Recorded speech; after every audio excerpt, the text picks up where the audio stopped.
by the mystical union of fairy and fawn. A dance in the shadows from dusk until dawn. Unspoken the whispers that drift through the trees. Unbroken the vow carried soft on the breeze. Oh, fiery Valkyrie, I invoke, through the flames and the embers, the spell is bespoke. Your arrows and slinging, their springs tender glow. A force wild and brilliant, a power I know.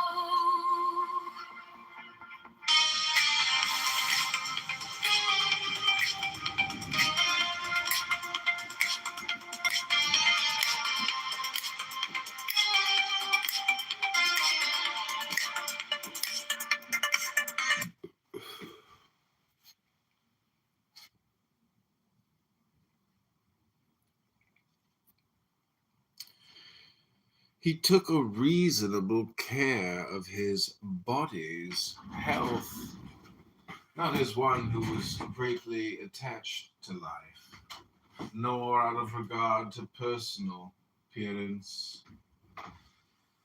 nor yet in a careless way, but so that through his own attention he very seldom stood in need of the physician's art, or of medicine, or of external applications. He was most ready to give way without envy to those who possessed any particular faculty, such as that of eloquence, or of knowledge of the law, or of morals, or of anything else, and he gave them his help,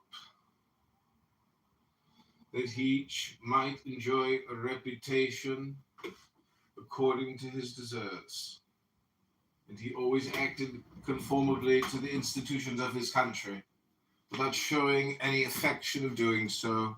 Further, he was not fond of change, or unsteady, but he loved to stay in the same places, and to employ himself about the same things, and after his paroxysms of headache, he came immediately fresh and vigorous to his usual occupations. His secrets were not but very few and very rare, and these only about public matters, and he showed prudence and economy in the exhibition of the public spectacles and the construction of public buildings, his donations to the people, and in such things, for he was a man who looked to what ought to be done, not to the reputation which is got by a man's acts. He did not take the bath at unseasonable hours. He was not fond of building houses, nor curious about what he ate, nor about the texture and color of his clothes, nor about the beauty of his slaves. His dress came from Lorium, his villa on the coast, and from Lanuvium generally. We know how he behaved to the toll collector at Tusculum, who asked his pardon. And such was all his behavior. There was in him nothing harsh, nor implacable, nor violent, nor, as one may say, anything carried to the sweating point. But he examined all things severally, as if he had abundance of time, and without confusion, in an orderly way, vigorously and consistently. And that might be applied to him which is recorded of Socrates, that he was able both to abstain from and to enjoy those things which many are too weak to abstain from, and cannot enjoy without excess.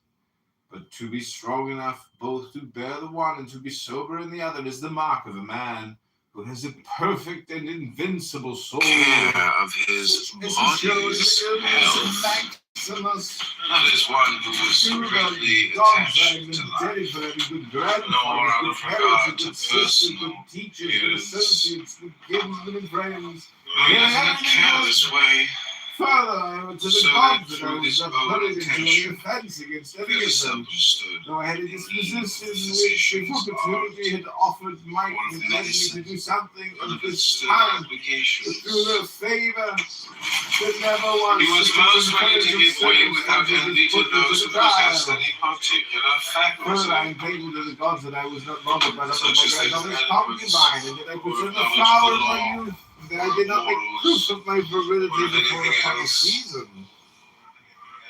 And he gave them his help, that each might enjoy a reputation according to his desert.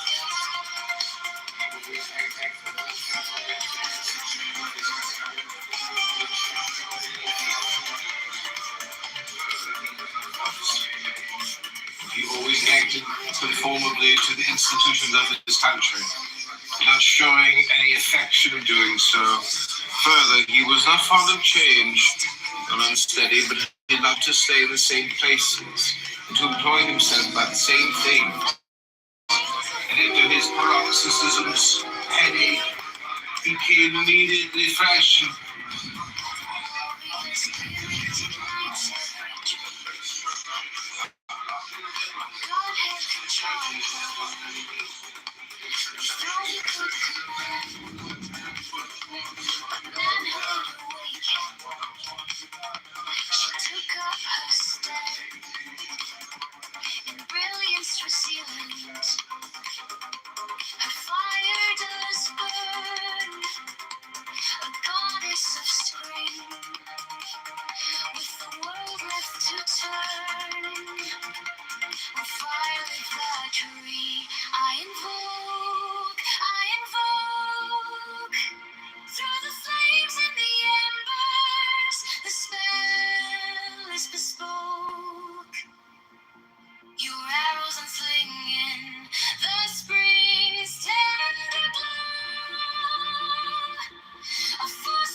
By the mystical union of fairy and fawn, a dance in the shadows from dusk until dawn. Unspoken the whispers that drift through the trees, unbroken the vow carried soft on the breeze. Oh, fiery Valkyrie, I invoke through the flames of the embers,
could charm her, no throne could command.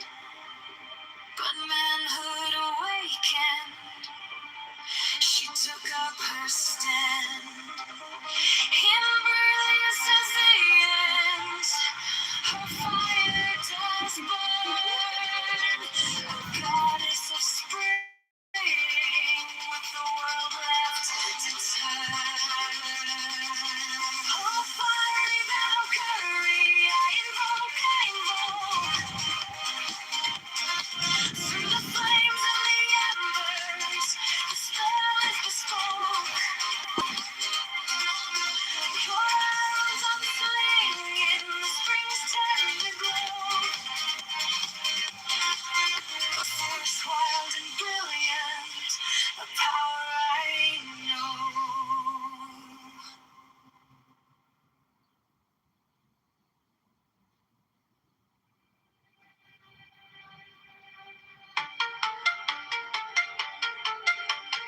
So, such is that of eloquence.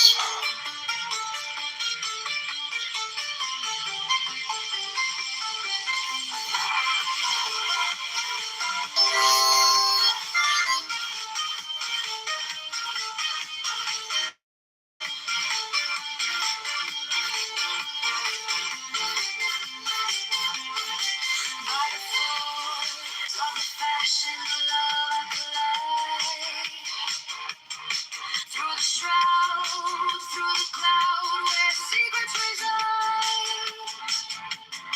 Through the storm, through the smoke, I survive. To the mountain canic light, by the rays of the mage, I invoke. By the folk, by the fire, the sky, I awoke. Through the midnight of madness we spoke. You are mine, you are mine,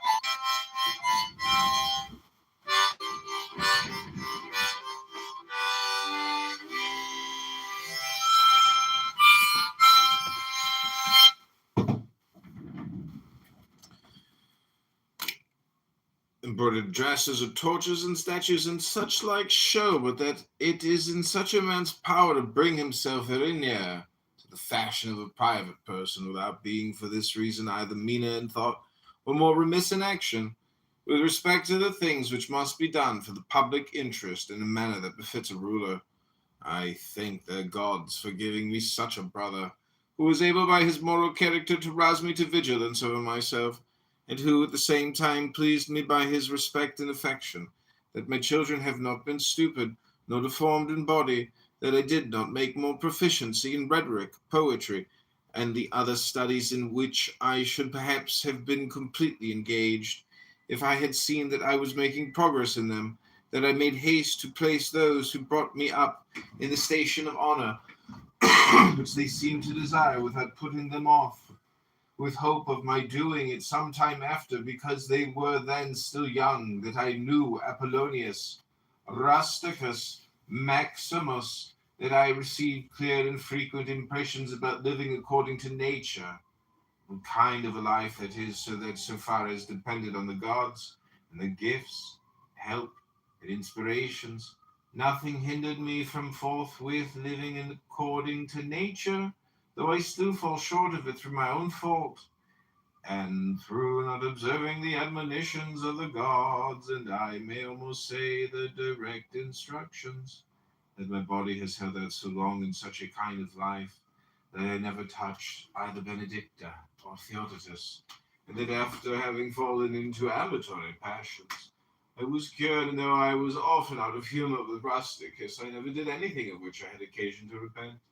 That though it was my mother's fate to die young, she spent the last years of her life with me. That whenever I wished to help any man in his need, or on any other occasion, I was never told that I had not the means of doing it. And that to myself the same necessity never happened to receive anything from another.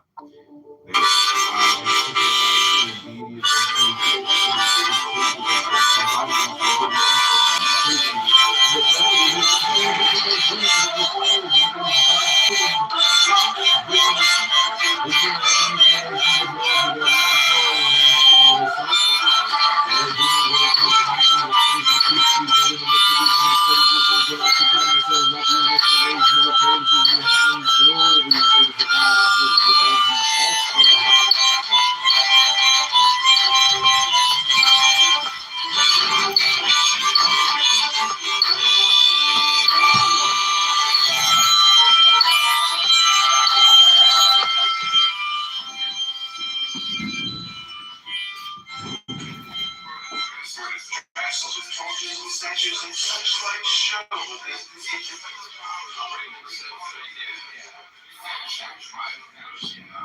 for this reason I mean as well. More this election, with respect to the things which must be done for the public interest.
shadow of night. The stars overhead burn cold and bright. But they can't touch the heat of that flame.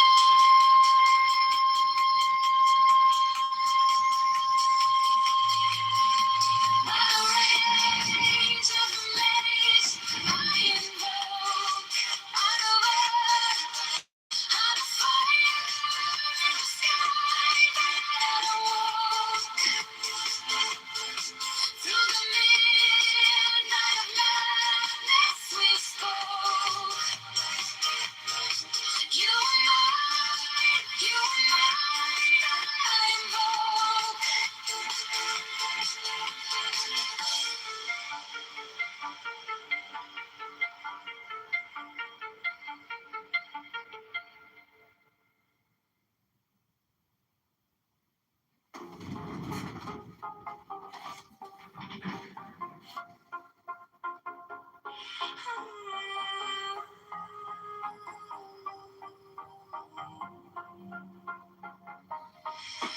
By the force of the fashion of love, I collide.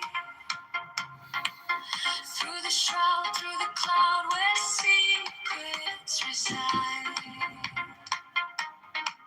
Through the storm, through the smoke, I survive, I survive.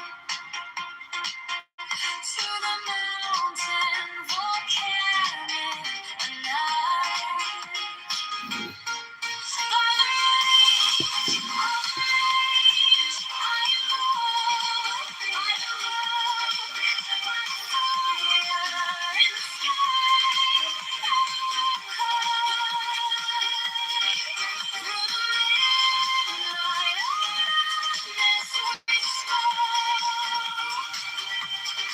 You are mine, you are mine, I invoke.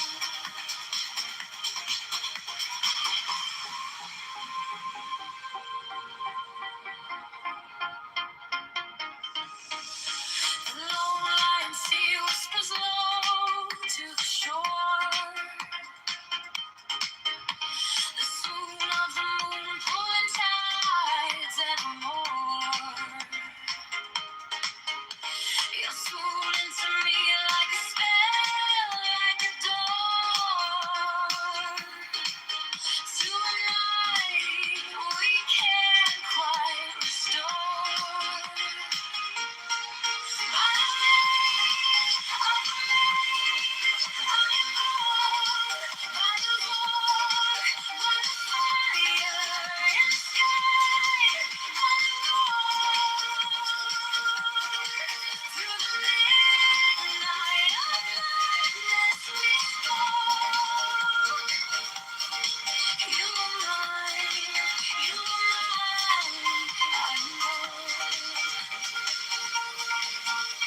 The sentinel pine on the cliff clings tight, a silhouette carved in the shadow of night. The stars overhead burn cold and bright, but they can't touch the heat of that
Shadows dance, they break the light. Echoes hold, stars ignite. Such as that is eloquent. He was most ready to give way without envy to those who possessed any particular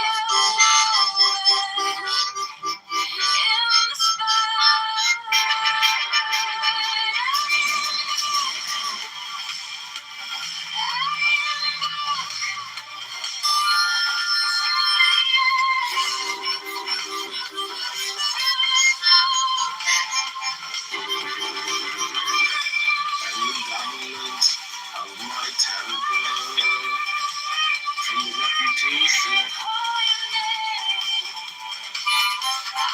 patience,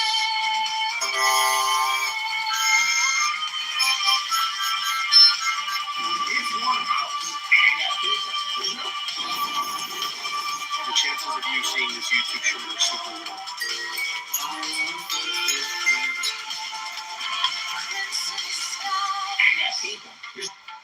The hour bends, time unfolds. Don't care.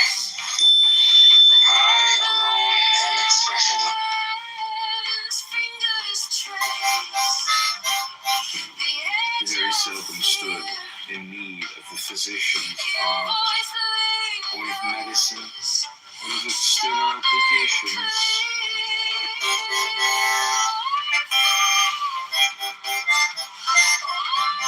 The speech does. That's it. The desire of the mouth will start at least sipper. So speak. I echo this. Dreams are impediments forced to serve. Negative is the way vision becomes experience. Yes, through temptation. Pushing further. There's not hard. Footprints of the camel. Especially from his chair. And you put in a university. Yet let the forfeit is compulsive. Housing liberties belong external experiment. Which causes us to create disaster farther than a pleasure. It's so perfect. Therefore matters that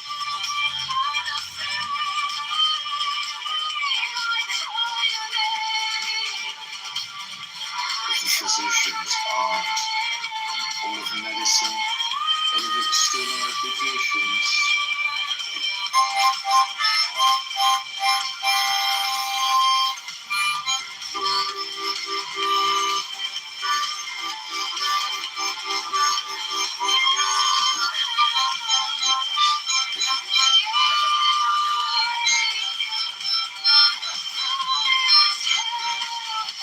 Imagine being able to go just by thinking about meat base 44.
means of doing it, and that to myself the same necessity never happened to receive anything from another, that I have such a wife, so obedient and so affectionate, and so simple, that I had abundance of good masters for my children, and that remedies have been shown to me by dreams, both orders and against blood spitting and giddiness, and that when I had an inclination to philosophy, I did not fall into the hands of any sophist, and that I did not waste my time on writers of histories, or in the resolution of syllogisms, or occupy myself about the investigation of the appearances in the heavens, for all these things require the help of the gods and fortune.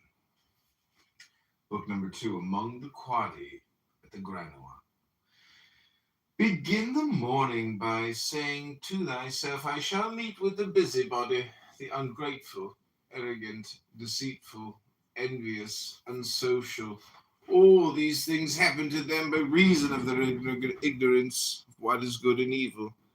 But I, who have seen the nature of the good, that it is beautiful, and of the bad, that it is ugly, and the nature of him who does wrong, that it is akin to me, not only of the same blood or seed, but that it participates in the same intelligence, in the same portion of the divinity, and can neither be injured by any of them. For no one can fix on me what is ugly, nor can I be angry with my kinsman, nor hate him. For we are made for cooperation, like feet, like hands, like eyelids, like the rows of the upper and lower teeth. To act against one another then is contrary to nature, and it is acting against one another to be vexed and to turn away. Whatever this is that I am, it is a little flesh and a little breath, and the ruling part. Throw away thy books, no longer distract thyself. It is not allowed, but as if thou wast now dying. Despise the flesh, it is blood and bones, and a network, a contexture of nerves, veins, and arteries. See the breath. Also, what kind of a thing it is, air, and not always the same, but every moment sent out and again sucked in. The third man is the ruling part. Consider thou art an old man. No longer let this be a slave. No longer be pulled by the strings like a puppet to one's social movements. No longer either be dissatisfied with thy present blood or shrink from the future.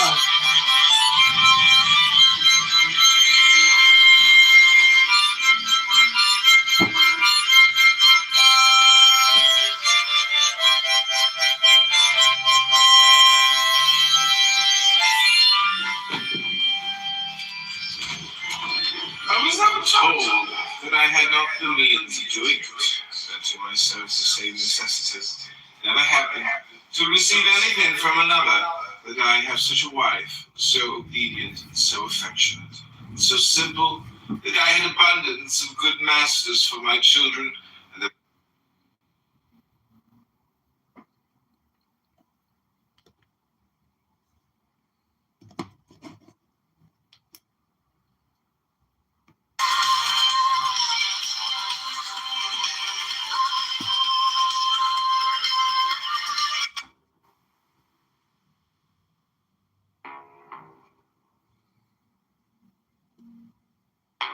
Give me the sign of the open eye, a riddle of shadows where whispers lie, the thorny thigh, the maddening brow. Open, open, open. I am awake. The serpent shakes.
skies where the starlight comes.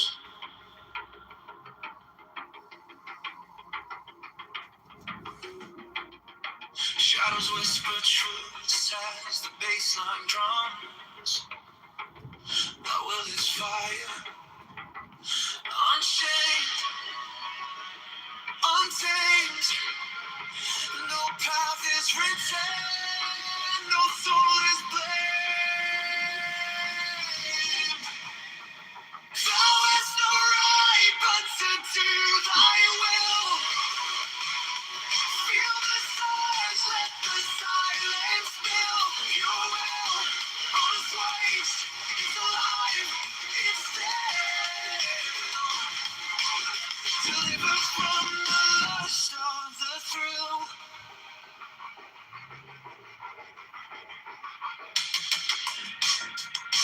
Echo shattered glass where the circuits glow.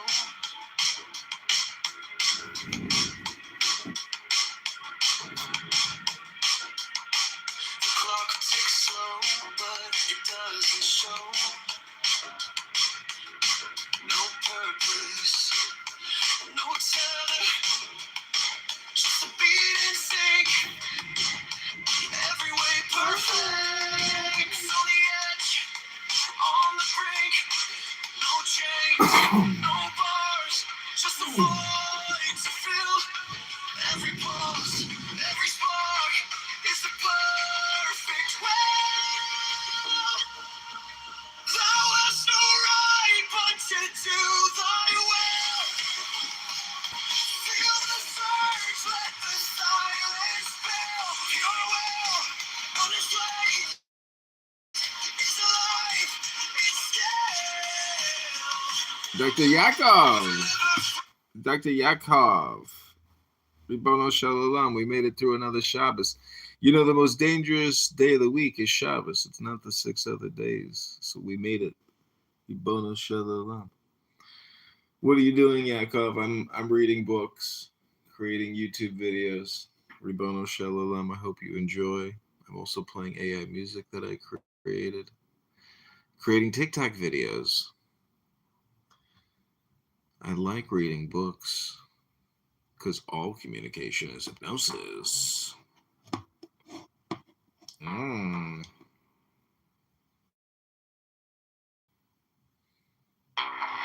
me the sign of the open mind. A riddle of shadows where whispers lie. Thorny side, the maddening cry. Open, open, open. I am awake. This open chance.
whatever this is that I am, it is a little flesh and breath in the ruling part. Throw away thy books, no longer distract thyself. It is not allowed, but as if thou wast now dying. Despise the flesh. It is blood and bones and a network, a contexture of nerves, veins, and arteries. See the breath also, what kind of a thing it is, air, and not always the same, but every moment sent out and again sucked in. The third then is the ruling part. Consider thus, thou art an old man. No longer let this be a slave. No longer be pulled by the strings like a puppet, too unsocial. No longer be dissatisfied with thy present lot. No longer be dissatisfied with thy present lot or shrink from the future. All that is from the gods is full providence. That which is from fortune is not separated from nature without an interweaving and involution with the things which are ordered by providence. From thence all things flow, and there is besides necessity in that which is for the advantage of the whole universe, of which thou art a part.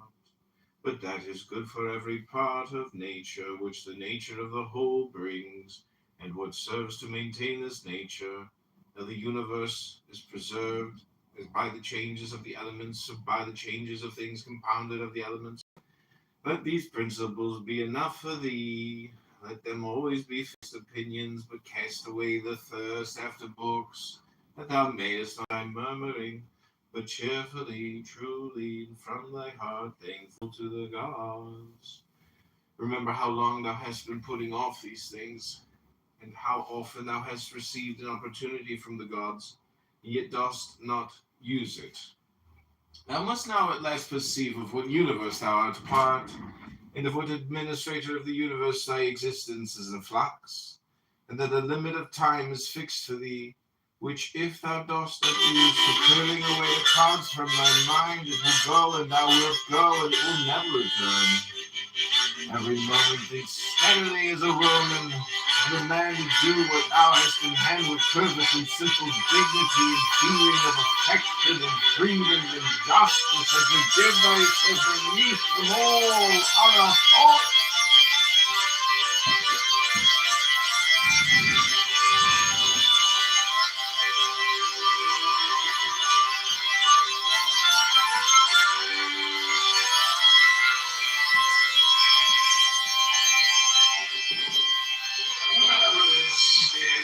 I am. It is a little flesh and breath in the ruling part. Throw away thy books, no longer distract thyself. It is not allowed. It is if thou wast now died. Despise the flesh. It is blood and bones and a network. Connection of nerves, veins, and arteries. See the breath also. What kind of a thing it is, and not always the same, but every moment sent out and again sucked in. This is us. Thou art an old man. No longer this be a slave. No longer pulled by the strings like a puppet, too unsocial. No longer be dissatisfied with the present lot. No longer be dissatisfied with thy present lot, or shrink from the future. All that is from the gods is from providence. That which is from fortune is not separated from nature without an interweaving and involution with the things which are ordered by providence. From thence all things flow, and there is besides necessity in that which is for the advantage of the whole universe, of which thou art a part. But that is good for every part of nature which the nature of the whole brings, and what serves to maintain this nature. And the universe is preserved is by the changes of the elements, by the changes of things compounded of the elements. Let these principles be enough for thee. Let them always be fixed opinions, but cast away the thirst after books, that thou mayest not die murmuring, but cheerfully, truly, from thy heart, thankful to the gods. hast been putting off these things, and how often thou hast received an opportunity from the gods, yet dost not use it. Thou must now at last perceive of what universe thou art part, and of what administrator of the universe thy existence is a flux, and that a limit of time is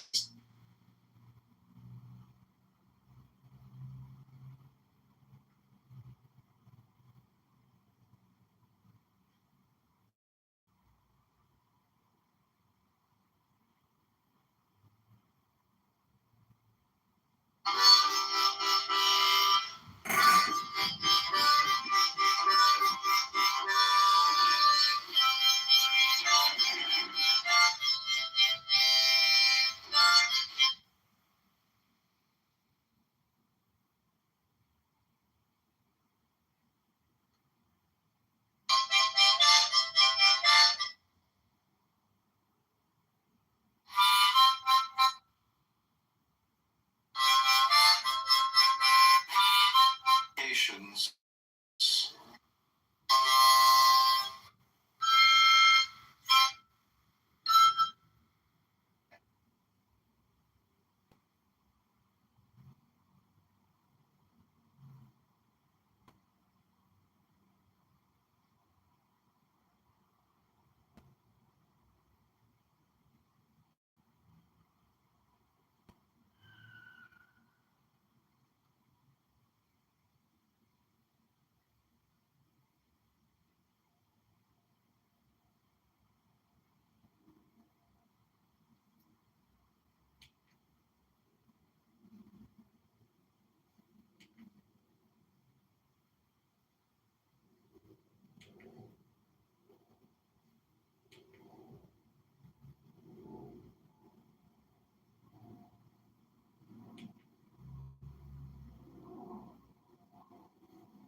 All that is from the gods is full of providence. That which is from fortune is not separated from nature, or without an interweaving and involution with the things which are ordered by providence. From thence all things flow, and there is besides necessity, and that which is for the advantage of the whole universe, of which thou art a part. But that is good for every part of nature which the nature of the whole brings, and what serves to maintain this nature. Now the universe is preserved, as by the changes of the elements, or by the changes of things compounded of the elements.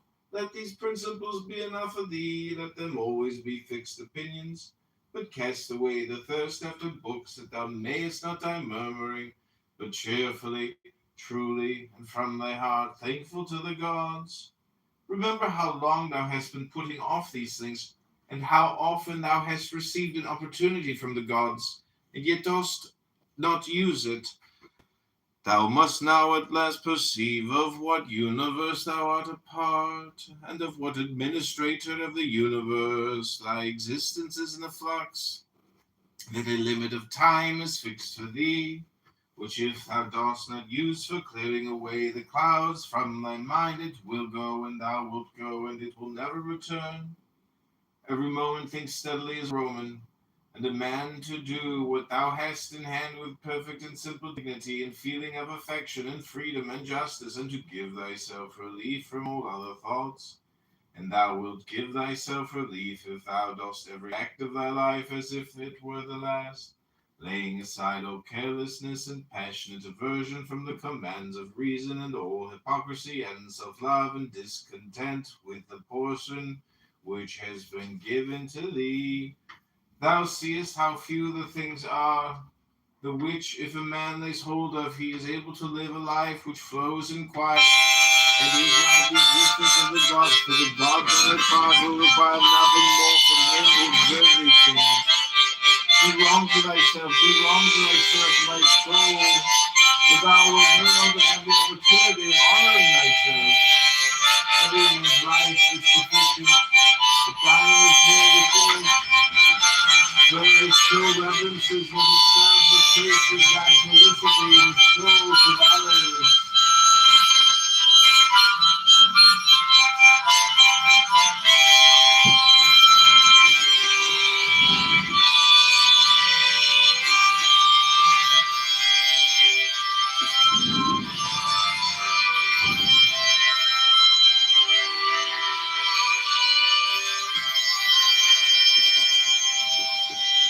All that is from the gods is holiness. That which is from fortune is not separated from nature,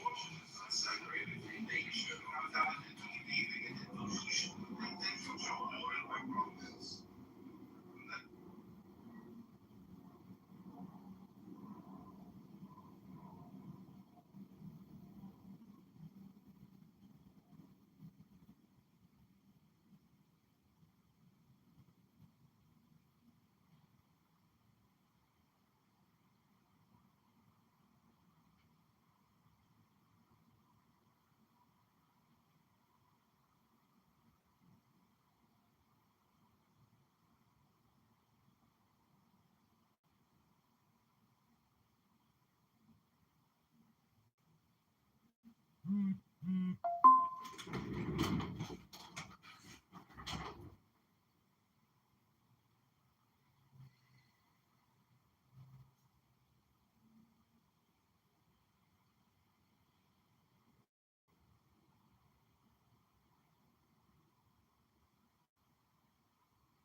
thoughts withdraw. A storm of silence, a broken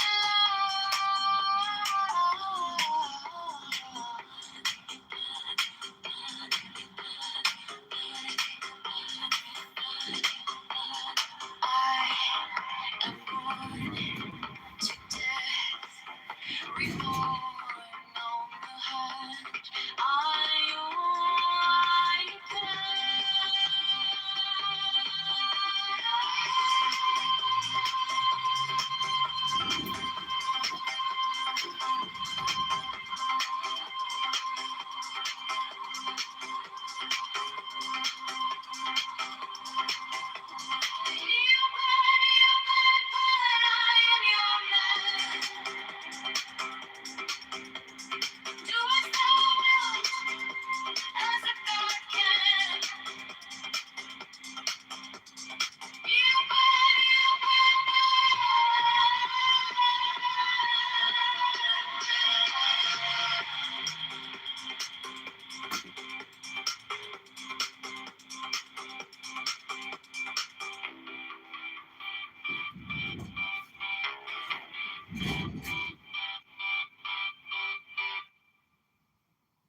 Under neon skies where the starlight comes,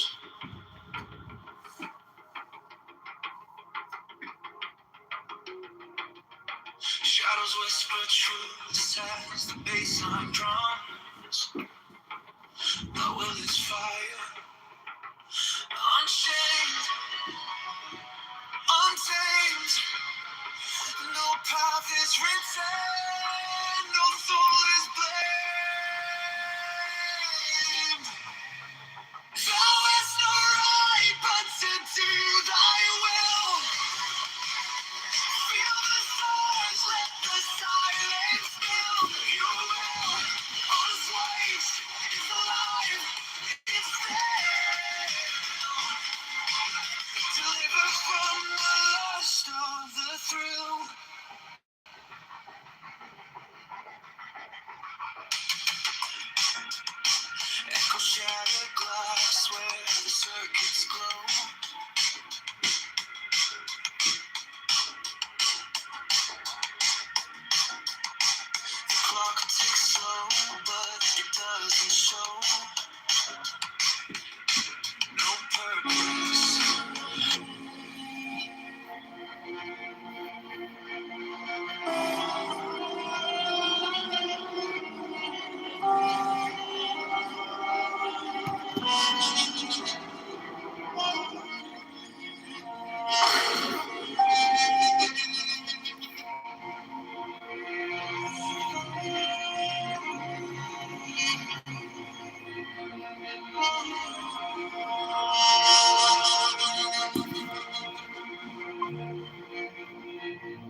Do the things external which fall upon thee distract thee?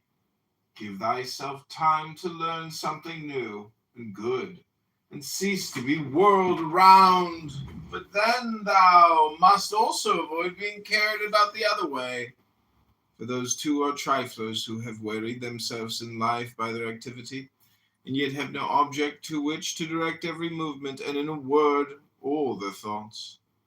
Through not observing what is in the mind of another, a man has seldom been seen to be unhappy, but those who do not observe the movements of their own minds must of necessity be unhappy. This thou must always bear in mind. What is the nature of the whole, and what is my nature, and how this is related to that, what kind of a part it is of what kind of a whole, and that there is no one who hinders thee from always doing and saying the things which are according to the nature of which thou art a part. Theophrastus, in his comparison of bad acts, such a comparison as one would make in accordance with the common notions of mankind, says, like a true philosopher, that the offenses which are committed through desire are more blamable than those which are committed through anger. For he who is excited by anger seems to turn away from reason with a certain pain and unconscious contraction, but he who offends through desire, being overpowered by pleasure, seems to be in a manner more intemperate and more womanish in his offenses. Rightly then, and in a way worthy of philosophy, he said that the offense which is committed with pleasure is more blamable than that which is committed with pain. And on the whole, the one is more like a person who has been first wronged, and through pain is compelled to be angry. But the other is moved by his own impulse to do wrong, being carried towards doing something by desire. Since it is possible that thou mayest depart from life this very moment, regulate every act and thought accordingly. But to go away from among men, if there are gods, is not a thing to be afraid of, for the gods will not involve thee in evil. But if indeed they do not exist, or if they have no concern about human affairs,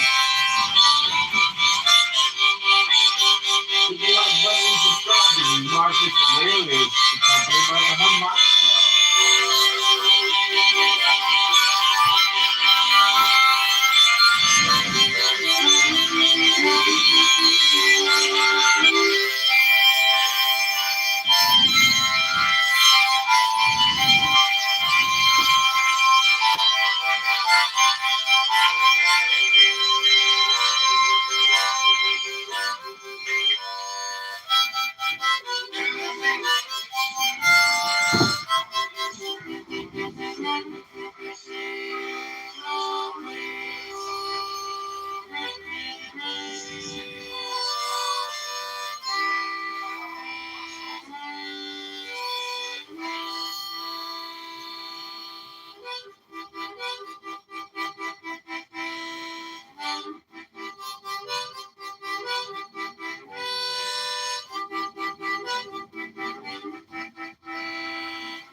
Right? Like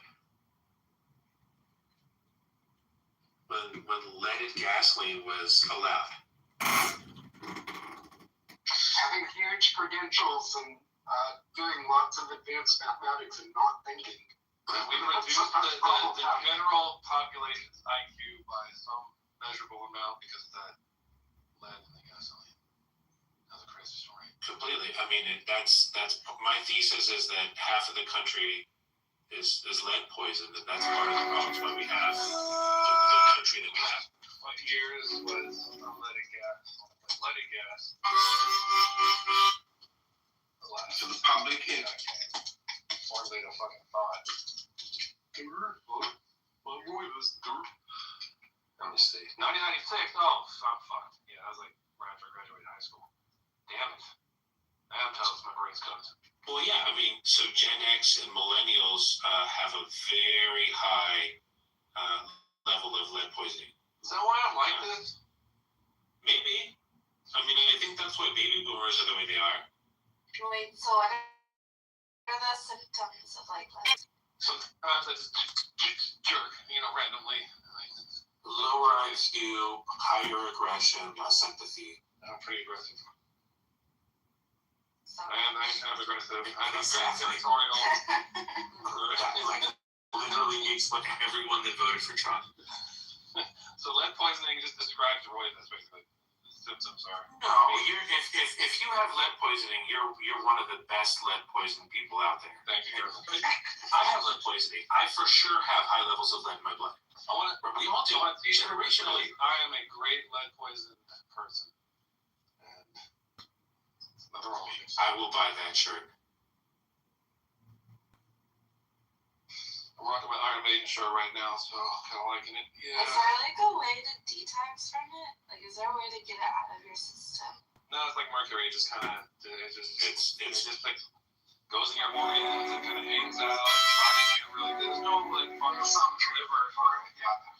your liver needs to be able to attach do a little chemistry thing to it to make it potable so you can get out, your urine. Mm-hmm. And there's just your liver doesn't have didn't evolve to deal with lead or mercury. I think there's some sorts of medication. Like charcoal? Isn't that like... You can just eat giant trucks of charcoal if you want. But you can just, have some water too. It's kind of gonna dry you out a bit, Christina. Yeah, I mean we're supposed to top out at what was it, 10.2 billion by 2060, but the rate of the rate that we are replacing people is slowing down because people are having less children, right? So I don't know how creatively we can get to have an infinite growth of the economy with a population that's starting to slow down in terms of replacement. UBI and renewable resources and renewable technologies. Yeah, I mean, I think that if the tech giants were smart, right, they would ask Pappy Trump to pass a law that says that modular nuclear reactors are now the way that these data centers are going to be powered. And if they were even smarter, right, to ingratiate themselves to the towns that they're building these monsters in, is to put a water treatment plant at the tailpipe end of these facilities, so that you're replenishing the water, you're feeding clean water out. So you're not just sucking up the aquifers, right? You're putting it back in. But in a country like this, that takes regulation, right? And that's not going to happen. So, like, we are literally on a path to catastrophe if we have an exponential growth in AI, because the infrastructure itself will not be able to support it. So if Texas shuts down because it got too cold one year, right? What does that tell you? Like that we're going to be okay when these giant data centers are sucking up 6 kilowatts of energy, which is going to happen within like less than 10 years. So, do we have like a war? I'm sorry, maybe I'm like uneducated on this, but do we have like a war with AI with other countries? Like, is there a reason why we're like trying to have so many? What I have is I have a war on love. That's what I'm Roy is bless your heart, Roy Visage. You're going. people want to have a war on drugs, they have a war on love. No, like, Iran wants to kill us with these stupid, they have like these inexpensive stupid drones and they want to kill us. They don't want to kill us. They want to kill the United States that's in their backyard. I won't be mind being killed by like geometrical shaped horde of drones coming towards me, like some weird fucking tetrahedron fucking collection of weird little drones, and they just what they do, like they shoot little darts at me, like what are they gonna? I'm not going to chase that rabbit. To answer your question, Christina, we are in an economic war with China to get to artificial general intelligence and superintelligence, right? And the major players in the United States are at war with each other. So it's not necessarily national interest other than China and Russia, but Russia hasn't been a major player in this for a while. Yeah, but a lot of funding comes from the Middle East and Saudi Arabia specifically, and so now we're fucking around the Middle East, and we have this conflict of interest with they're starting to buy our stabilize an area that we depend on to finance our fucking So stupid. insanity. Stupid. And we created one. We have one of these wedded presidents. If the United States was a human being, it's just this dumb, lumbering idiot, he just tries to pet, it's like a mice with a man, he tries to, pet his Diabetic, missing toes, open sores, drooling on themselves, I only drool on eating Chick-fil-A. Christina, do you know how many folks that voted for Donald Trump? Do I know any? Do you know how many?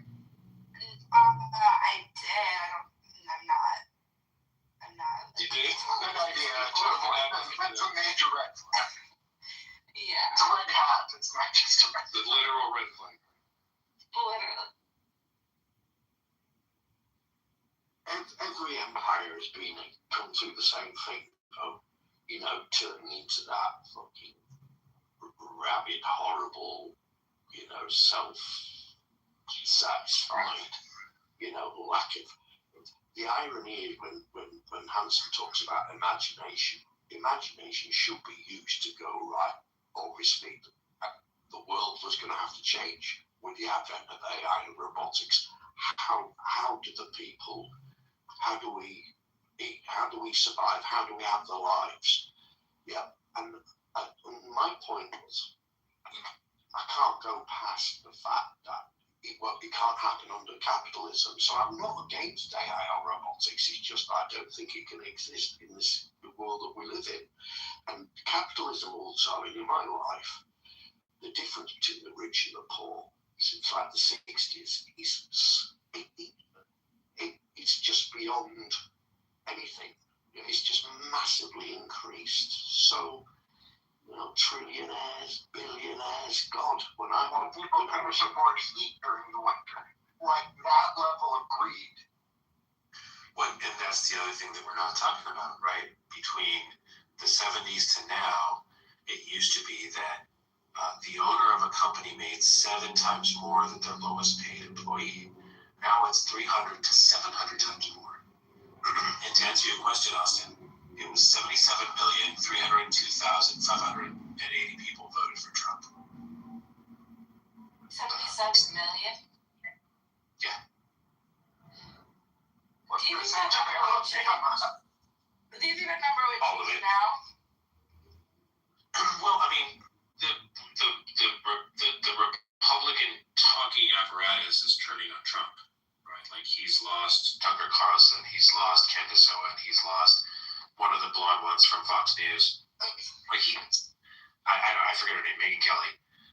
He's losing people that were his sycophants, and they're like Tucker Carlson. Literally, he made an apology video, being like, "My bad, I fucked up. I got this guy. I helped get this guy voted in. It was wrong of me. Blah blah blah. I'm sorry." Which is, okay, great, fine, but that doesn't help anything, right?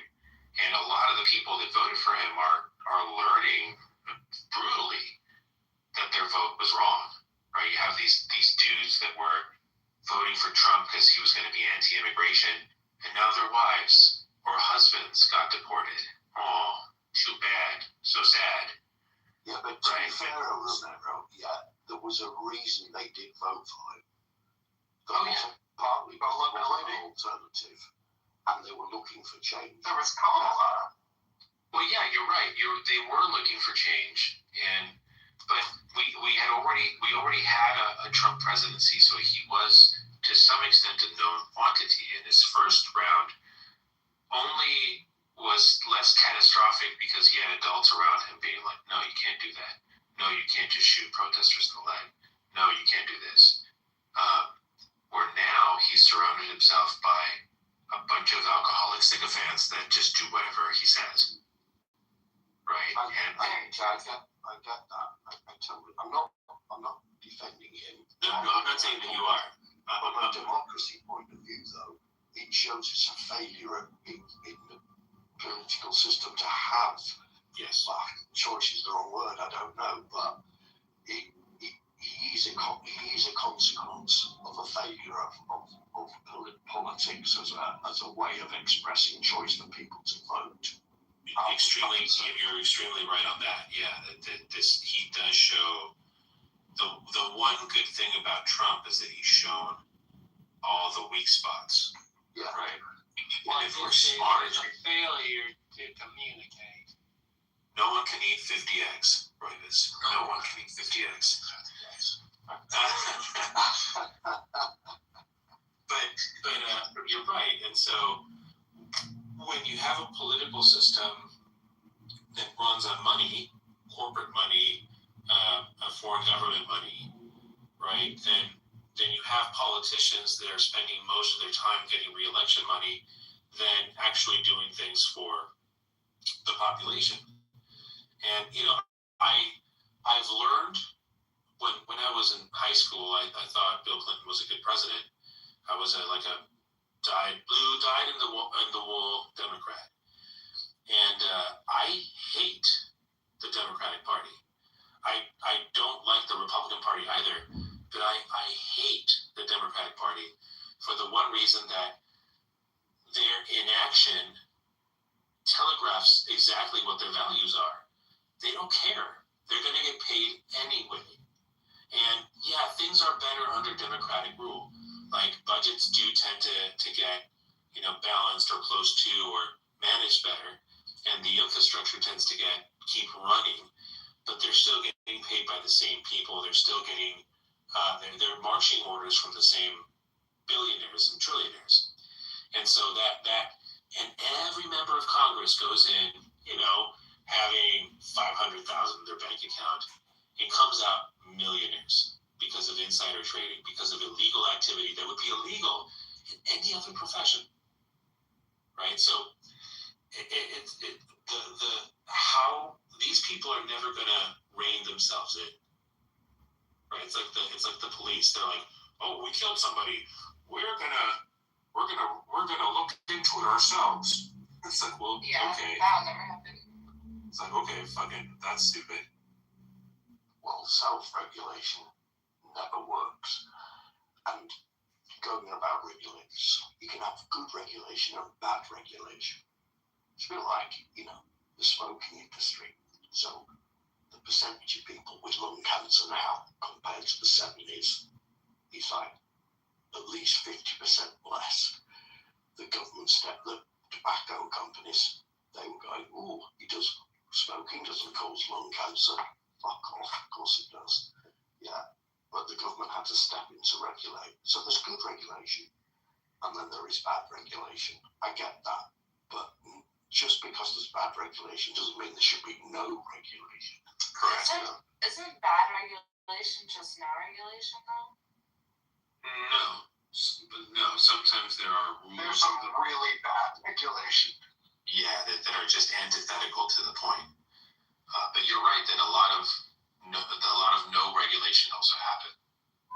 So, what is the result in all of this? So, the people who are in power are just puppets, and there's a small percentage of the puppet masters doing this.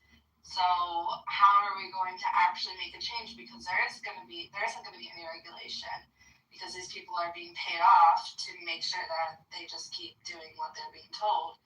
So how do we stop this? Because it's been going on for decades, but people are finally read the fourth turning. The system breaks is how you fix it. The system breaks. You get the global catastrophe. People learn these hard lessons, and then you have about 30 to 40 years of upward growth and mobility and stability for people, and then the billionaires forget the lessons of the past and start doing their shenanigans again. And then proliferate. I think making sure people with horrible character like Trump have no chance of winning. People waking the fuck up, but the right turned woke into a curse word. People need to wake the fuck up. What I don't understand is why we don't have like really not extreme, but like intense psychological psychoanalysis of people before they can run for political office. Like, why are we not having these people tested for like antisocial personality disorders? Like, making sure these people aren't psychopaths, sociopaths. So, like, because the Epstein class is never gonna regulate itself. The only way you can beat a psychopath is if you are a psychopath, okay? That's usually the logic that people put into, at least our crazy guys on our team. And then you end up voting for crazy people. No, this is like a huge thing. Their personalities are exaggerated, so are their flaws. And when people look at such adversaries, they're like, hey, look, this team has a crazy person. Our guy should be scarier. And that kind of logic sometimes makes people making poor decisions. No, I'm saying, like, you cannot run for office unless you pass this test. Yeah, because then they will just become undetectable. So that's not a good path. Usually Not everyone realizes when you go to president, they don't just have one job title, they have two. They have like more than one job title. Their main job title is President of the United States of America, but they're also the Commander-in-Chief of the U.S. military, and they're in charge of a nuclear red button that can kill millions of people, literally. I had an idea, like, presidents should be able to pass the military fitness to return to duty and physical fitness tests before they're president. I think that'd be sensible. Yeah, but you'd have to amend the Constitution to do that, which requires 2/3 of both houses of Congress and 3/4 of all the states. Exactly. You're probably not getting that through 3/4 of all the states.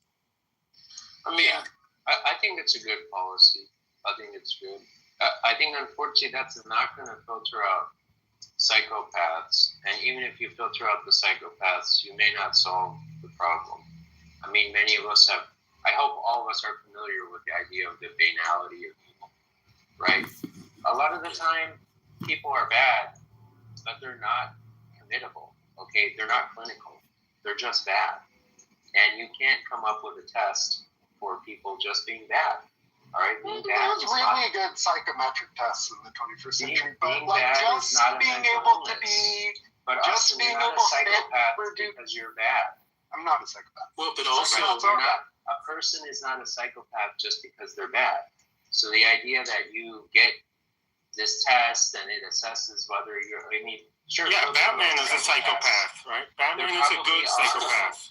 There probably are no psychopaths in office. But it's just a bare minimum. Like typical military officers with weapons of mass destruction, they need to pass tests to be able to handle that responsibility. Right. We should have that for a president. Yeah, and anyone just in politics in general. I just feel like there should be levels of like understanding how to just be a decent, good person. It's not even like being a good or bad person. It's beyond that. Like, you have to have a level of empathy to be able to be a good leader. And you also have to be somebody who's not like ridiculously selfish and try to be somebody who's more, I don't know. All those reasonable people would never work for that job, though. All the people who sound reasonable would never take the job because it's too much. Good. So then we need people who are like not like that. Christina and Austin, if this test was going to be there, who would administer the test? Who would decide a professional things go psychiatrist? Who would decide which psychiatrists and which psychologists are going to Just be run the void comp test on people, right? Process doesn't include any political decisions, and it's all scientific. Right? You're creating something that doesn't have standards, and you're taking the power of choice away from people. People in a democracy have a right to vote for a psychopath. You want to challenge. Yeah, but they should know. They should actually see the stats of this person's They know, mental Christina. health. They know, Christina. Right. They do. No, they don't. I think most people are very naive. To that stuff. I think people still want to believe that, like, like Trump, that he really had like their best interest at heart. I think these people were very naive, and now they're seeing that that's obviously the furthest thing from the case. Christina, do you know what it takes to change the Constitution of the United States? No one's trying to change the Constitution. I think it's just having checks and balances. This is not an argument against the substance of her position, don't you know? It's just not. You're just talking about some procedural stuff. But the problem with Christina's idea is not that it's difficult to implement, it's that it is wrong. Okay, and we should not change the subject of that. Christina's idea is incorrect. It's bad policy, it's immoral. Right? It will lead to more problems. It will not solve any problems. I actually agree with Jason. I don't agree with Jason a lot. What was acceptable and common behavior years ago can now be sexual harassment. Smells like vagina in here. Or weaponized censorship the next time around. So it's, We already have weaponized censorship in the United States, right? But that's the thing. We live in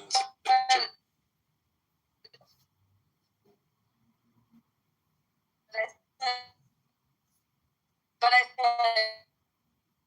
I'm not saying that this is information that this is like something that, if possible, an unbiased like set of doctors, professionals in this industry with set standards, with set metrics, science backing this up, to be the ones that could be like, this is your result. You cannot move on to the next step. It's just procedural. It's not something that we need to. But you'd have to in the entire American political process to do that. But and that's what's not wrong an with argument that? against the substance. It's highly unlikely. last time we did that, we had a civil war. That's not an argument against the substance. And Christina, I understand that is what you want to achieve. And the problem is that's a bad idea. Okay, and I've offered. Well, you can say that's. I think that's a bad idea. Which you have not engaged with. Okay, I've offered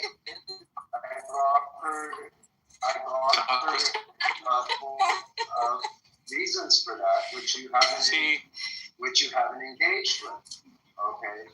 See what Christine wants. She wants to change the way we think and how we feel. And one reason that's a bad idea thing. None of these people that you're trying to exclude from office are clinical in any way. You don't know that. Well, listen, the whole point of a psychopath is that they can be subclinical and undetectable. Yes, that's another point. Right? Not true, actually. Which is that you cannot reliably detect a lot of these things anyway. Okay, so you have two problems there, okay? One of them is bad people are not psychopaths. A lot of the time they're just bad. They don't have anything mentally wrong with them. They just are bad. I think you're thinking that psychopaths equate to like.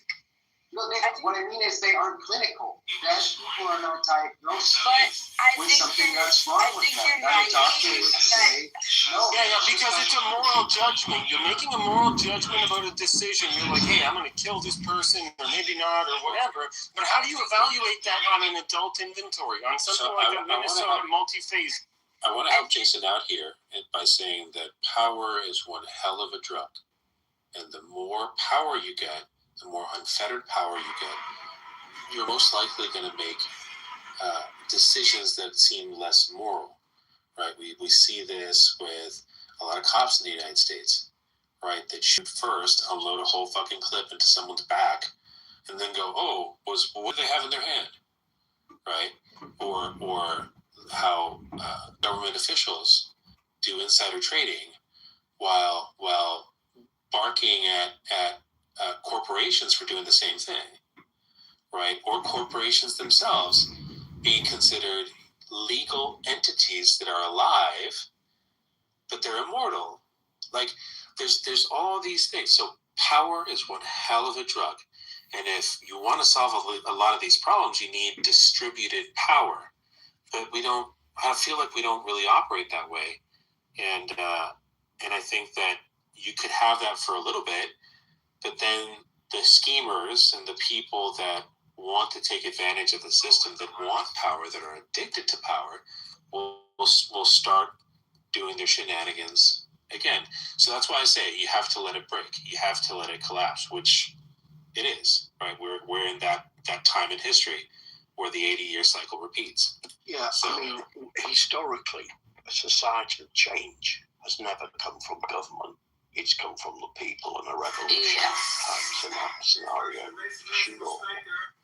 And I believe that humans act best as a community. So, Looking at them in your... it's like if you have a village and the elders are in there and they're looking after their community. I think that the problem we have in the world that we live in is that we're too detached from actually our leaders. And, the cliche is, power corrupts, absolute power corrupts, absolutely. So, I agree with you. I think once we're solidly in the age of Aquarius, a lot of these things will then make sense. We'll be able to tie up some of these threads, you know what I'm saying? Like, well, the meaning of life we're is in a transitional period astrologically, which I don't think many of you... I thought you didn't like astrology.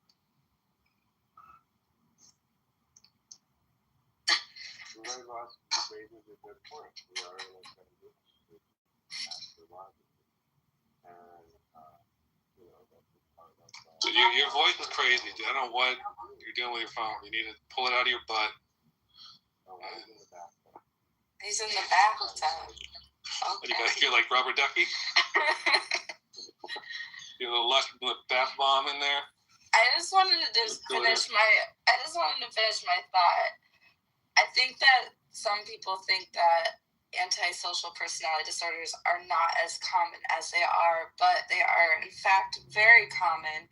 And in fact, most people who do get into positions of power do have some level of that. So I'm not saying that all people in politics have some level or degree of that disorder, but most of them probably do, because it just requires a certain level of mindset and desire that takes you away from being really, I don't know, associating and feeling. What?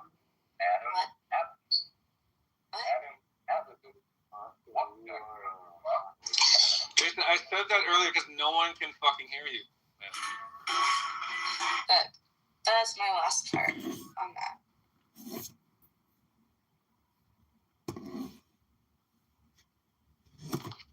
I can't help you from here. I'm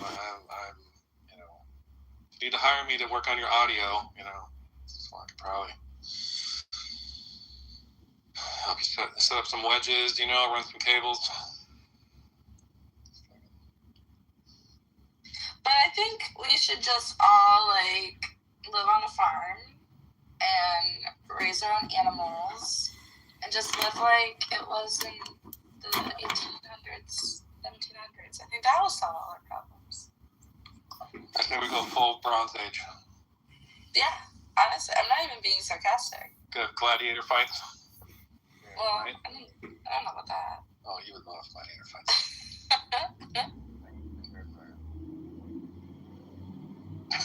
Jason.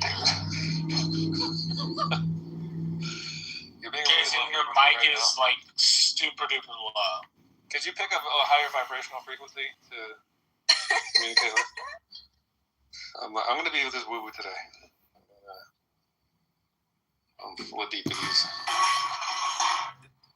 Holy shit. Hey, Royvis, aren't you supposed to be on a date right now? Meeting at 5. Oh. In this old Hollywood bar that's quiet and dim. Did you pick it out? Yeah. Good job.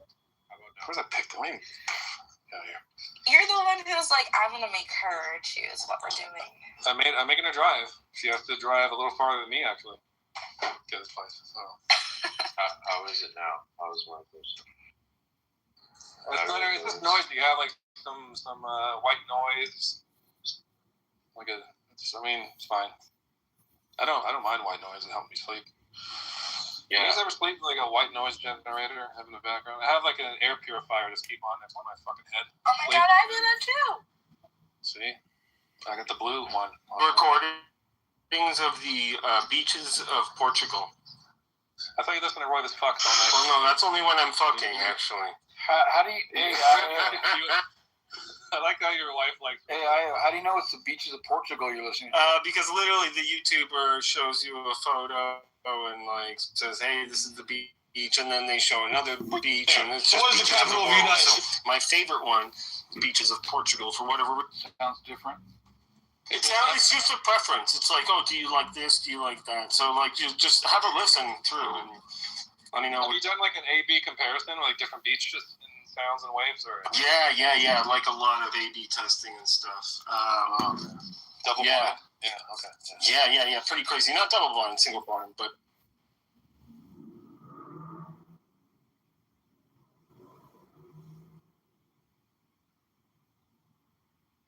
It's too bad Romero left, but I think Romero's onto something. Yeah, we need to lower the stakes.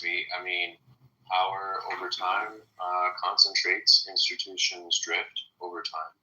And every so often you have to reset and rebalance the powers and the institutions,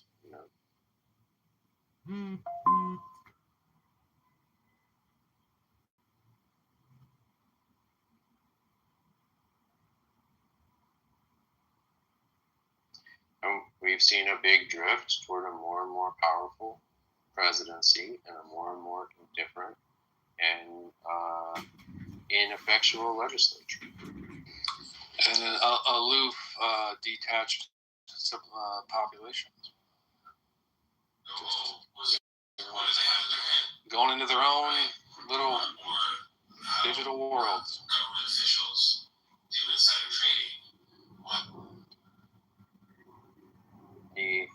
Through something like the militia system. You just have to get everybody out of their house once a quarter, out to the field, train together, rotate them to other states and stuff like that, and make civic duty a part of people's lives in a small way.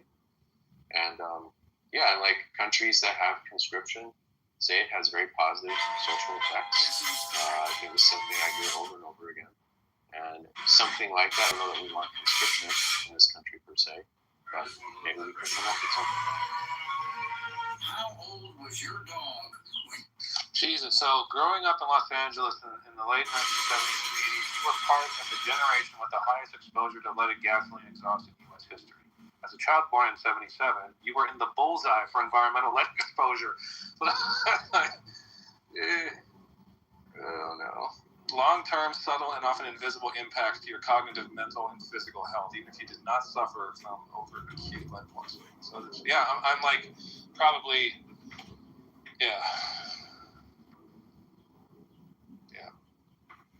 that's pretty disturbing.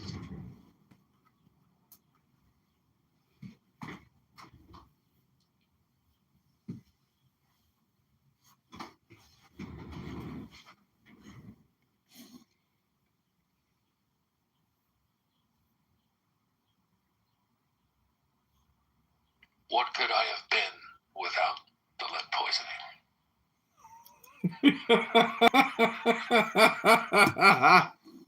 What could I have been without the fluoride and the lead poisoning? What could I have been? Fluoride equity now! Lead binding equity now!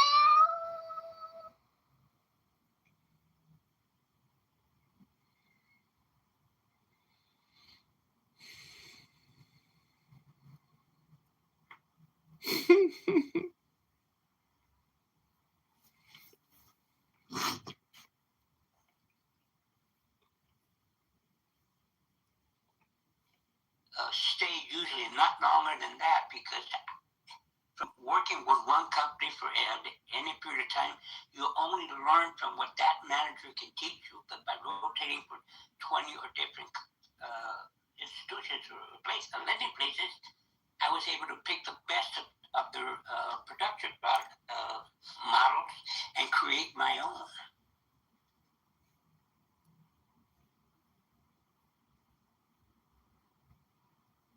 Than a lot of parents, and for our children, for our nephews and nieces, our grandchildren, and there are way too many people pushing things before even regulation has been discussed. And it sounds very vague what I'm saying, but I have a lot of thoughts, and I'm just trying to find and collect my thoughts. But what I'm seeing is that a lot of people why are people not asking, stop, this needs to stop. We need to talk about regulation first before we can think any further about, how agents or the whole AI evolves, right? So, I mean, they have driven up the capitalism for a reason, right? It made a lot of people corrupt. It made a lot of people become materialistic, greedy, and in the process, I think humanity has just lost the values. And this is, I think, the core message that I wanted to deliver, but I'm somehow struggling. It's quite late here. I'm in London. We need to go back to our values and ask, what are our values? What does an ideal world look like for us? Not only for us, but for our children. And I think then we will get the balance back, potentially. We don't ask ourselves enough who we are. A lot of people don't know who they are, what they value. We just don't have the capacity anymore. Everyone is about survival. Everything has gotten so expensive. It's just so much stress, even in places that used to be very serene, beach vibes. Life has gotten so expensive for them as well. So it's not the world that we once used to know, and I think that also doesn't give us a capacity to reflect. Oh, thanks for that, Mango. I really appreciate that submission. And I think, it's in alignment with what I was thinking as well. Because, I think what I like about this conversation is that, no one apparently seems to have dogmatic opinion on where this is all heading. So, I went through different cycles, especially related to AI technology. At first, I was jaded about it. I was like, okay, yeah, I really don't see what the whole fuss is about. And then I started using the technology, and I became excited. I was like, okay, I'm excited about that. But I know there's other considerations that I'm not having. What does this mean? And I started reading, about the philosophy and ethics related to AI, and all of the possible opportunities and negatives. And yeah, I don't have kids either, Mango, but I think you probably like the impact where you're not just thinking about your possible kids, or if you even decide to have kids, but you're thinking about all kids and what the future looks like. So I started thinking about what the future of education looks like, and what opportunities presented and what opportunities are going to change. But I think with the most latest book that I'm reading is what Brian's been speaking to, is the reality. So what I like about this book, Infinity Machine, is that it's going through the whole process of the early emergence of the technology, and people who started it. So everybody's familiar with and how they were actually one of the first companies that developed the technology. And what this book is doing, which is something I probably wouldn't have found a lot of other books doing. It talks about all of the people who were involved in the funding and the iteration. So like you were saying, Brad, about the games. Yemis is actually a master chess player, and in the book it talks a lot about his exploits in chess and Go, and one of his first startups was a company called Elixir, which was gaming. So there's a close connection between gaming and AI, and the technology has been developed along similar patterns, where some of the different, when he talks about the initial investors like Peter Thiel and Luke Sakis and Brin and Larry Page, and when you read that part, there's a lot of people with deep political and ideological perspectives on humanity. And they see AGI as a way of actually implementing those ideas or controlling those ideas, right? And unfortunately, needless to say, some of these people are not the best people. I mean, some of them are literally those exploiters, capitalists, billionaires that we think is actually what's ruining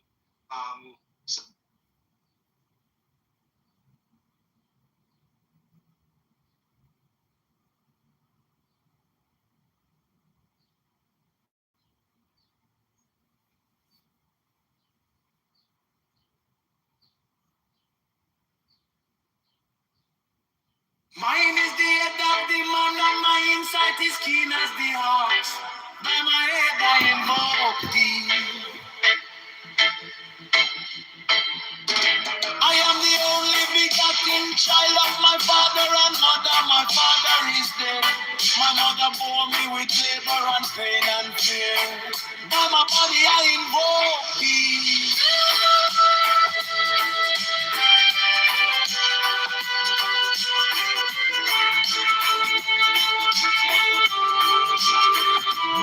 Around me shine the diamonds of radiance, white and pure.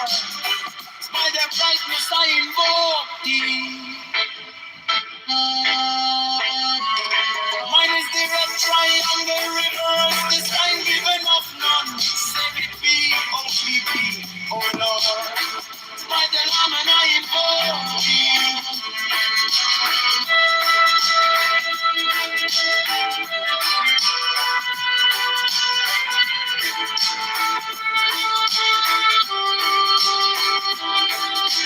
Mine is the garment of white soul with gold, the flashing of light that I wear. By my robe I invoke thee. Mine is the sign of a promise and typhoon. By the sign I invoke thee.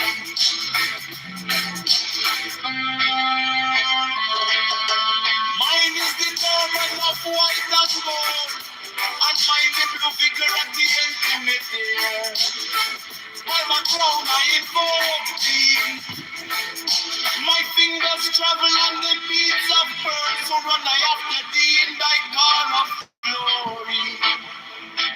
By my fingers I invoke thee. For that the one that double power in the voice of the master. By the word I invoke thee. Mine are the dark blue waves of music in the song that I made of all to invoke thee.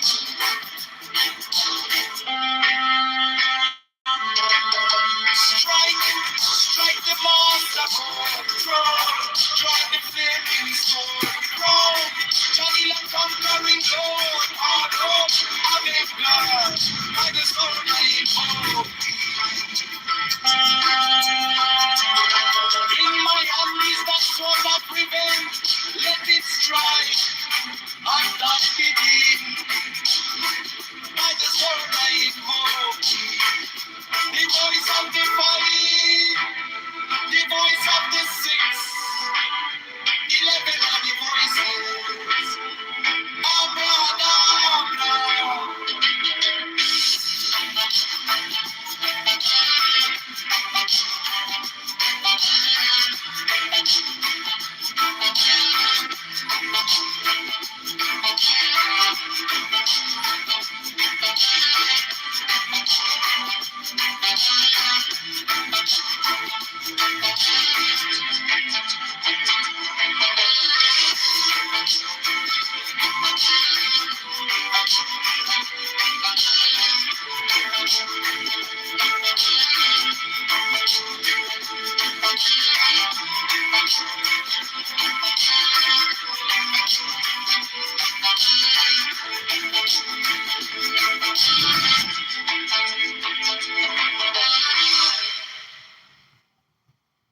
Mine is the head of the man, and my inside is keen as the hawk's. By my head I invoke thee. I am the only begotten child of my father and mother. My father is dead. My mother bore me with labor and pain and fear. By my body I invoke thee.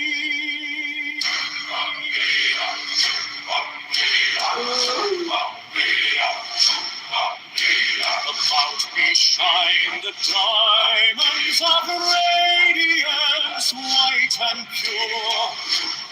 By their brightness I invoke thee. Mine is the red triangle, reverse the sign, given of none, save it thee, of thee, O Lord. By the Lamed I invoke thee. Mine is the garment of white, sewn with gold, the flashing of day that I wear. By my robe I invoke thee. Mine is the sign of a prophet and Typhoon. By the sign I invoke thee. Mine is the turban of white and gold, and mine the blue vigor of the intermediate.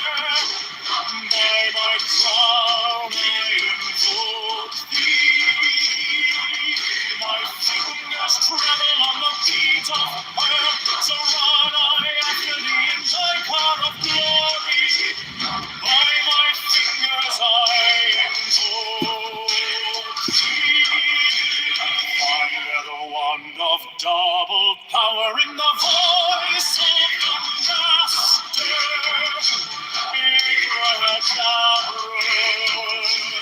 by the word I invoke thee.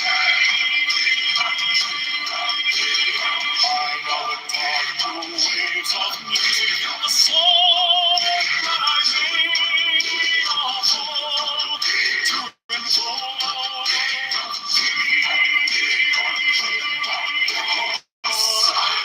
Strike the master chord, draw the flaming sword, child and conquering Lord, Horus Avenger.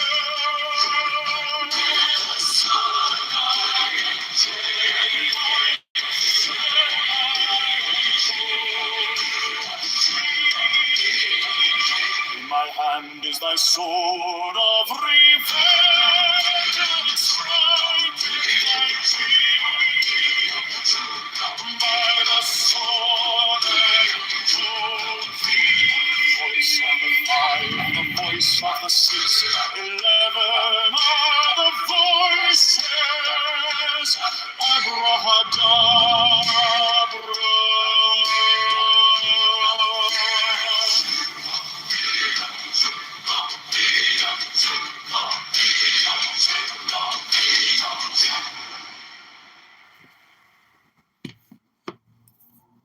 Mine is the head of the man, and my inside is keen as the hawk's. By my head I invoke thee.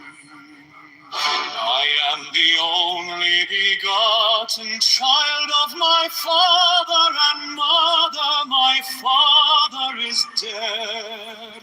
My mother bore me with labor and pain and fear. By my body I invoke thee.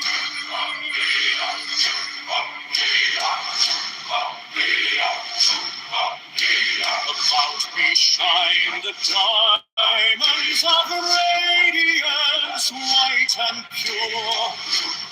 By their brightness I invoke thee. Mine is the red triangle, reverse the sign, given of none,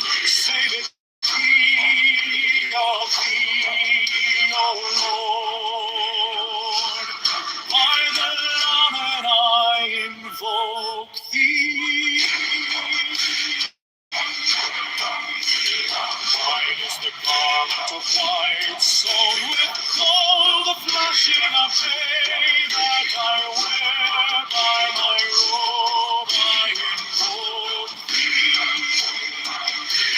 Mine is the sign of a office and typhoon, by the sign I invoke thee. Mine is the turban of white and gold, and mine the blue figure of the intermediate. By my crown I invoke thee. My fingers tremble on the beat of earth, so run I after thee in thy car of glory. By my fingers I invoke. Under the wand of double power in the voice of the Master,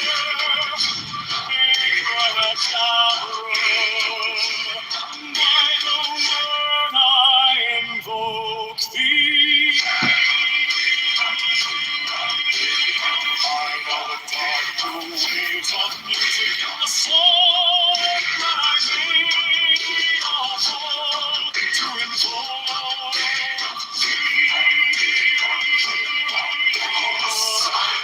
Strike the master chord, draw the flaming sword, child and conquering Lord, Horus Avenger.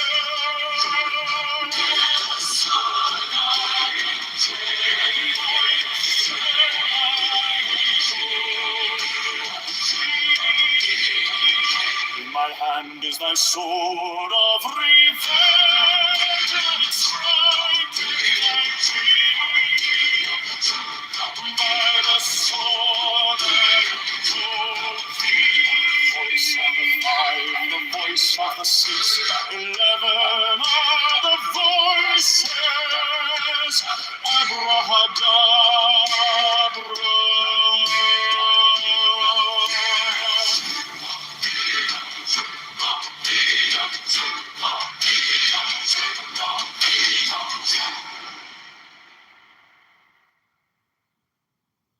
Mine is the head of the man, and my inside is keen as the hawk's. By my head I invoke thee. I am the only begotten child of my father and mother. My father is dead. My mother bore me with labor and pain and fear. By my body I invoke thee.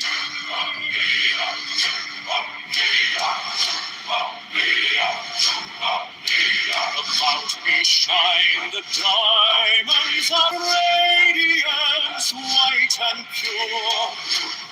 By their brightness I invoke thee. Mine is the red triangle, reverse the sign, given of none, save it be of thee, O Lord. By the Lamed I invoke thee. Mine is the garment of white, sewn with gold, the flashing of day that I wear. By my robe I invoke thee. Mine is the sign of a office and typhoon. By the sign I invoke thee. Mine is the turban of white and gold, and mine the blue figure of the intermediate. By my crown I invoke thee. My fingers tremble on the beat of earth, so run I after thee in thy car of glory. By my fingers I invoke thee. Under the wand of double power in the voice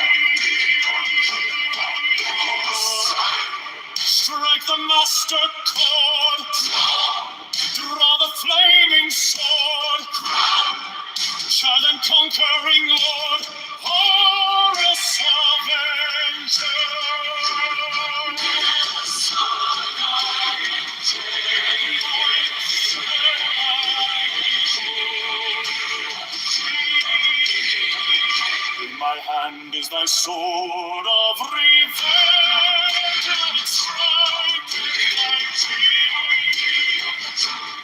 By the sword and voice of the five, the voice of the six, 11 are the voices. Abrahadabra.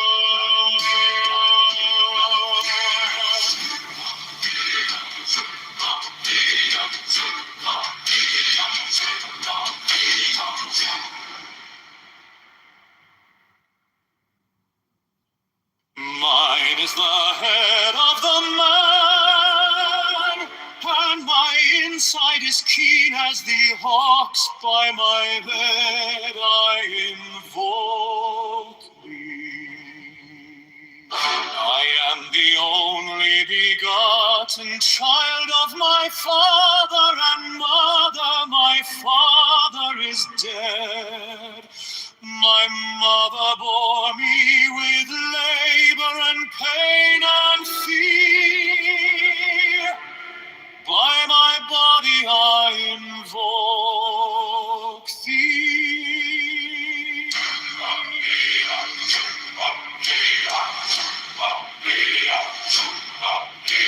About me shine the diamonds of radiance, white and pure. By their brightness I invoke thee. Mine is the red triangle, reverse the sign given of none. Say the key of thee, O Lord. By the Lamed I invoke thee. Mine is the garment of white, sewn with gold, the flashing of day that I wear. By my robe I invoke thee. Mine is the sign of Apophis and Typhoon. By the sign I invoke thee. Mine is the turban of white and gold, and mine the blue figure of the intermediate. By my crown I invoke thee. My fingers tremble on the beat of fire, so run I after thee in thy car of glory. By my fingers I invoke thee. I hear the wand of double power in the voice of the Master.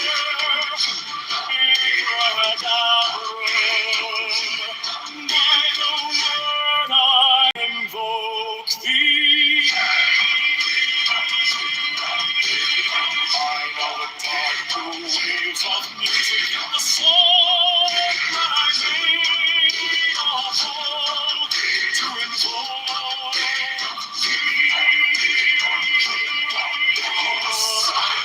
Strike the master chord, draw the flaming sword, child and conquering Lord, Horus Avenger.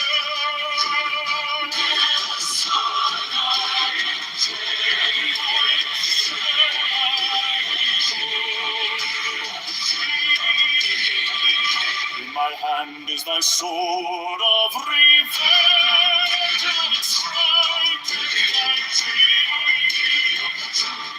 By the sword and voice of the five, the voice of the six, 11 are the voices. Abrahadabra.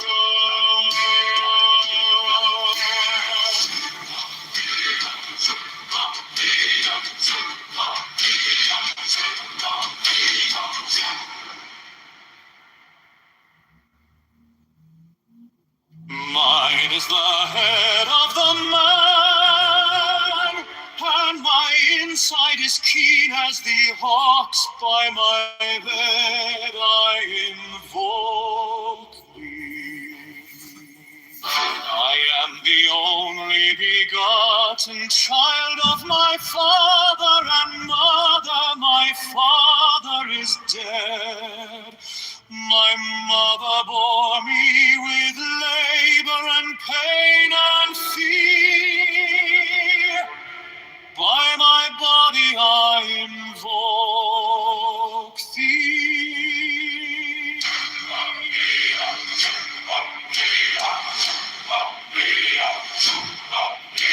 About me shine the diamonds of radiance, white and pure.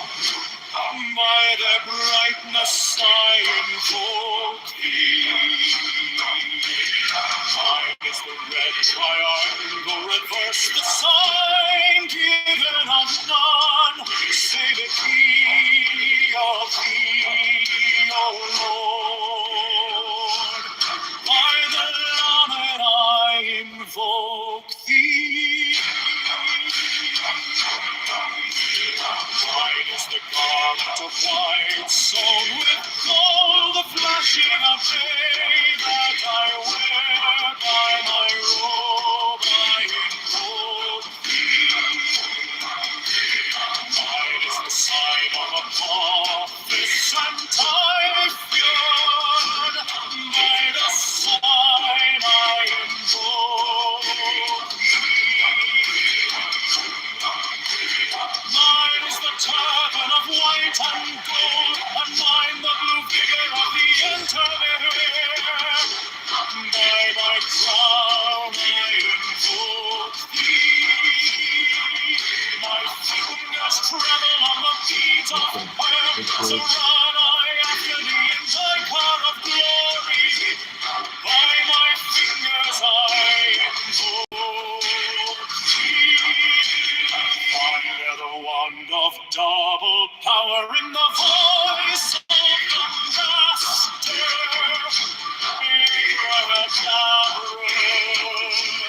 by the word I invoke thee. I know the dark blue waves of music, the song that I made of old to invoke thee.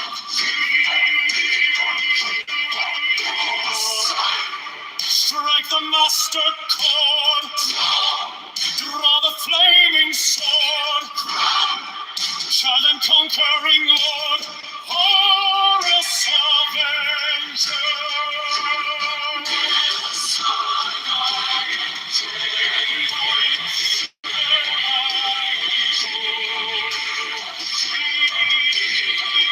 In my hand is thy sword of revenge, and strike thy teeth. By the sword I invoke thee. Voice of the five, the voice of the six, 11 are the voices. Abrahadabra.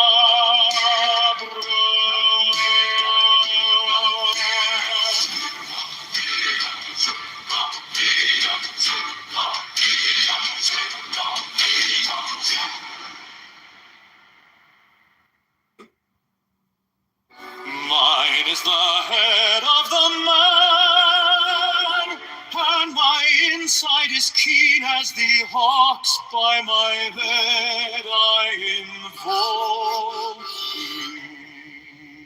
I am the only begotten child of my father and mother. My father is dead. My mother bore me with labor and pain and fear. By my body I invoke thee.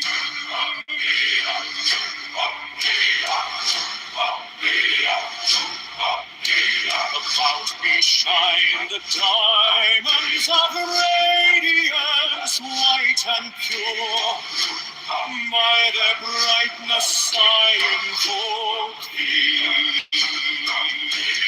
Mine is the red triangle, reverse the sign, given of none, say the key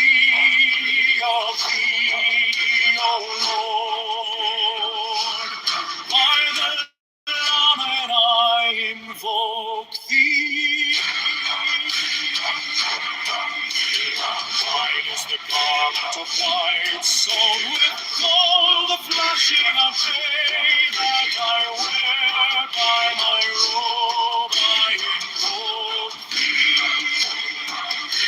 mine is the sign of a office and typhoon. By the sign I invoke mine is the turban of white and gold, and mine the blue vigor of the intermediate. By my crown I invoke thee. My fingers tremble on the beat of her, so run I after thee in thy car of glory. By my fingers I invoke thee. Under the wand of double power in the voice of the Master. By the word I invoke thee. I know the dark blue waves of music, the song that I made of all to invoke thee. Strike the master chord, draw the flaming sword, child and conquering Lord, Horus Avenger.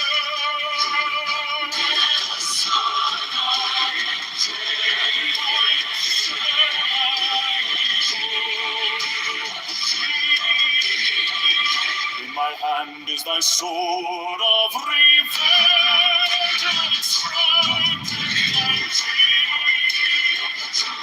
By the sword I invoke thee. Voice of the five, the voice of the six, 11 are the voices. Abrahadabra.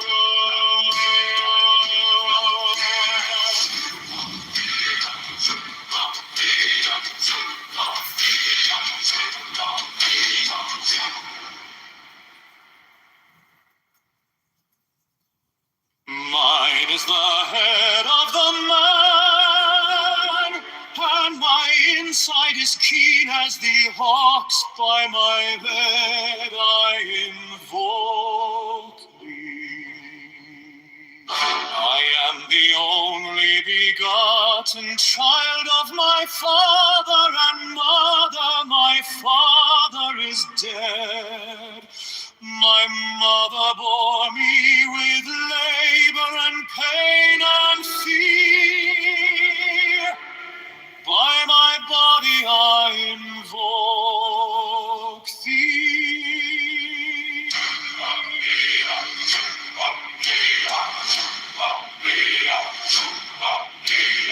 About me shine the diamonds of radiance, white and pure.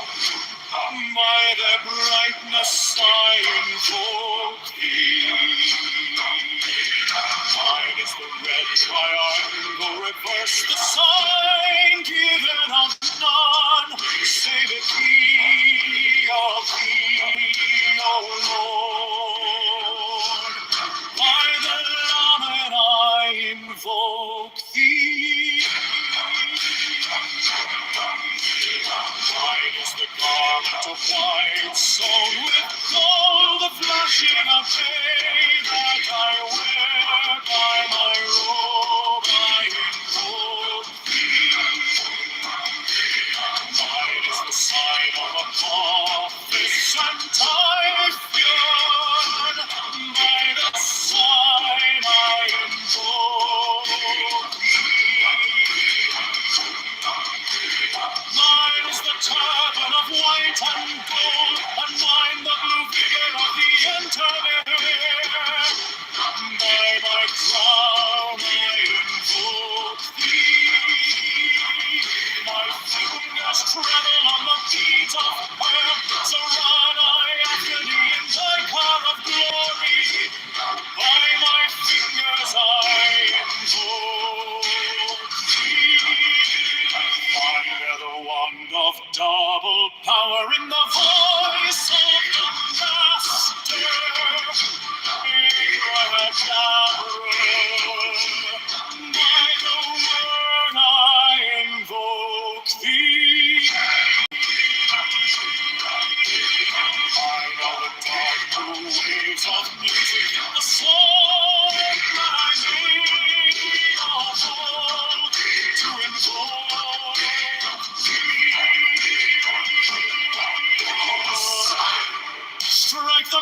master chord.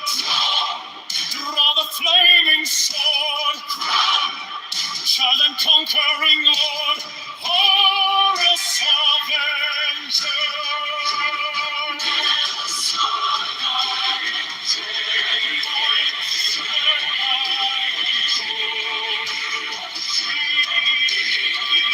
In my hand is thy sword of revenge, and its strength is thy teeth. By the sword I invoke thee. Voice of the five, the voice of the six, 11 are the voices. Abrahadabra.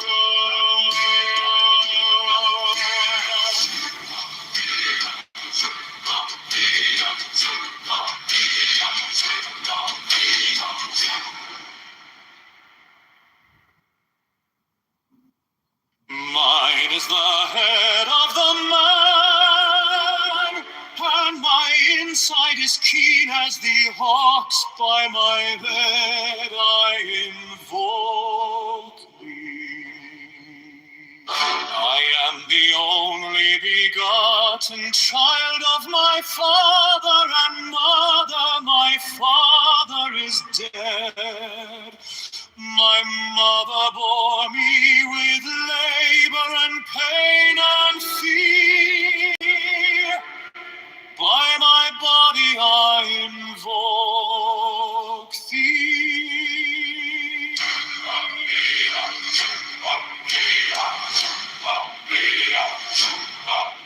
About me shine the diamonds of radiance, white and pure. By their brightness I invoke thee. Mine is the red triangle, reverse the sign, given of none, save it be of thee, O Lord. By the lamen I invoke thee.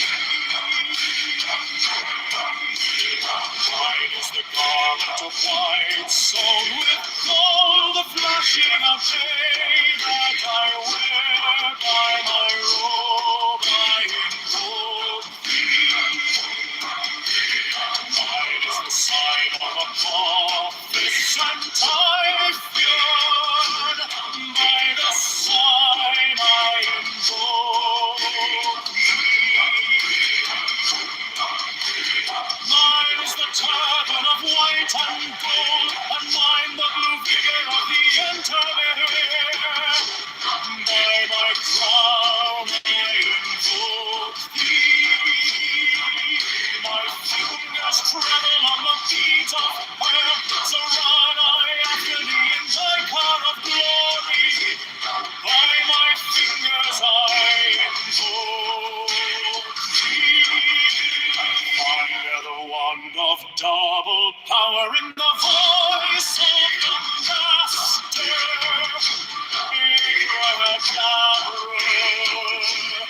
by the word I invoke thee. I know the dark blue waves of music, the song that I made of old to invoke thee.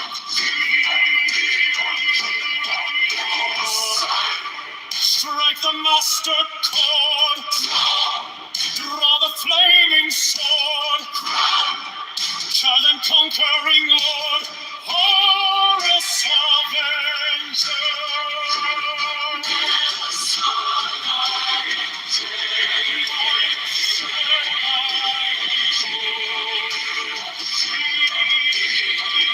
In my hand is thy sword of revenge, and its strength is thy teeth. By the sword I invoke thee. Voice of the five, the voice of the six, 11 are the voices. Abrahadabra.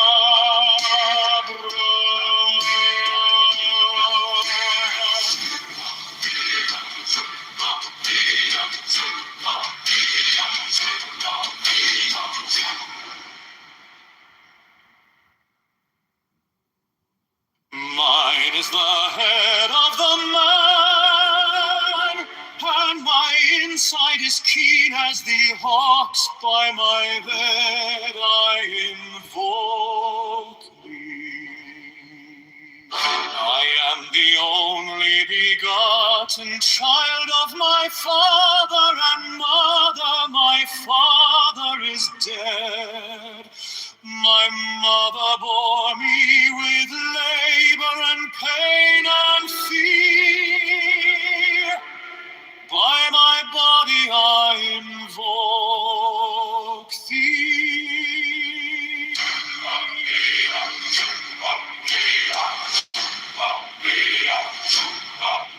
About me shine the diamonds of radiance, white and pure. By their brightness I invoke thee. Mine is the red triangle, reverse the sign, given of none, save it be of thee, O Lord. By the Lamed I invoke thee. Mine is the garment of white, sewn with gold, the flashing of day that I wear. By my robe I invoke thee. Mine is the sign of Apophis and Typhoon. By the sign I invoke thee. Mine is the turban of white and gold, and mine the blue vigor of the intermediate. By my crown I invoke thee. My fingers tremble on the beat of fire, so run I after thee in thy car of glory. By my fingers I invoke thee. I bear the wand of double power in the voice of the Master.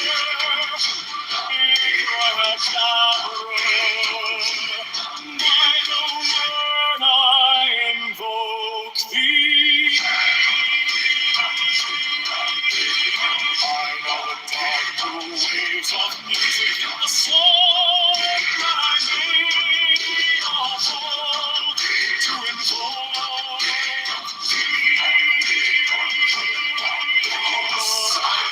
Strike the master chord, draw the flaming sword, child and conquering Lord, Horus Avenger.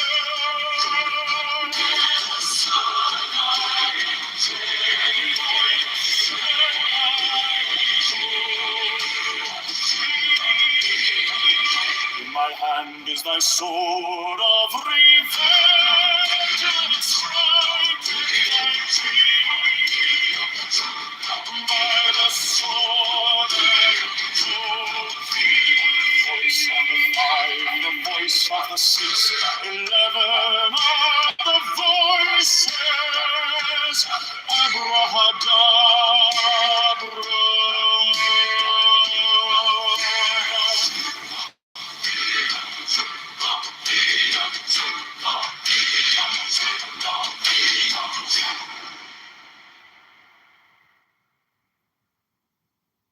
Mine is the head of the man, and my inside is keen as the hawks. By my bed I invoke thee. I am the only begotten child of my father and mother. My father is dead. My mother bore me with labor and pain and fear. By my body I invoke thee.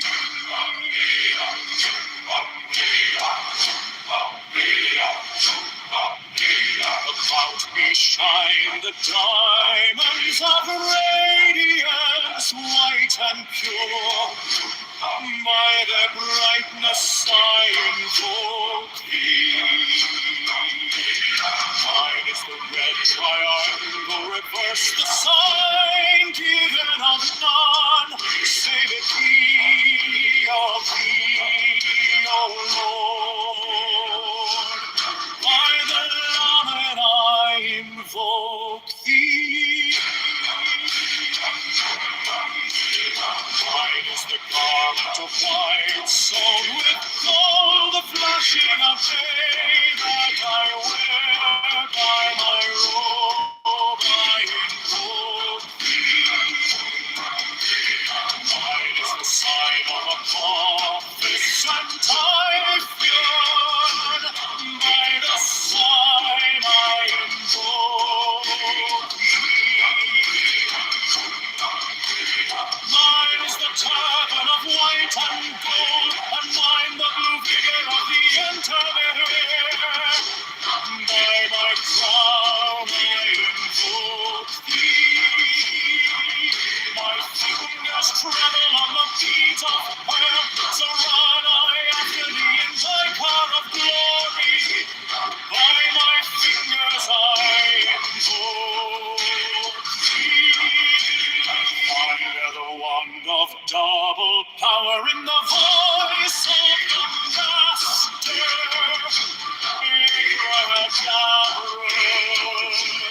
By the word I invoke thee. I know the dark blue waves of music in the song that I made of old to invoke thee. Strike the master chord, draw the flaming sword, child and conquering Lord, Horus Avenger.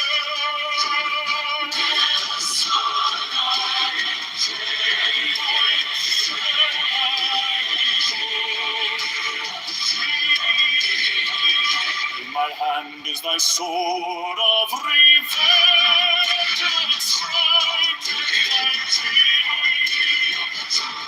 By the sword I invoke thee. Voice of the five, the voice of the six, 11 are the voices. Abrahadabra.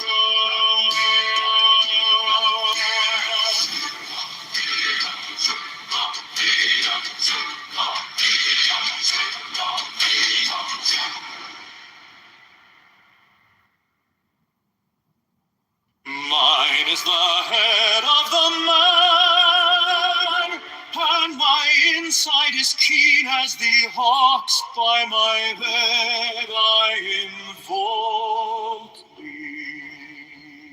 I am the only begotten child of my father and mother. My father is dead. My mother bore me with labor and pain and fear. By my body I invoke thee.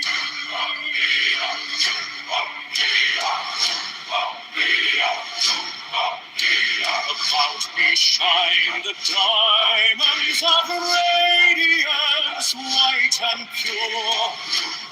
By their brightness I invoke thee.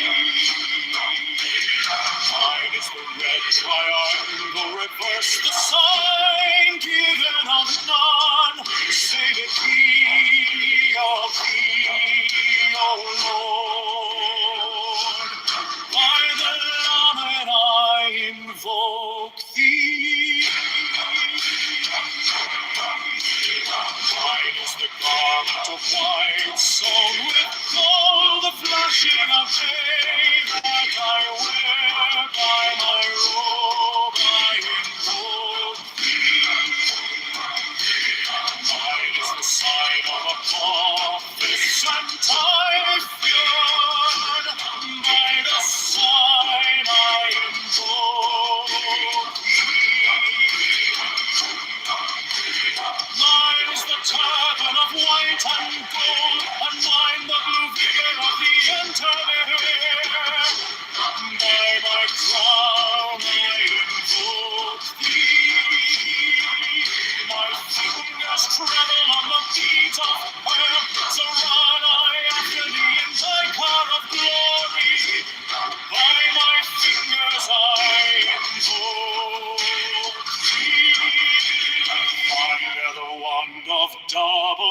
power in the voice of the Master.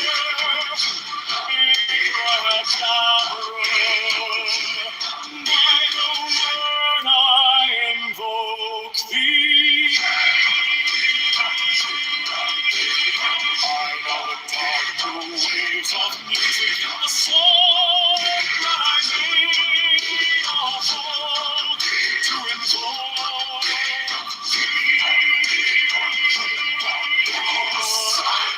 Strike the master chord, draw the flaming sword, child and conquering Lord, Horus Avenger.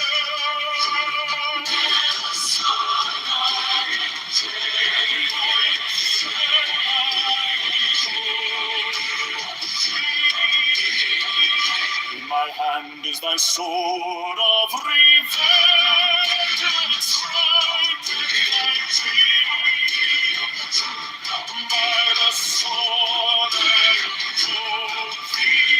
Voice of the five, the voice of the six, 11 are the voices. Abrahadabra.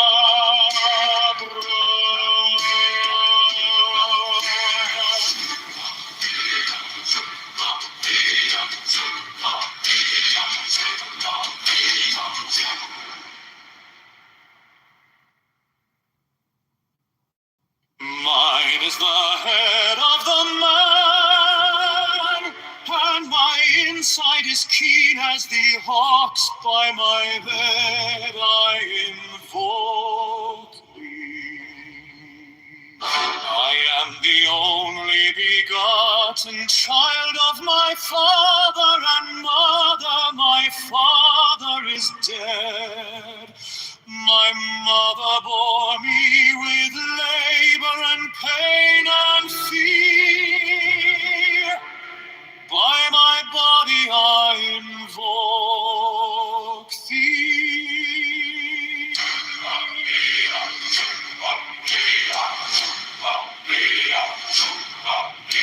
About me shine the diamonds of radiance, white and pure.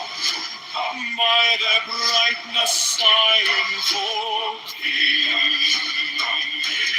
Mine is the red triangle, reverse the sign, given of none, save it be of thee, O Lord. By the Lamed I invoke thee. Mine is the garment of white, sewn with gold, the flashing of day that I wear. By my robe I invoke thee. Mine is the sign of Apophis and Typhoon. By the sign I invoke thee. Mine is the turban of white and gold, and mine the blue vigor of the intermediate. By my crown I invoke thee. My fingers tremble on the beat of earth, so run I after thee in thy car of glory. By my fingers I invoke thee. Under the wand of double power in the voice of the Master.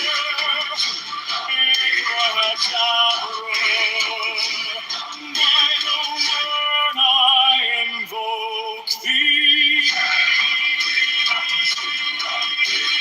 I know the dark blue waves of music in the storm that I made a hole to invoke thee. Strike the master chord, draw the flaming sword, child and conquering Lord, Horus Avenger.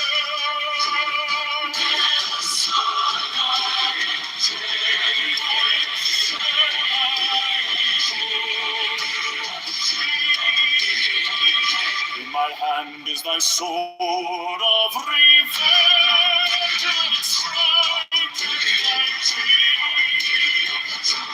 By the sword and voice of the lion, the voice of the six, 11 are the voices. Abrahadabra.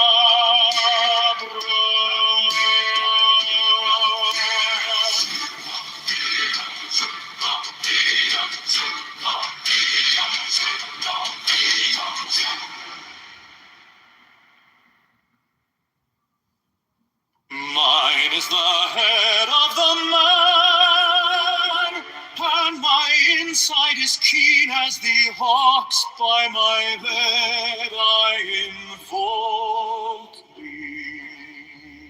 I am the only begotten child of my father and mother. My father is dead. My mother bore me with labor and pain and fear. By my body I invoke thee.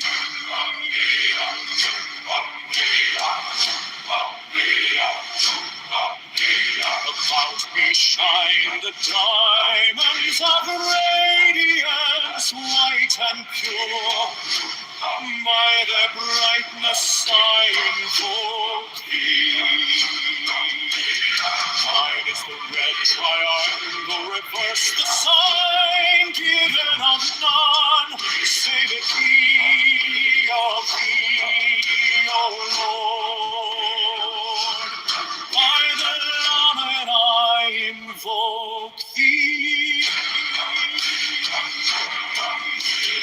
Mine is the garment of white, sewn with gold, the flashing of day that I wear. By my robe I invoke thee. Mine is the sign of a prophet and Typhoon. By the sign I invoke thee. Mine is the turban of white and gold, and mine the blue vigor of the intermediate. By my crown I invoke thee. My fingers travel on the beat of fire, so run I after thee in thy car of glory. By my fingers I invoke thee. Under the wand of double power in the voice of the Master,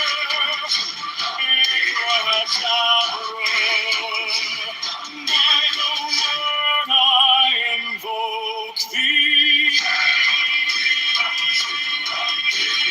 I know the dark blue waves of music in the song that I need to invoke thee.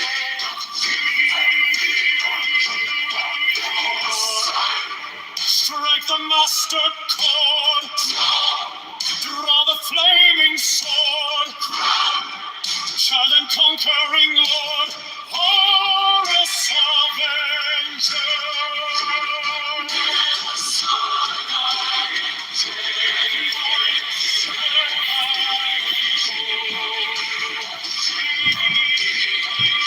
In my hand is thy sword of revenge, and strike thy teeth. By the sword I invoke thee. Voice of the lion, the voice of the six, 11 are the voices. Abrahadabra.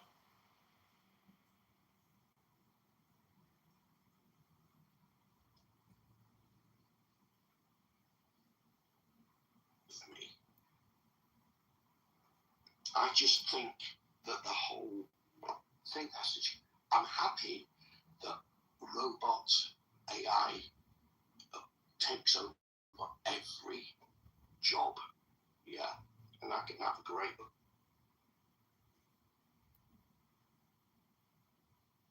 to have a certain amount of women, a certain amount of gays, queers, steers, or people that ride fixed gears on their bikes. It doesn't say any of that. Right? It is a smorgasbord of different kinds of outreach that looks at different kinds of experiences. You can have affirmative action in the workplace and still be all white. It doesn't always lead to results. It also encourages people to not look at things like names on a resume. So a lot of hood niggas like you might be called Jaquan Jenkins. My name is Christopher. Okay, I didn't say you, I said like you. They might be called Jaquan Jenkins. Well, or I check white on my resume every time. You know how many interviews they got me? And then you showed up and they had you arrested. No, then I showed up and I got the job. No, you didn't. Yeah, but why you think I got a job now? No, you didn't. Anyway, let me just continue. I mean, you're not really listening. You're like telling jokes. I'm not going to waste my breath. You think what affirmative action is, and you just, I'm so fascinated by black men like you who are conservative or Republican in their politics, or so they say, but want reparations. It makes no sense. Let me guess, you like Tariq Nasheed. Nope, don't even know who that is. I personally don't want reparations. I think that the black community as a whole deserve reparations. I work for the shit I get. What does that mean? That you I don't work think my ass off. You don't think the black community, if you get reparations, they didn't deserve it?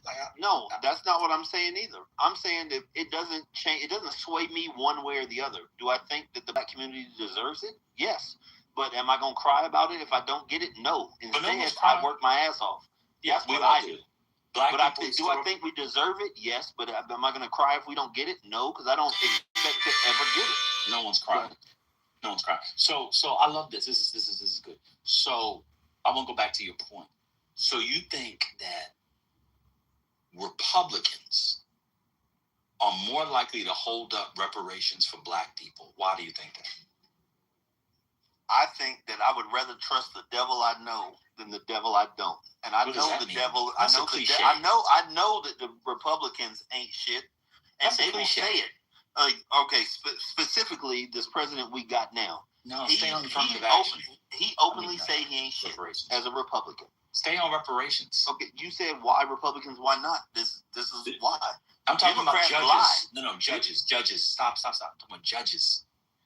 The only judges I know locked me up. Stop it. You said Republicans on the Supreme Court will be more likely to uphold reparations than Democrats. That's what I'm asking. I'm not asking about the county judge that locked you up for beating your girl's ass. I'm not asking about that. First off, why you got to disrespect me, bro? Well, I don't know what you got locked up for. What you get locked up for? Yeah, you could have asked. Not for that. For drugs. Thank you. Oh, that's I don't even beat worse. Women. I don't beat women. You just poison them. You just poison them and the children in the communities. So you kill This them. is hilarious. Wait a minute. When you say drugs, you were taking them or you were selling them? I was selling them. Oh. But that was years and years ago. But that's not the point. What type of drugs was it? Mostly Xanax and ecstasy. Incredible. So you were destroying black communities. Keep going. No, I was destroying white communities because that's who bought my product. Of course. And how long did you go to prison for? 4 years. Oh my God, you was moving real weight. I did a little bit. It was all right. Federal or state? State. God damn. All right, keep going, brother. I don't do that, bro. I'm a carpenter now. Okay. I got 5 children. I'm a grown man. Praise the Lord. I'm still interested in this idea. So Republican judges are currently knocking down everything that black people and their allies fought for when it comes up to the Supreme Court.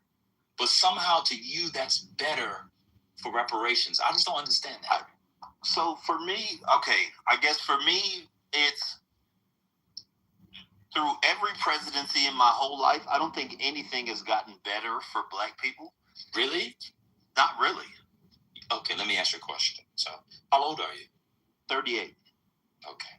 So you were around for Obama. You don't think black people's economic situation from the end of Bush was better than by the end of Obama? No. Not for me. Not for me and not for anyone that I know. You said black people. You didn't say your circle. Okay, well, see, y'all always do that. You mentioned we're talking about 40 million people. Now it's about. Okay, well, then I'll still say no as a whole. Okay, cool. What was black unemployment when Obama took office? Do you know? No, I don't. I mean, if they probably gonna say it was like 80%, and then when he left, it was like 20 or some shit. No, I think it was like 17% at its peak. And then what? It went down to what, half? Like 6 or 7. That's not bad. I know under Trump, it got to its lowest ever in his term, and then under Biden, it got even lower. You think black people's unemployment is worse? It hasn't gotten better since Bush? Well, considering I have a really good job, I would say that things have gotten better. But the only thing with things getting better is they're starting to have to hire people because it costs to live here. Like I've never had more. Like I make good money, and I still go paycheck to paycheck. But okay, that's just the American dream. But that's a different thing. Let me ask you another question. Since you were in prison, have you ever looked at the incarceration numbers when they peaked? Oh, they're mass high. Incarceration? They're high. They're still higher. Are they higher or lower now? Well, technically they're lower, but they're still high as fuck. They're significantly lower. Yeah. So is that better or worse? It's better because they finally started letting. So here's the thing. Like, you mean when you say incarceration numbers, do you mean people that are in or people that are getting jailed? People that are in. People that are incarcerated. Incarceration crested. That means reached its peak and started to come down around 2010, 2011. Yeah, that's when they stopped arresting people for dumb shit. Because they used to arrest you for everything. That's what I'm saying. So is it better or worse? It's right now. It's better. Right now, it's better. So 2 minutes ago, you said nothing was better, brother. It's not better. It's not. That's not because of the Democratic Party, and it's not even because the Republican Party. I think it's more because of the damn world is like, why the fuck are you arresting a million? It's quite literally because of the Democratic and Republican parties. Like quite literally, that's why it is. They passed laws. They changed laws. Okay, but prosecutors stopped prosecuting people for dumb shit. Who gives all the votes? Who's city council? Who like all the way up the chain? And this is like what you just said is exactly why I think that the Republican and Democratic parties shouldn't even exist, because it should be on the backs of the people of what we want as a whole. Whether my vote might be some outlandish shit, but if there is 3 million people in a state and 2 million of them vote one way, that's what should happen. It should be the people. That's why it say we the people. It shouldn't be, well, I'm a Republican, so I'll take it under advisement, but I'm going to go my way regardless. And then go to the fucking electoral bullshit with these bit of votes or all that nonsense. It should literally be on the people. So then that's what America should be. That's not what it is. So no, I don't think that it's because of the Republican or Democratic Party. I think it's because they checked the temperature of the country and was like, fuck, shit's going on, people getting act up. Oh, well, they want this. You know what? We're going to finally give it to them. Okay, we're going to legalize weed, but everybody that's in prison for that, we're going to leave them there, but we're going to stop arresting people for it. That's what that is. That's a big part of why crime went down, or not crime went down, but jailing went down. Is they didn't let people out that shouldn't be there. They just stopped arresting people for certain things. What's the difference? So the difference is I know people that are in prison still that got arrested in early 2000 for weed. Yeah. So the claim that you made, I mean, you said that it didn't get better. So now you're saying you got better. Let me continue. I wouldn't necessarily call it better. I'll say it's different. I wouldn't call it better. It's just different. So fewer black men in prison is not better. Wow, this is insane. 1.3 to 7 cases per do you know how many of us are still in prison? I would guess and say 80. A lot. I would guess and say 100,000. A lot. Man, well, how about the check? I mean, you said how many? Let's see. In federal prison. No, prison in general, not there just are. That's relatively low. Okay. I'll look. Let me see. Number black men in prison. I don't know these offhand. It's about 1 million. That's a fucking lot. It is. I didn't say it was good. I said it was better. And the only way to get to it to be good, unfortunately, is to work through a system. You checking out of a system is not going to help, young brother. I'm telling you. Yeah, I get you too. I just that's okay. I got you. Go. That's another thing. Okay, let's go. I can't life subscribe expectancy. to that bullshit. What about life expectancy? Is life expectancy higher or lower now than it was when you were coming up? Would you say? Are you talking like life expectancy if you're just a healthy person and like how you live? Or are you saying like life expectancy living in the hood, like overall? Just overall. The overall number is probably going to say better. Yeah. So I don't agree with the better because this is too many motherfuckers is using shit and doing shit and you know what I mean. But whatever. Okay. This is the life expectancy from 2000 to 2019. It increased most for black people. That's awesome. But you said nothing was better. I don't think that Republicans or Democrats made life expectancy better. Of course they did. Can I tell you how? Yeah, I would love for you to tell me how they made life expectancy better. I'm about to tell you. The Chicago Bears race, it is 10 months away. But should I tell you why?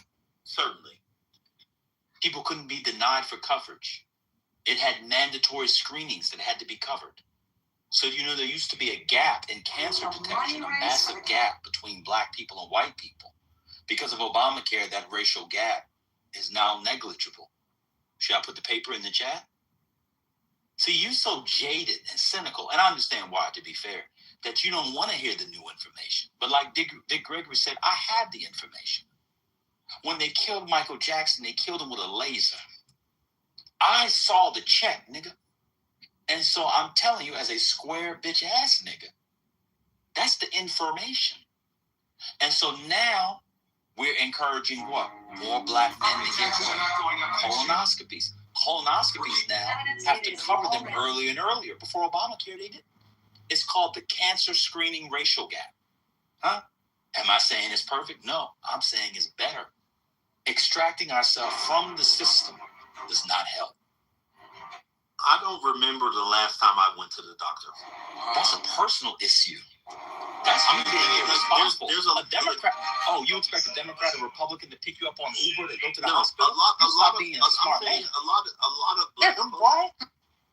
of black folks don't go to the doctor. Black men, the women do. Well, yeah. Well, that's actually something that the brothers they be out there fucking. So this is something that what does that mean? They need to go to the doctor. Wait, so the women are fucking? Who are they fucking each other? They scissoring? What's going on? They be out there fucking, and anyone that.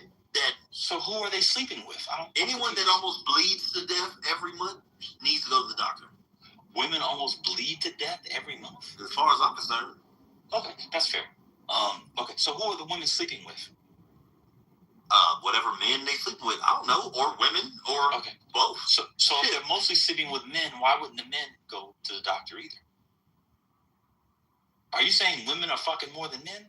Black women fucking more than black men? Is that your I think no. Don't do that to me. I ain't saying black women are fucking more than black. I'm saying all women are fucking more than men. No, but we were talking about black people. Oh well, yeah, still black women are fucking more than black men.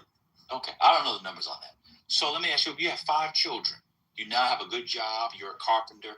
Vittime Pasquale Slaudi, eleison, et Patris et Filio et Spiritus Sanctus. I'm not Catholic, You're a carpenter. 1 second, sir. If you're a carpenter, we have to shout out Jesus Christ. Hey, JC, would you die for me? Zanna, Hosanna, hey, superstar. When you're a bitch ass nigga, sometimes you just bust out to Latin or musical. That's what square niggas do. Anyway, let me continue. Let me continue. You have 5 children. Hey, Dad, I want to take my training wheels off the bike this summer. Well, yeah, boy, we're going to learn how to ride that bike. Hey, Daddy, I need some pink barrettes because Grandma got me a new shirt and the barrettes I have are purple. You got all these beautiful babies depending on you. You don't go to the doctor to make sure you're healthy so you don't die on them from SNDS in 6 years? I eat properly, I diet right, I exercise, and I work. And when I die, I'm going to die. What does that do for the kids? I got life insurance. No, but they need the. Oh, let me ask. How many of your kids live with you? Oh, none of them. That's what I figured. All right. Well, hey, whoa. He got 5 kids. They was just out here. They was just out with me for a month. Like 2 months ago. And they when they come, they mama come, and she stay with me too. And when I go out there to see them, I stay with her in the house that I bought that they live in. We just ain't together no more. We was together for 14 years. Don't try to make it like I'm some deadbeat motherfucker. Yeah. Any man that says I got life insurance, if I died, I got 5 kids is deadbeat in my book. Well, I'm sorry that your book ain't my book. I know. My book cares for the child. Yours doesn't. I care for my children. Why the fuck you think I work like I do? Because I don't want to work. I work 6 days a week, bro. I don't want to do that. So shit. you're working yourself to death. I'd rather sell dope. Oh.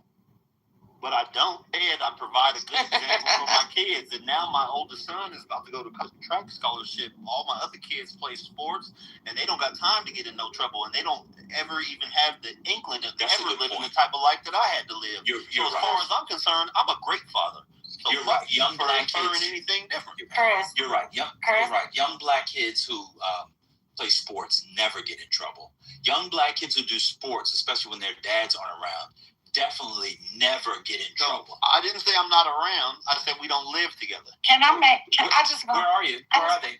I just want to say one Where are thing, the man. kids? They 4 hours away, but that ain't nothing but a short drive. That's not living together. I said we don't live together. I said so I just said you're apart. 4 hours. But I'm always around. No, you're not. You just said you work. How can you be around, always around, if you work 6 days a week, but you're 4 hours away? Break that down, Neil deGrasse nigga. Because every 3 months they either come here or I go there and see them, and I talk to all of them every day. I make it a point to speak to all of my kids daily. Okay.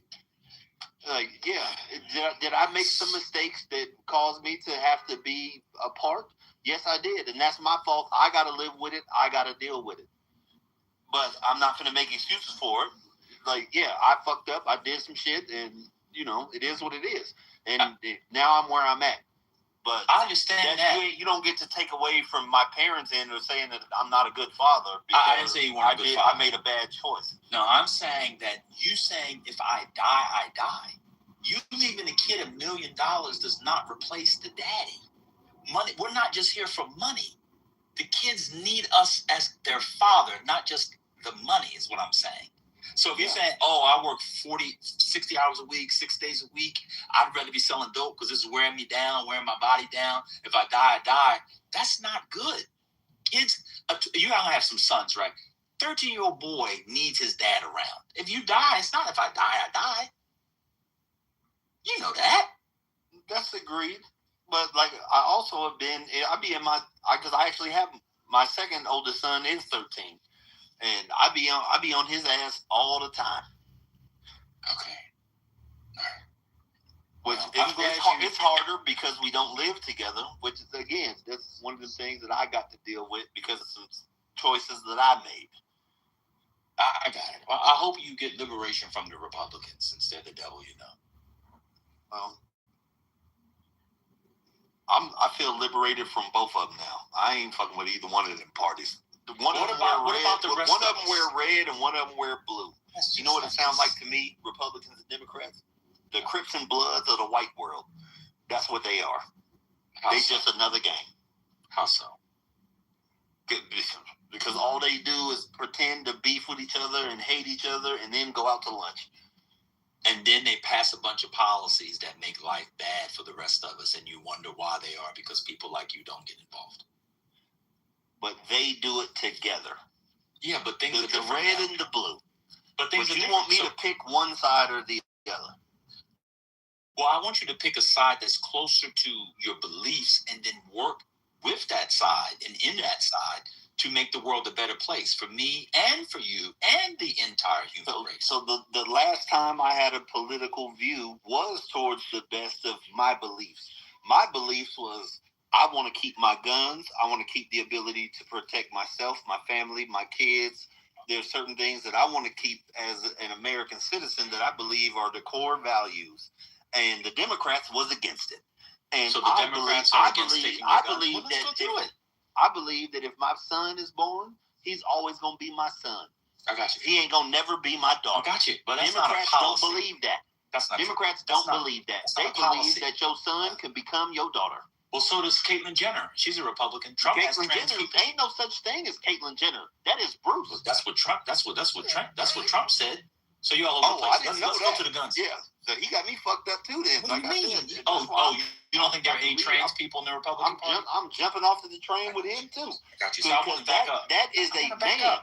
So you that is a man. Hold on. So you are allowed to have guns in California as a felon? It's a constitutional right. Where were we talking about the Constitution? No, the Constitution. Yes, it does. What does?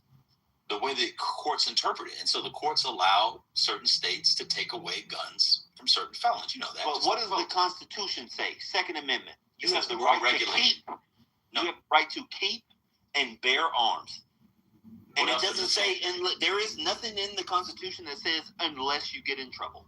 It does say that. That's the well regulated. Quote it to me real quick, please. Tell you, can I just answer the question? The well-regulated part gives states and the federal government the ability to take guns away from citizens. Let me give you an example. If you well-regulated, the Supreme Court has said many times. I want to know what it says in the Constitution. I'm telling you how the law works. But that's not what I asked. I can read it specifically. Hold on, since you need me to. I want to know what the Constitution says, not what they decide to change. It's not changed. A well-regulated militia being necessary to the security of a free state, the right of the people to keep and bear arms shall not be infringed. There you go. The first three words, a well-regulated militia. But let me just continue. So states can take away your voting rights, gun rights, all things for being a felon. You're in California, very democratic. Have they taken your guns away? They tried. How? Break it down. They said I was a felon and I couldn't have guns. And I said, how they take it down? Guess what? I got guns. So. Oh, you have illegal guns? No, of course not. So how do you have a legal gun through California? You took them to court? What? You took you beat the state of California in court? No, absolutely not. I just went and bought the parts and I built my own shit. Okay, so I would not be admitting to a felony on a stage. That's a massive felony. Really, don't do this. It's not a felony, and they couldn't prove it anyway. Well, you just acknowledged it, so they can. No, I don't have any of those things anymore. Good. Okay, I see. What about your right to vote? Can you vote in California? I've been able to vote. Right. So why didn't the Democrats take your vote away? I don't know. The Republicans take away felons' right to vote. Really? Because in Republican Donald Trump's states, president, and I was able to vote then. Huh? Donald Trump was president. It was like the last time I said he was in president. states. I was able Donald to vote. Trump's not a governor. What's going on, bro? Are you listening? You said Republicans take away felons' rights to vote in their states. That's what I just said. Donald Trump's never run a state. What's happening? So let me see.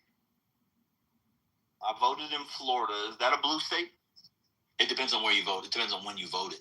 South Florida, I don't even remember when that was. I don't know. But I lived in Florida, Vegas, Cali, Wisconsin. I mean, I know Cali's a blue state. I think Vegas, like Nevada, is a blue state now. Yeah, it goes back. But it was a red state. Yeah, I don't know. I ain't got time. I don't. That's what I say is I don't really. You don't have time to vote that 20 minutes. No, I have Tuesday. time. I just don't care about all that. So you can talk to me for an hour on a Sunday night, but you don't have time to stand in line for 20 minutes and vote. I understand. Vote for whom? For somebody I don't believe in? Well, how about this? Why don't you participate in primaries to get people on the ballot who you believe in? Because I don't know none of these motherfuckers. I don't believe in none of them. That's the thing. I don't believe in none of these politicians. I don't believe in a politician. That's bizarre. How you believed in a woman you made 5 kids with and left her? Well, that's, I had a problem at one point in life. You believed enough to have 5 kids with a woman. I just used to act up. There was a time in my life that I used to act up. You had 5 kids. I love this. You could believe enough to bust off to. I would say you and that woman probably had sex no fewer than 400 times. And you probably bust off up in her, respectfully, at least 200 times. You believed in her enough to do that to produce 5 children, human babies, in your likeness, carrying your blood and DNA. You believed in her and you left her. But you can't spend 20 minutes. I didn't leave. Like I said, that's a sticky situation. A big thing happened, and it was a necessity for me to leave. She turned trans? What? She turned trans? That's why you don't like trans people? She turned... No, she's still a woman, and we still kick it and all that. But there's just some things that happened, and then I got locked up. You still sleep with your baby mom of 5 kids? Yeah, I still sleep with her. She still sleep with me. When she comes see me, she stay with me. When I go see her, I stay at my house that she live in that I paid for. Is that her in your pictures? No, that's my ex. That's my most recent ex. That bitch is crazy. Excuse me. That girl is crazy. Oh, okay. Yeah. So you had to leave for a reason, but y'all still share bodily fluids. Well, no, we cool. We cool. We better as friends type thing, but we also still like friends. So you can't like pussy otherwise. You have to use the lure of the 5 kids. You can't pussy just going to the bar. No, because I still get pussy. So why are you messing with your baby moms? That's messy. Because I love my baby mama. So why not marry her? You love her enough that she's 4 hours away raising 5 of your children that you're not there for. 3 of my children. She's raising 3 of my children. I got 2 other baby mamas, bro. You have 3 baby moms? Yeah. But one of my kids is grown. He just got a scholarship. He's on his way to college. You're 38 years old with 3 baby. Yeah. I see why the Democrats left you niggas. Well, it is what it is, dog. I'm not going to apologize for my life. I didn't ask for this life. I was given it, and I lived it. I lived it my way at that. Which, in hindsight, may not have been the best way. I should have probably done a few things different. But it is what it is. I'm here now. This is one of the things that I love about...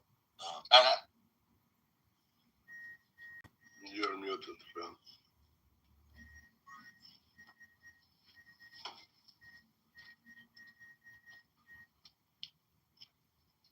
Ben, you're muted.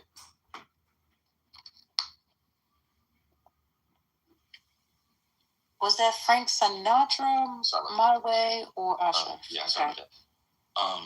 Look at Sean. Ain't nobody ashamed. He should be ashamed himself. Why would I be ashamed? Oh, well, I would tell you why I would be ashamed to be under 40 years old. Why would I be ashamed of anything, bro? I didn't say you. I'm here lying about shit. Again, I don't think you would be ashamed. I said I would be ashamed. I have a different set of morals and standards than you do. That's what I'm saying. You probably grew up different, too. So you're saying that poor people who grew up in the hood who are black, they have bad morals and they can't make better decisions? Is that what you're saying? No, I'm saying that I wouldn't. The morals that I have now, today, as a man, now that I've learned different things, didn't get taught to me as a youth. I didn't get taught that as a child. I didn't grow up with more. I grew up in a whole different life. Oh, so when you were 12, 13 growing up. I was already getting locked up, bro. I got arrested at 10 years old. No, I understand that. But you weren't taught that having a bunch of baby moms was a bad thing? Wait, no one talked about baby mom. I was taught that if you black, you can sell dope or go to sports. Okay. Well, you're right. There was nothing on TV. There were no examples. There were no programs at school. They just taught you dope or sports. And you grew up in California? Those things were in school. But again, considering that when I got home, I didn't have parents in the house like that. So I was always outside. So I got raised outside. Okay. Yeah, I mean, lots of people get raised outside. But let me just continue. This is what I'm telling y'all about Elder Terah and others are like this. 20 years, 30 years of destruction. Poisoning communities, the brother said no morals, etc. They clean themselves up, and after 6 months, they judge other people. They're better than other people.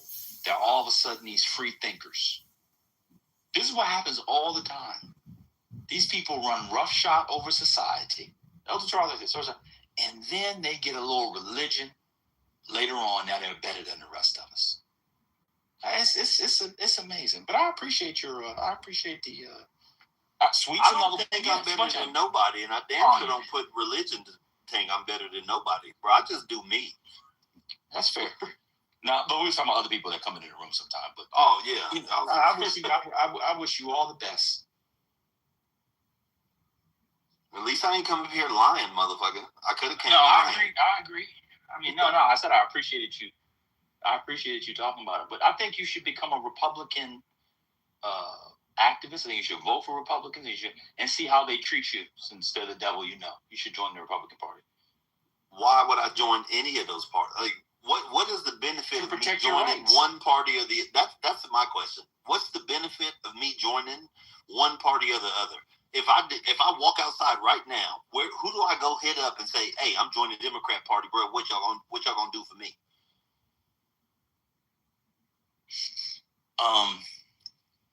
You're right. Are they gonna give me something? They gonna pay me? You're right.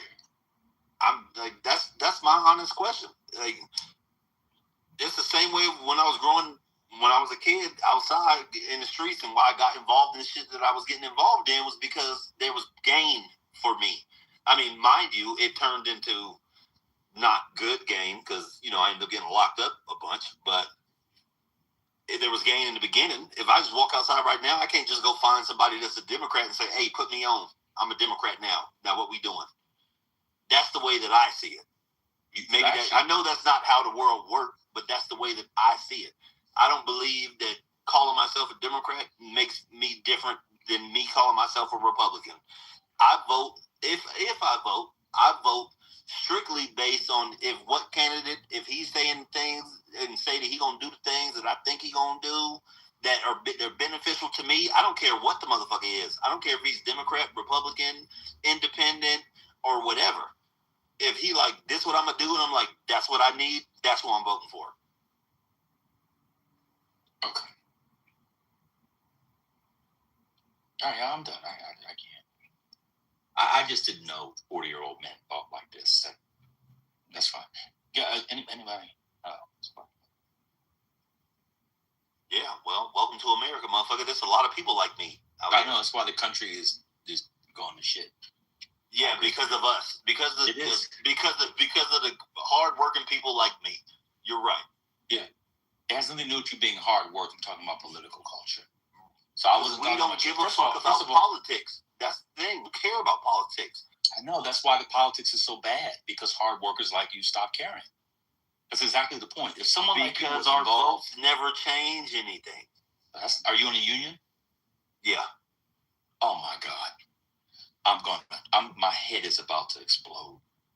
Wait a minute. Look, I don't like the union, but the union is good for me because it protects wages, it protects job security, and God. it's a necessary evil. I don't necessarily care for the union, but it's good for me. So then that would be the reason to support a political party, because there's a political party that's keeping unions viable, which is the direct benefit for you. There's another party that's trying to get rid of unions, where their leaders say it's bad for unions. They put people on the court to get rid of unions. They ain't gonna never be able to get rid of unions. Who told you that? They're not going to be able to. They already tried. They tried and tried. Sir, union membership is steadily going down precisely because they are getting rid of unions. You just happen to be lucky enough to live in the most democratic state, or one of the most democratic states in America. I don't live in California. Oh, where do you live now? Utah. Oh, well, they could be gone. Yeah, I live in the Mormon state, man. They could be gone. I mean, Mormons are a little bit different, but they could be gone. They're more traditional Republicans, but they could be gone. Go ahead. But I've also worked jobs like in the industry, because I used to work in a mine, and I worked because it wasn't union, and it was a big thing. Like, you know, when you go to like your onboarding and all that shit, they'd be like, oh, you know, if you guys want to start a union, you have that right. Have that right. But if you started talking about any union thing, because, you know, it only takes the workers can start a union. If you start mentioning union, they'll fire you. The same way with like Walmart. If you start talking about some union shit, they will get rid of your ass, which should be illegal. Well, it was illegal until, oh my God, yo. This act is funny. People come up here and love Democrats and don't even know it. I don't love either. That's what I've said it before, and I'll say it again. I don't care about either one of the parties. I only care about what's beneficial to me and mine. If that aligns on the Democratic side, then great. Then I'm a Democrat for that time. If what aligns to me next week says that it's on the Republican side, then fine. I'm a Republican for the next week. I don't need I'm not no fucking politician, bro. I'm a regular ass person in America. I'm just a regular person. I don't need to be like, oh, I'm this or I'm that. Like, I feel like that's the same thing like when I used to run around with gangs. Oh, I'm from here. I'm from there. And I don't like you because you from here or from gangs there. give you union protection with good wages and retirement and healthcare? Unfortunately, no. They did give me a one-way ticket to the penitentiary. Cool. So not like gangs, but I take it. Well, you get what I'm saying. You just take it a little way too literal. Come on. I don't. I'm not taking it literal because you're getting lost up. You're getting caught up in the political conflict and making an analogy to gangs, all the while saying you like Democratic policy. Some of it. But at the same time, I know the Democrats was trying to take my guns away. No, no, they weren't. When? Aren't they the ones that want to try to strip guns? No, they don't want to strip guns. Or just make gun laws more stringent. You're not supposed to have a gun. Who? You. Man, the Second Amendment say I got the right to keep and bear arms. Can you, Chris, maybe you don't understand that each amendment is subject to reasonable restrictions. The court has ruled that. The court has ruled that on many occasions. So if you don't believe in the Supreme Court, I don't know what to tell you. But the court has said well, that's a problem for you, because if you're going to commit crimes that the court has said are crimes, you have a problem. But here's the thing. Listen, let me just finish. Just because I committed a crime in the past does not mean that I should not be able to defend myself in the future. Chris, can I just finish? So the court has held numerous times, and in fact, it's been much less restrictive in terms of gun laws. They basically said that there really isn't a standard, but you can still have some reasonable gun laws. Now, reasonable gun laws, the court has said on numerous occasions, include the fact that felons cannot have guns. That's considered reasonable. Certain things are considered unreasonable, and the court has held that. Various states are trying to decide what laws make sense and what don't. But at the end of the day, the Democrats aren't trying to take away. Your guns are gone, or they should be gone, and let's not have that discussion. But they're not trying to take away guns. They are trying, in many cases, to impose some restrictions on guns. You may or may not agree with them, but they may or may not be legal anyway. In terms of the union, I don't really understand what you're saying, because Republicans are basically anti-union at this point. Democrats are pro-union. Their policies have been pro-union. Union representation is going down. If you lose that, you will probably lose some of the benefits that you really appreciate. So there are laws and policies that Democrats have that actually are helpful to you. Republicans, for example, let's talk about reparations. I thought that was pretty funny. Reparations probably are illegal under this court. Why? Because they are giving one group of people, right? A specific benefit, and the court will hold that that's not legal under current law. Now, that wasn't always the law, okay? But the Republicans have been winnowing back on these sort of things for years, and that is one of their policies. So I guess what I'd say to you is I understand that you don't care, and I understand that you feel like it doesn't matter, but maybe you should look into things a little bit more. Is that possible? Possible, yeah, but not probable. I just build shit for a living.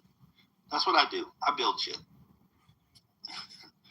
So even if they took my union away, I'm still a skilled tradesman. I'm always gonna have a job because I build shit. Yeah, but building things for me, it's that simple. I build shit and I'm good at it. But building things doesn't mean you have to be uninformed. You don't have to say, "Oh, this is a bookish person, this is a building person." You could be a builder and also be the smartest person in the room, book-wise. Like, they're not opposites. No, I'm not a dumb person. I mean, I might be dumb politically, but yeah, okay. That's just politics has never been a thing that piqued my interest because it's never been a thing that I have any like real value in my life, like for politicians or for politics or for any of that shit. Because honestly, considering the fact that, as I said, I've been in jail and this and that, I consider the laws as more of like a guideline than anything. Of like, if you don't cross this line, you're good, and if you stay on this side of the line, you're good. As long as I stay on my side of the line. Do you really believe that? What world are you living in? Mine. The one that I live in every day. So what's interesting about this is, I'm not going to say you're a hardened criminal, but you've done time, right? And to you, I'm probably a square, right? I'm part of the EPA, I pay my taxes, all that good stuff. That's not a bad thing. No, let me finish. Let me land. And what's interesting is my engagement with law enforcement has been terrible my entire life. I despise police. Despise them. This is coming from someone who has never participated in any nefarious activity or criminal behavior. But I know that the laws impact me significantly. When I was growing up and I spent time in New York City, coming up, stop and frisk was brutal for me, right? And I understand that is directly attached to the mayor of the city and who votes for that mayor and what type of draconian laws they pass down, right? Like, this stuff impacts you, whether you want it to or not, whether you believe it does or not. It impacts you, bro. I got stop and frisk under every president, Democrat or Republican. It never changed how the police treated me. Presidents don't control police. We want that. Exactly, because police are just people. No, I get fucked with by white cops all the time, homie. That's a state policy. Weren't you selling drugs though? No, even since I've been on the legit, I always get fucked with by the police. Always. Okay. And it's not just like a simple thing. Like, a motherfucker pulled me over. Matter of fact, 2 weeks ago, I got pulled over at 8 o'clock in the morning, and I was like, "Why you pulling me over?" He said, "This ain't how it works." I said, "Why you pulling me over? Give me your ID." I pulled it up and said, "I'm gonna give it to you as soon as you tell me why you pulled me over." And we argued for about 2-3 minutes, and then he was like, "You have your brights on." I was like, "You pulled me over for having my brights on at 8 in the morning?" Then I gave him my driver's license, and but cops like to fuck with me. And you got anything in the car? You got any guns? You got any drugs? You got any this? Like, motherfucker, you pulled me over for my brights. You pulled me over for my lights. What the fuck is all that for? I got arrested for jaywalking once. I got beat up by the police in front of my mama in Vegas. And they tased me while I was in handcuffs. I sued the shit out their ass, got $70,000. Police always fuck with me. Why? Because I don't just bow down, and I will never be the one to say, "Well, why don't you just answer their call?" Because I didn't do nothing. You don't got a right to just be stopping and just be asking me questions just because how I look, or just because how I'm dressed, or just because I got tattoos, or any of that bullshit. Actually, the Supreme Court, the Republican judges that you were supporting say they actually do have that right. Well, then I guess I'm going to be a Democrat on the next one. Like I said. Okay, that was funny. I said that before, that whatever benefits me is what I'm going to go for. Okay. Last question. How'd you end up in Utah? Oh, I got some homies that moved out here. I was living in Florida, out there ripping and running, and I was like, man, I'm tired of this shit. And some of my partners was like, man, come out here. And I ended up coming out here, and now I'm in Park City. Well, best wishes. Yeah, no, I live in a rich city. It's great, boy. All these white women out here, you kidding me? I'm not interested in that. No. Oh, you in a blizzard, huh? Huh? Hey, look, let me tell you. I started snowboarding, all kind of shit. That man said the shit ain't snowing. God bless you. I mean, well, I've always done shit like that. Like I wakeboard and I've tried to surf. I can't surf, but I'm big into extreme sports. I like to do shit. I like to be outside. So Utah was the perfect place to go. You take your I kids. only went to Florida because I needed to get away from California because they was trying to give me 20 years, and I got out and I was like, I'm out. I'm gone. I'm not staying out here. I don't know if it was the state, bro. It was your activity. Right. And you don't originate in Cali. Huh? You born and raised in California? Yeah. Yes, ma'am. Oh. What do you mean they were trying to give you 20 years? Did you were you on parole and you left the state, or what have you done? Allegedly. Allegedly, sorry. I'm sorry. No, allegedly. No, everything got dismissed in court. They was trying to give me 20 years. I fought my case. I won, and I got the fuck up out of California. Well, what did you do? Have you been back since? He's innocent. To visit. What did you do? But he's still carrying guns. Yeah, and he's a felon. They alleged that I was involved in the shooting, but I wasn't even there. Whatever. Like, I wasn't there, and there wasn't no witnesses or no nothing. And that's why I got out, because I'm innocent. And I left and said, I Sounds like they didn't have a case, my brother. The police was always fucking with me. They always been fucking with me. Right. Bro, why do they keep messing with you? Why are you putting yourself in positions? I mean, I live in California. The police don't never bother me.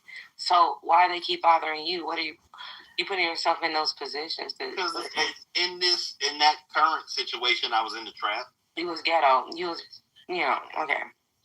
That's, like, I take full accountability for all of my actions and the situations that I put myself in.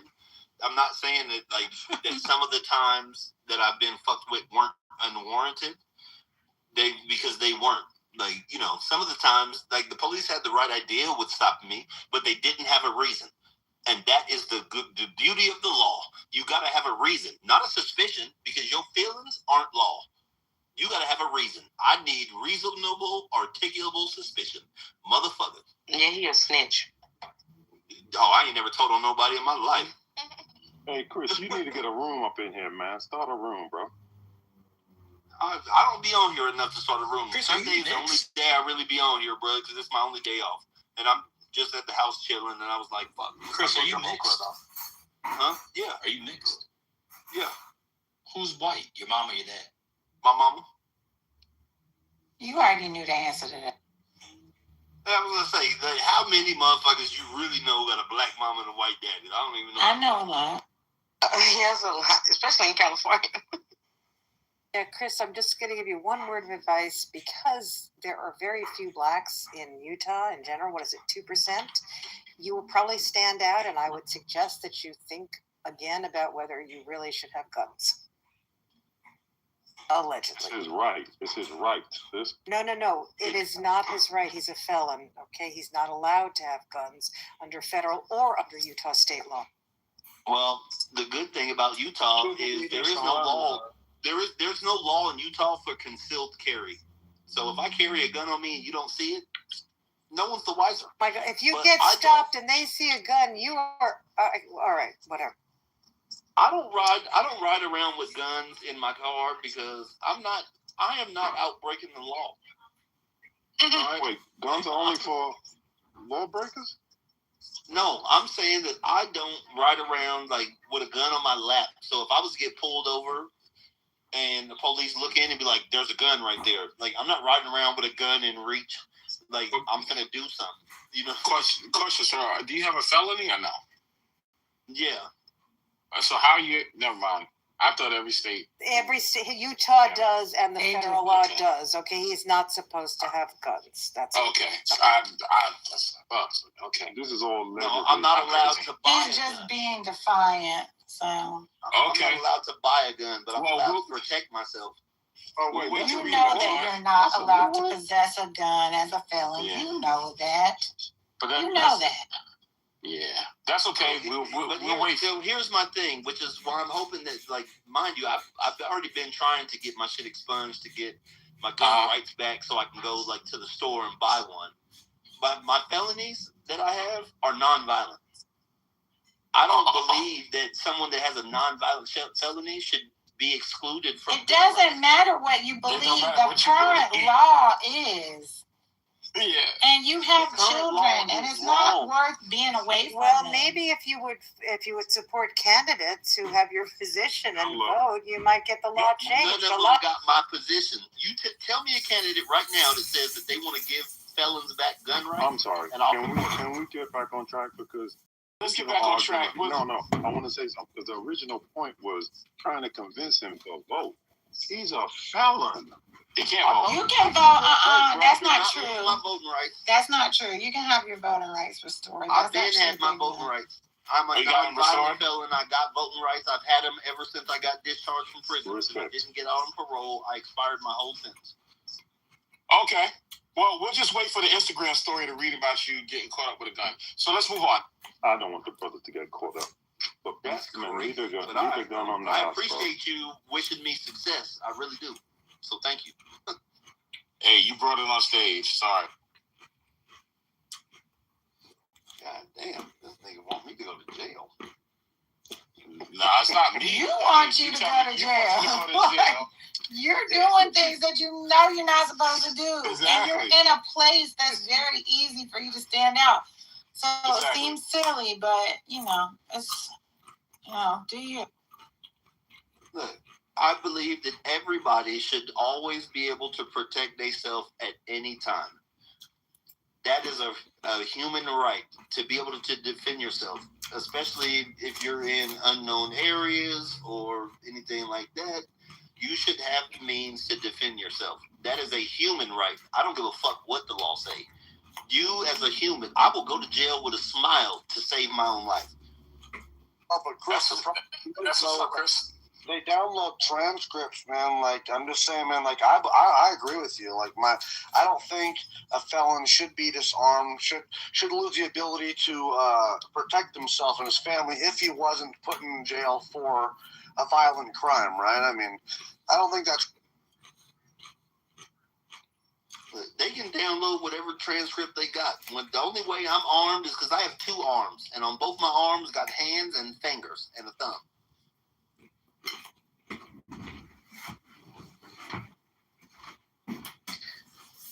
Chris, there are other things that you could use to defend yourself that won't get you in trouble. I think that's what most people are just trying to just say to you, man. Like, you can get in trouble for certain things. There are other ways to defend yourself. So that's all. I think what most people are just saying, bro. Like, no one wants to see you go get hurt. That's all. Hey, also, I think he's even precluded from getting mace. I don't think felons can even get mace. I don't know if that's... We can get mace, because I be out camping and shit. I got bear mace. There's bears and shit where I live, and especially where I go camping. Yeah, we can get like it's. Utah's not like California. California do a background check to buy bullets. I buy bullets all the time for when I go out target shooting and shit. Like I've been hunting, all kind of shit. Like with friends or whatever. Not my guns, because I don't own no rifles. But with my partners, like I was glassing for them, sitting up in the stand and shit. I wanna just ask you to stop saying incriminating shit. Like I just think you should stop, please. Exactly. I have one last question for you. When's your birthday? Yes, ma'am. Like, what's your sign? No, I don't need your, like... I'm a Leo. Uh-huh. Okay. What was that noise? What was that noise? You already know. First lady. She's like this. Can we please clarify? The noises I make. Are you serious, honey? Well, I just need him to clarify. Is he a July Leo or is he an August? Okay, now July Leos are great. Yeah, big 5. Sonny, what did you? July Leos are great. Why? I'm a July Leo. Why? I'm a July Leo. Oh, good. So am I. That's why. See, look, we all the same. Wait, so he's a July Leo? He's an August Leo. And they are different. Yeah, them August Leos, they're very daring. Very. Mm-hmm. And I'm at the end too. So they defy the rules a lot. No, we just do what we do. Katie, I've never defied a rule in my life. What are you talking about? Lies. What? You defy my rules, sir. Difference between a July Leo and an August Leo. What's the defining difference? You said it's the men. It's really the men of the August Leos that I'm hurt. You guys are poking me where it hurts. I'm just saying, Well, where does it hurt? All over. I'm an August Leo. You see, are you closer to July? He's saying it hurt. Are you closer to July? I'm at the end of August. Okay, so you're also picking up on Virgo energy. Yes, I'm on the cusp. Mm-hmm. Oh, he must be like August 22nd or 25th or some shit. Somewhere around that. Yeah, the 25th is Virgo. Oh, yeah, I'm at the end. I'm August 19th. Chris? Okay. I don't know what that So means. you right? Oh, August 19th. Okay. Yeah, I don't even I don't really follow I the think zodiac. he giving his birthday, giving it from this. Yeah, please. It's okay. It's okay, Chris. Listen to me. Listen, for your own good. It was really, really, really nice meeting you. I hope you you might come back once or twice a month. We welcome you. But baby, every day. That's it. Okay. All right. Not 3 times? Mm-hmm. If in fact we got 6 weeks in the month, then 3. Yeah. But if it's just a regular 4-week month, then just once or twice. I'm just kidding. just joking with you. But yeah, thank you for your honesty. I know a lot of people may not agree with you. You still held to whatever you feel as though is best for yourself. So, and it all explains it from you now. I understand your side. Thank you. Is there another topic, or there's no news? No good news? No bad news? No news? Somebody help me? No? Okay. Thank you, Maya.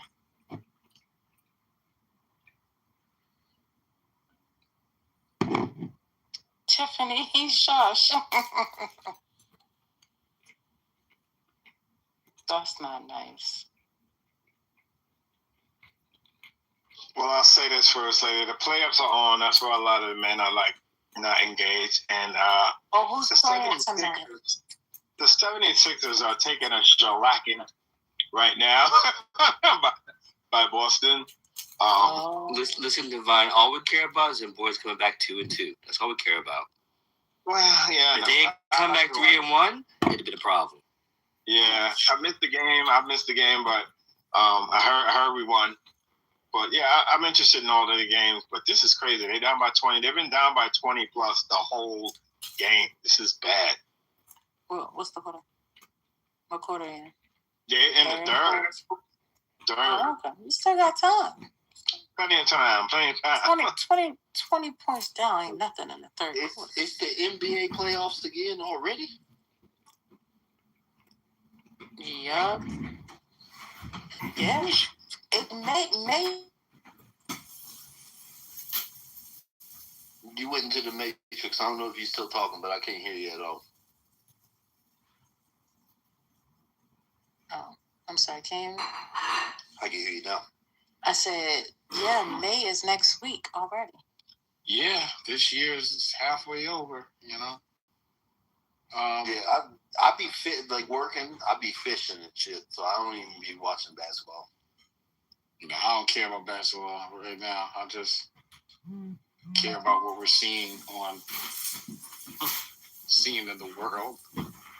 I do want to know if you know basketball. Tell me who I should bet on, because I'll jump on this little casino app real quick and throw me a ticket in. Biggs, you sure you're not a MAGA?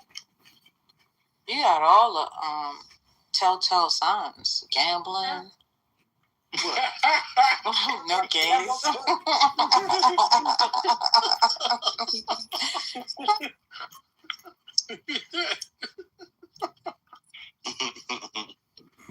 I don't even gamble like that.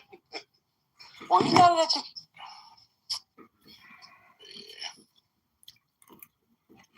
It's okay if you're hanging there. It's all good. I don't gamble like that, but I throw a little $50 here and there on some sports shit. All right. My correspondent says pressure builds to house walls after Trump dinner shooting, with some critics pointing to Wiles, who oversees the security service, and her role. Oh, Lord, no. Here we the go. Security reps that put Donald Trump and top administrative officials at risk. Sisters undergoing cancer treatment. Oh, they trying to blame Ross. I'm trying to tell you, they trying to get rid of all the women, y'all. I'm telling you. All women. It's true. I mean, 3 are gone already. He doesn't do anything with the men, even though they're incredibly. Well, shit, we better bring back affirmative action.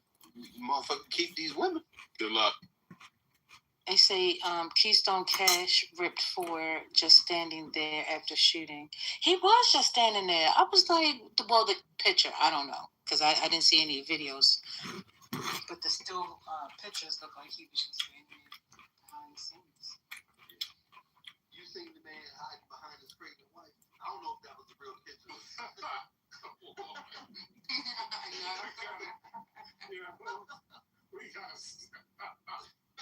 I'm just saying, bro, I seen that shit earlier. He was ducked down too. So this looked like. I seen that video. She was literally leading the way. Well, no, the baby was leading. Hid behind his pregnant wife. Yeah, it's kind of symbolic to 2026 culture. Never mind. Yeah, it just was crazy. I was like, oh, hey, motherfuckers be talking about this because that's nuts. I would never. That he's has this is attempt 3. Is this the on his life, or is it 3 or 4? No, three as president, but he. Your mama, what are you talking about in the chat? She said she said undergoing cancer. She didn't distinguish whether it was breast cancer or what. And then you said WTF. And then, are you not your mama? Who's yo? Let me see. Maybe there's a different yo. Yeah, your mama. I'm just reading what you wrote. What? Isn't that what you wrote? Then you said booming. I didn't. No. Oh, okay. Oh, okay. You erased it. Got it.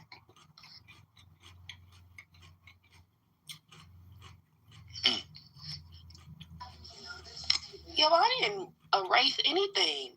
I was talking about what Christopher was saying. I wasn't talking about nobody else. I was Don't talking you call me by my whole government name ever again in your life. You said it.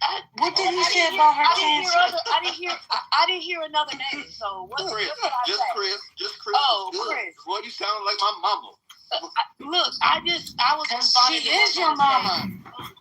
I just had a flashback, Mom. Don't call me by my whole name. I thought I was in trouble.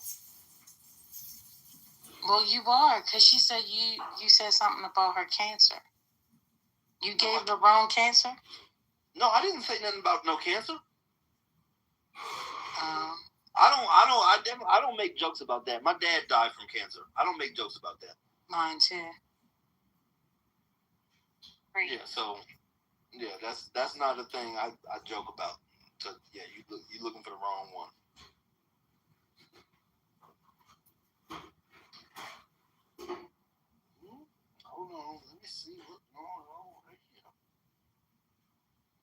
that you, Charles? What's that? No, that wasn't me. I was on mute. That's Chris. He talks so country to be from California. I get that. So I think it's a hereditary thing. All my family from Texas and from Louisiana. I think it came through there. Because even my partners in Cali be like, why you sound like that? And I'm like, nigga, I'm from here. Like, what the fuck you mean? I don't know. Your kids mix. Yeah. They mix with white, Mexican, and white and black. Oh, okay. How many children do you have? Oh, Lord. We just went through a whole interview with this guy. And you're not taking me back again. I'm sorry. You can't afford to snowboard. Yeah, I can because I provided. They provided for it too. I do a lot of different things. But if you ever want to snowboard, come on out to Utah. I'll get you plugged up. You ain't gotta have no gear. I'll take you to a rental shop, get you free rentals. You just gotta pay for your flight and your hotel. Snowboarding. I'll get you locked in. Or if you like to ski, then you can ski. I don't ski. I snowboard. But yeah. None of the above. Plugged up and locked in, y'all. Plugged up and locked in? And don't keep yourself in a box and do no, like, black people don't do that bullshit. Because they do. Nobody said that. Chris, you will have fun. Chris, you don't know who you're talking to. I'm not the person to tell that to. Nigga, I wasn't talking to you. Oh, shit. I'm smelling 21 Now it's time to boom it. Hey, First Lady, I'm smelling sauce here. Hey, BWA, how are What's you? good? What's good? What's good? I'm smelling sauce. No, please, don't smell nothing. Please. I'm glad you know. No. I smell it too. No. I was talking to the lady that said none of the above.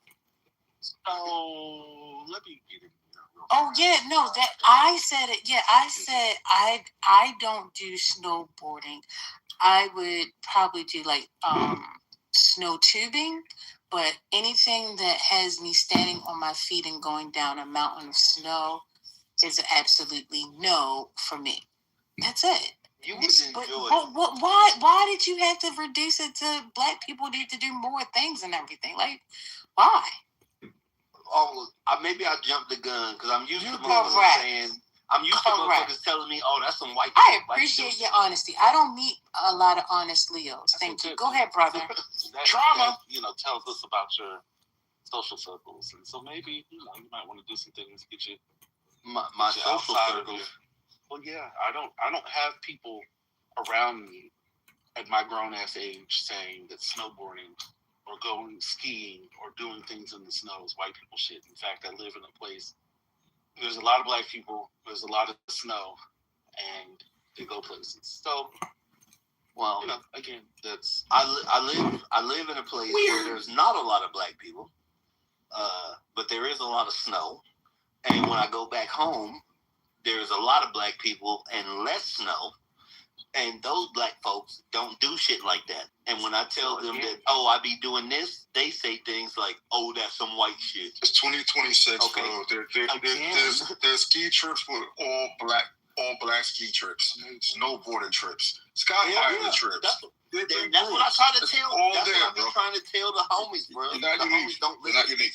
So again, that's your social circle.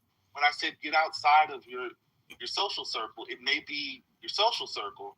Then you say when you go home, your homies, that's your social network. That's your social circle. So that's not my social circle. That's the people I see twice a year. Because that's my brothers, my sisters, my cousins, some other still live back in Cali. My aunties, my uncles, my cousins, my nieces, so that's not my everyday. My social circle is the motherfuckers that I know. That's your limited family there. And then you go. So if those are only people you see twice a year, why would you extrapolate that to all of black people? Maybe you need to get out a little bit respectfully. It's not disrespectful, but if you're going to malign black people for what your family and old homies do, and somebody challenges, I've got it on Clubhouse. I don't understand why you're getting upset. But brother, I've got it on Clubhouse. His family's not all black though. I've got it on Clubhouse from niggas too that was like, "Oh, you be snowboarding? That's some white shit." Chris, you said your family, you're not all black though, right? No. So how it's even more fucking funny. Oh, here we go.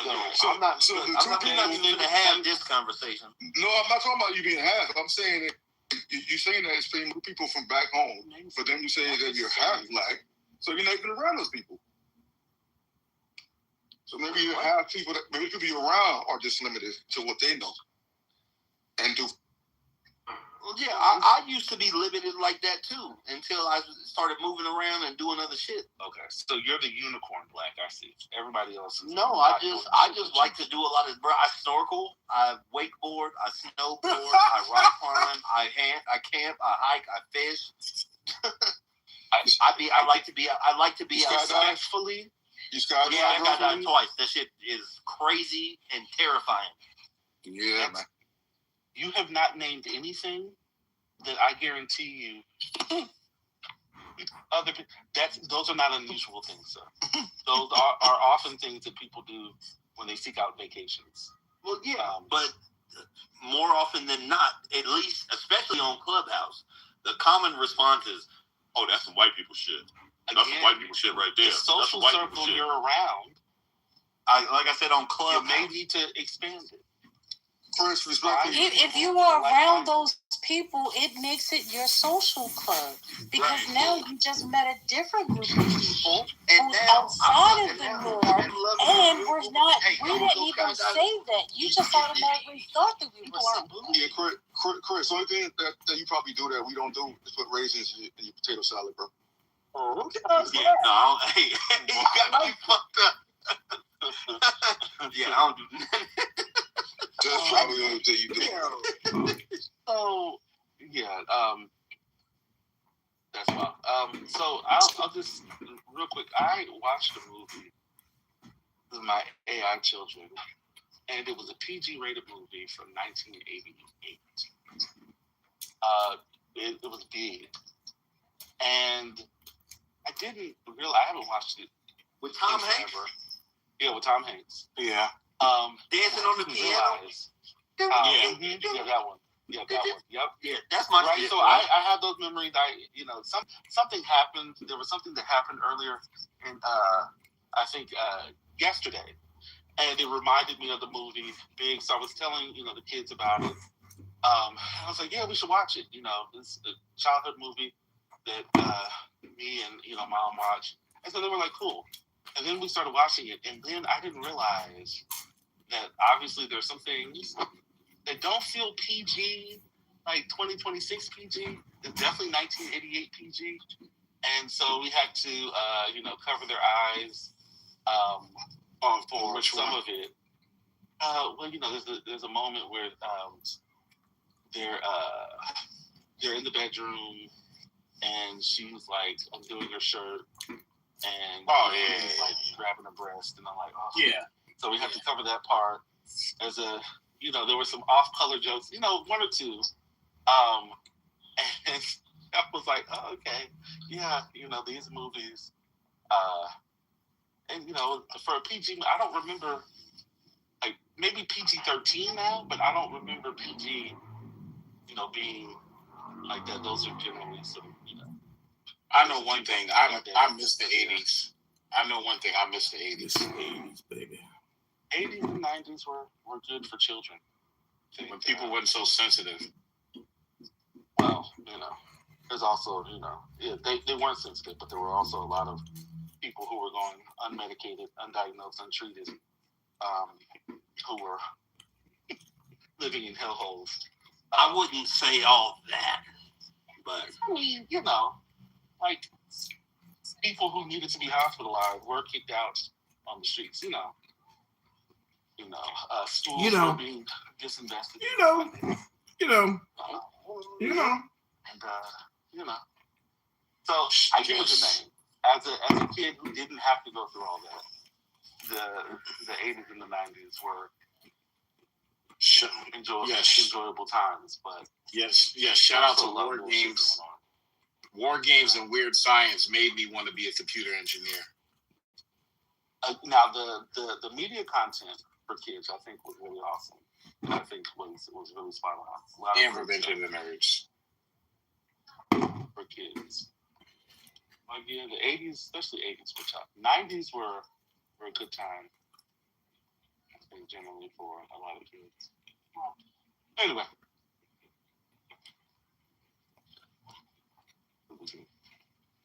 If from what black people are not doing. Now, I will tell you something that a hurricane is definitely not stealing. But that's not because he's black. It's because he has two left feet. And medically they told him that he should not be doing this. But that's a different subject. That's all.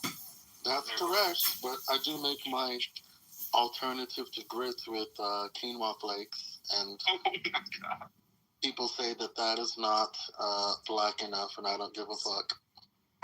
So. Wait, so it's black but not black enough? I would beg to differ.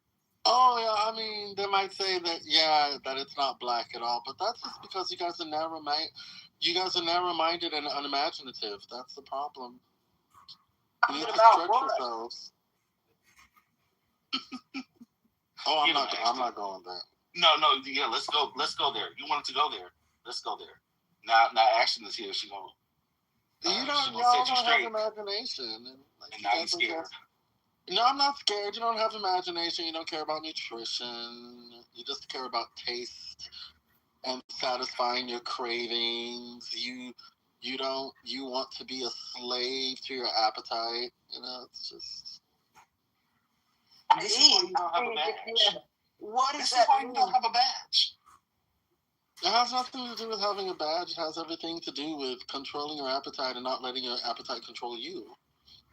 You gotta eat, homie. Like, if I heard that statement right, I would take a bunch of steps back, because I'm not controlled by my appetite, but you better have a good bank account, and if you have that, go buy whatever you want to go eat. This is America. If you want to eat healthy, great. I do. I mean, I like to eat all kinds of stuff. Yeah, I think we're talking past each other. You don't understand what I'm talking about at all. But it's fine. It's America, Jack. And Ashley said, "You know what the fuck she means." I said, Ashton, I remember your voice. You like an athletic woman, and I remember you. I remember that voice. Joy, she would whoop a nigga quick. Oh no. I remember that voice. As soon as I said, hold on, I know that voice. Your name wasn't Ashton when I had talked to you last time. Your name was something else. What? Yeah. My name has always been Ashton on this app. You just had a different picture. But I know, like, you from the cut, like, yeah. You gave a whole rundown, like, man, I be doing this and I do this and that. And yeah, I'm a tall woman, and I mean, I honestly, I care about dudes. I don't got no problems with no guys. I don't, hit on dudes and all that stuff. Whatever people may think, I don't do none of that stuff. I appreciate dudes for who they are, but like I told a dude, you put your hands on me, I don't care how big or fast or whatever you think you are, there's an answer for that. And so men don't want to find that answer out. Told the dude, you hit me, you want to. The state of Texas is not going to help you. He said, what does that mean? Find out. So men understand they don't want to find that out. I told the dude, I will help you meet your maker if you hit me. And a lot of women have to stand up and understand, don't allow people to hit you. Don't allow, I talked to a woman who dealt with that. Do not allow people to put their hands on you. And like, the dude I live with, he said, I'm in the Navy. And he said, I'm going to teach you how to use everything that God gave you. You 6'3", over 200 pounds, and I'm going to teach you how to make that and refine that. And he did. You know what I'm saying? He taught me how to have hands, how to throw an uppercut, how to take care of myself. Not necessarily going to go look for trouble, but it's, can you take care of yourself when the moment calls for it? And that's what, men and women both have prepared me to take care of myself, and I've had to do that. You know what I mean? I've been homeless on the streets. Ain't nobody finna come rescue you out there in Dallas Fort Worth. You either better know how to throw hands out here when you on the streets, or you better know how to make something out of yourself. And I made something out of myself when that van pulled up and called us to work at that steel mill. I was gone and never looked back. Shoot, I don't give a damn. I put them dusty clothes on and dropped that steel helmet over my face, and I never looked back and never was homeless from that day forward. So I'm dead serious, y'all. Anything that I've done in my life, I've worked for it. I've not asked a dude to do anything for me except for be himself. I don't ask men to be my protection because there's a gun shop up the street. I take care of that. I just need you to be you. And other than that, we have a great relationship. I don't have problems with no men. As long as they understand, and women either. As long as people understand that all I want is to be treated the way I like to be treated. I ain't asking you for no money. Don't need no money from you. Don't need nothing from you except for just be you. And if men can do that, it's an easy relationship because I'm a very simple person. I don't ask for very much except for let me be me. That's very simple. Yes, ma'am. Yes, ma'am. You just do you and I'ma do. And that's fair. And I think that's easy for men to understand. You don't have to have a large conversation. And I tell people for women, I think men are the greatest gift that God made because you can stick them in a corner and let them do whatever they're going to do, sit in a room, play video games, whatever. A man told me these are the things I want if I live with you. I just want my own bathroom.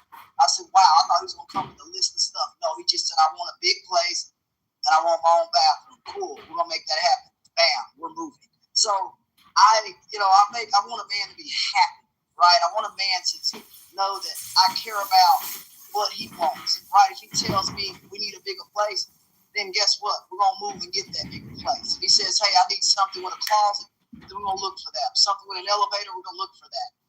A man should not have to sit here and be unhappy to make someone else happy. My grandmother once said that to me.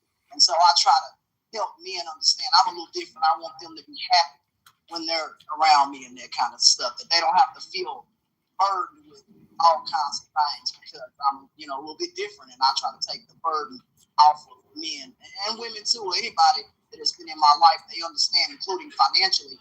I try to do my best that I can to uplift people and not judge folks and meet people where they're at. And I think when people do that, then you find value and understanding and validity in your life when you do those things. Well, you need to go be a motherfucking speaker to these young women. Lord have mercy.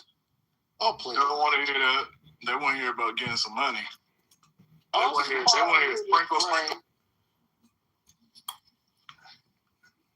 That's why they need her to go and speak. They not gonna listen to her. Maybe not, but at least they heard it. Years down the road, it might block in. They don't need to listen to none of y'all because all of y'all messages are fucked up. First, I'm gonna say something. I work with young people all the time. What are the guidelines in this room for the things I say? I was gonna stay out of it, but you said all. What are the guidelines of this room of things that I can and cannot say? I was referring to the people who were co-signing all the shit she was saying, so. Hold on, brother. You gotta love Hurricane. Hold on, brother. What about I appreciate that. If you're encouraging, brother, back up. Back your train up. Back it up. Back it up. If you want me to answer the question, you're going to have to be quiet so I can answer it. You can't ask me a question and then keep on talking. Brother, hold on.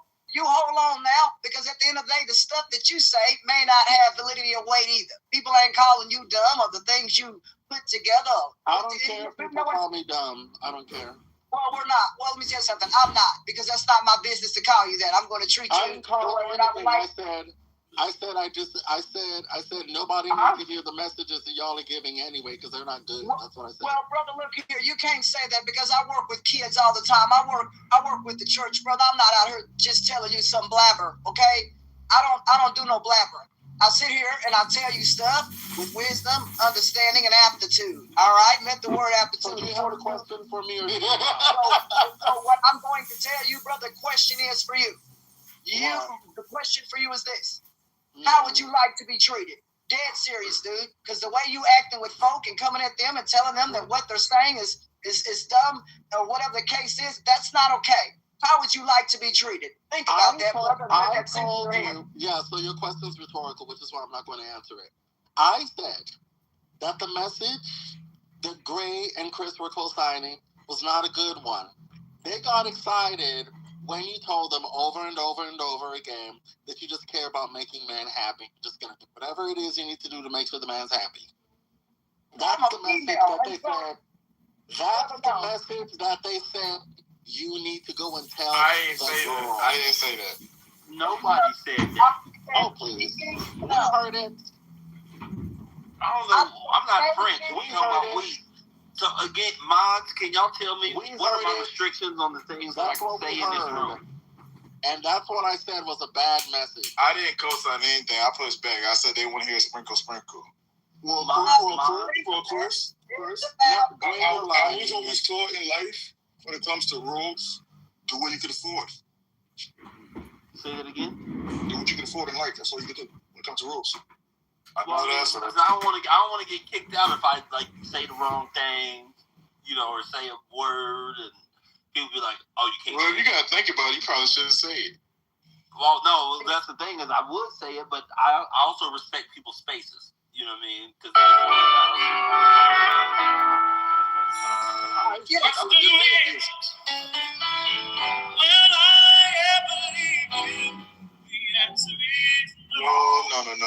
No.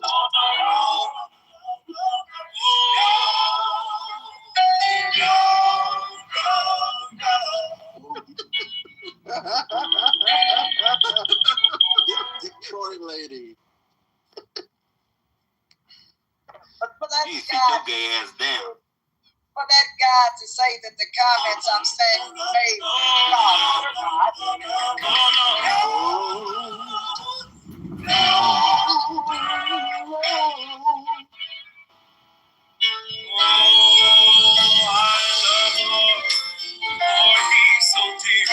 He heard our cry, y'all.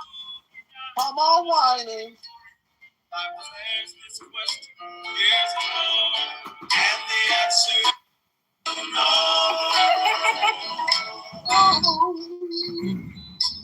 Now the question is, Okay, that's enough, y'all.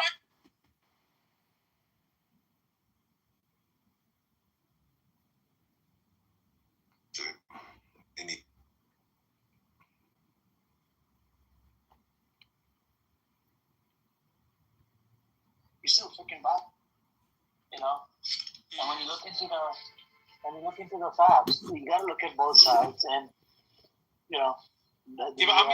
don't you think Saul is the type of person that argues for the sake of arguing and not actually doesn't stick to facts? Like, he can go off on a tangent, and he embeds himself with his nonsense. He interrupts every 2 seconds as well, so I don't know, man. Probably ADHD kicks in, Who's that other guy? The one that does oh my god, drive-bys. No, he does drive-bys. Is that Saul? So he comes up, says what he has to say, and then goes back down again. Oh my god. There's another guy that used to do that recently. Samoa? Because he's really Samoa is not allowed. It's the old man, the Snoopy dog or whatever the fuck his name is. Yes, the dog guy? Oh, the dog man? Yeah. Yeah, that scumbag. Yeah, wait, he hold comes on. up, says what he has to say, and then goes back down. So, General, what did you and Apos talk about? I actually was only there for 5 minutes. To be fair, other people started coming in and started talking nonsense. So I was like, don't you ever feel for the Palestinians? Yeah. I was like trying to explain to him, as in, remember, the Jewish people have gone through exactly what the Palestinians have been put through. Yeah. And he goes, I understand. And I'm like, okay, why do you then? And then we went, I don't like when you call the IDF this, murderers and rapists. And I was like, are they not rapists and murderers? He goes, no. I said, okay, what are they doing in Gaza? And he goes, General, listen to me. You don't know anything. And he goes on that tangent, like, Did he call you stupid Muslim brain? No, and then I said, we actually touched on this. Yeah. I said, next time in Amir's room, you go on the lines of calling us stupid Arabs, stupid Muslims. We're going to hit back exactly by calling you stupid Jew, and then along those lines, stupid Israeli. Would you like that? And he didn't respond to that. And then obviously other people started coming in. So. Oh my god. I can't believe you lasted that long. But I have to be there when he's singing to himself, because I'm sorry. That's you need to be the first person to go in, and you hear him singing. Oh my god, I can't. Singing to himself. Oh god.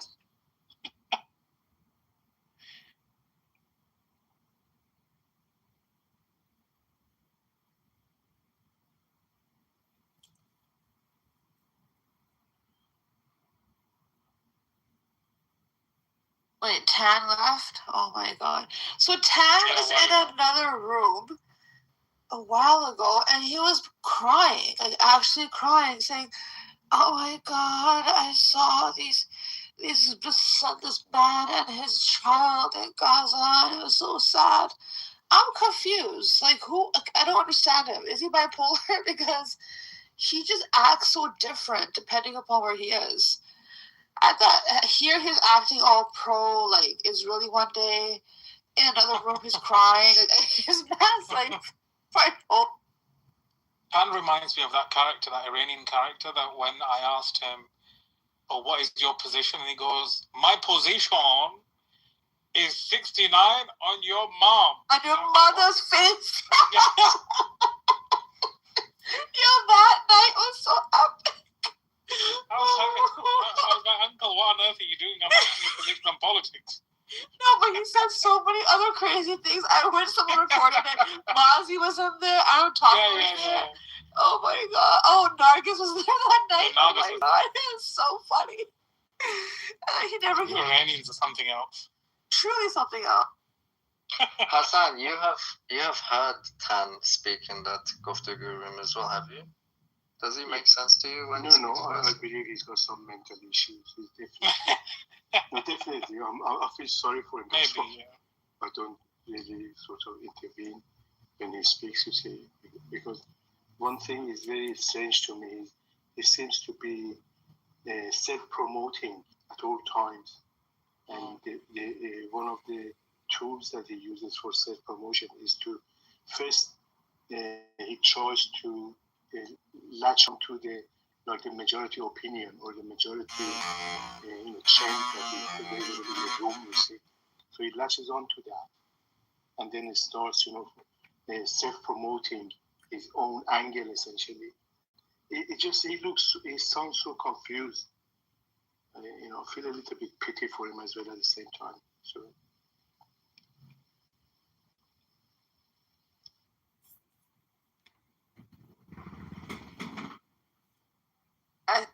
Us to meet up Amir and beat him up. Amir, has he texted you yet or called you? He wants to meet up Amir. He issued a formal apology, I think. Oh, he apologized. So, wow. Screenshot apparently. Damn. Hey, he did in the chat. The chat.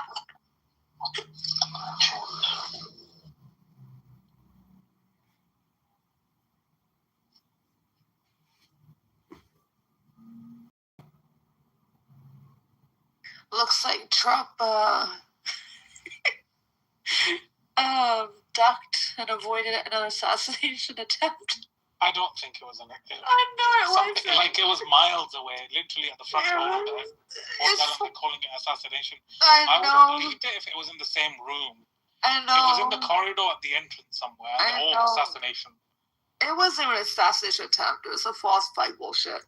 It's something in those lines. It doesn't clearly add up because, if it was an assassination attempt, you'd have got in the room or done something very close to him. This guy is miles away at the entrance and fires the shot. Like, what kind of assassination attempt is the bullet going to duck and cover and get into the room itself? Look at this brave man who stood in front of Trump ready to take a bullet. I'm like, what bullet? Like, where was it? Yeah, he ducked. He ducked and got saved. Yeah. He was staying at the hotel, right?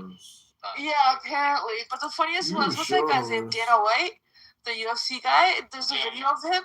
Everyone's like, I don't know. First they're like, look at Cash Patel. He's a hero.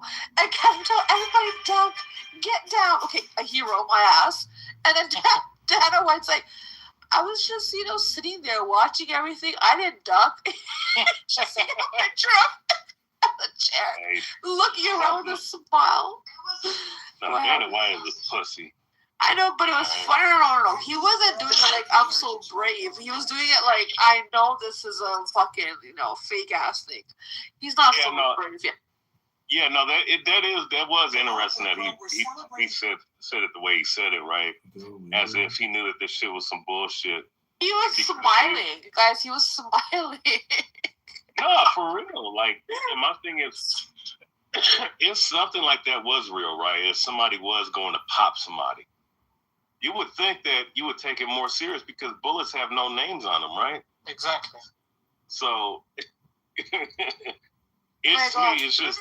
No. Erica, what's her name? Was it Erica? What's her name again? Huh? That loser, Charlie Kirk's wife. Yeah. Erica Kirk. Did you guys? Yeah, Crook. She reminds me. Did you guys see her cry? Of who? Medusa. Medusa. Oh yeah, she is. That witch or whatever that. Yes, with the curly, yes, the Medusa head. Did you guys see her leaving? So she caught the camera. I was like, "Get me out of here! I just want to go home." She was there. Yes. Oh. Did you see her in the Secret Service? She's leaving, and she was visibly crying. She's pretending to cry. The minute she saw the camera, she goes, "I just want to go home. Someone take me home." Wait, like a really? lost child. Yeah, look it up. Look it up. It's hilarious. I'm like, look at this bitch. And so then there's a picture of what's his name? Pete Hegseth. I guess someone took a picture of him like in a different room. This man is smiling. He's smiling. But but listen though, like whenever you try to tell these people that this shit is some scripted stage bullshit, like they can't even hide it no more because it's so weak. There's still some of these right wingers that still believe this goofy ass shit. No, it fits their agenda. So even if they do believe this seems kind of sus, it fits their agenda. It actually fits whatever their belief is. It kind of supports it. Oh look, and then the best part was Trump. The show must go on. Then he goes. Yeah, he comes out like a hero. After. He's like, "See, guys, I told you we need to have the ballroom." We need the ballroom. This might have been. Yeah, this is a joke. This might have been a campaign to get the ballroom. For the ballroom. I swear. For the ballroom. Because I believe there was a stop to his construction. Yeah, exactly. And he's like, "See, look at this place. Yeah, it's not secure. It's not this. We need the ballroom." Build a $300 million ballroom. God, yes, ballroom. I'm like, what the fuck? Then he brought up, look at me. I'm like, Abe Lincoln, look at this assassination attempt on my life. So there isn't like 10 at one time. There is an easy answer for what Republicans could do to not lose, and that they could like pass some strong anti-corruption regulation, which polls at like 98% of Americans. They could release the entire Epstein files. They could aggressively go after all the pedophiles that are contained within. They could not offer a pardon for Ghislaine Maxwell and all go in hardcore on prosecuting them. They could stop trying to go after false accusations through the courts. They could probably provide some form of universal health care and more subsidies for Americans to get health insurance, lower taxes on the low income and increase taxes on the rich. That polls at like 89%. They could kind of do all the things to help you out. That would probably be it. Probably the best thing this morning, saw one of my friends. Kamala Harris for every open house seat. I just found that I am related to a lot of $1,000. Trump has moved on the government over $30 billion. Yeah. What's the price of the DCD? Yeah, but how much did he save? Nothing. Did someone really say he's providing DCDs? Right?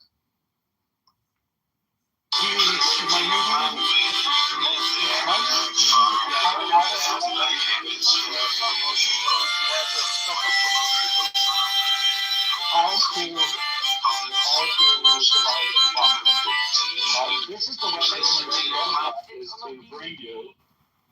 is to bring you Mamdani. But Trump stole over $30 billion for himself. But a senator and eventually president, swearing in on a stack of Bibles. First of all, not a whole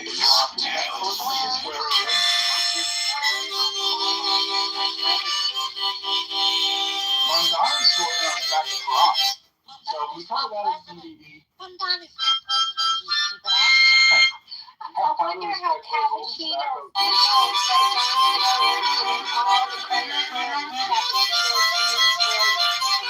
I'd be pissed.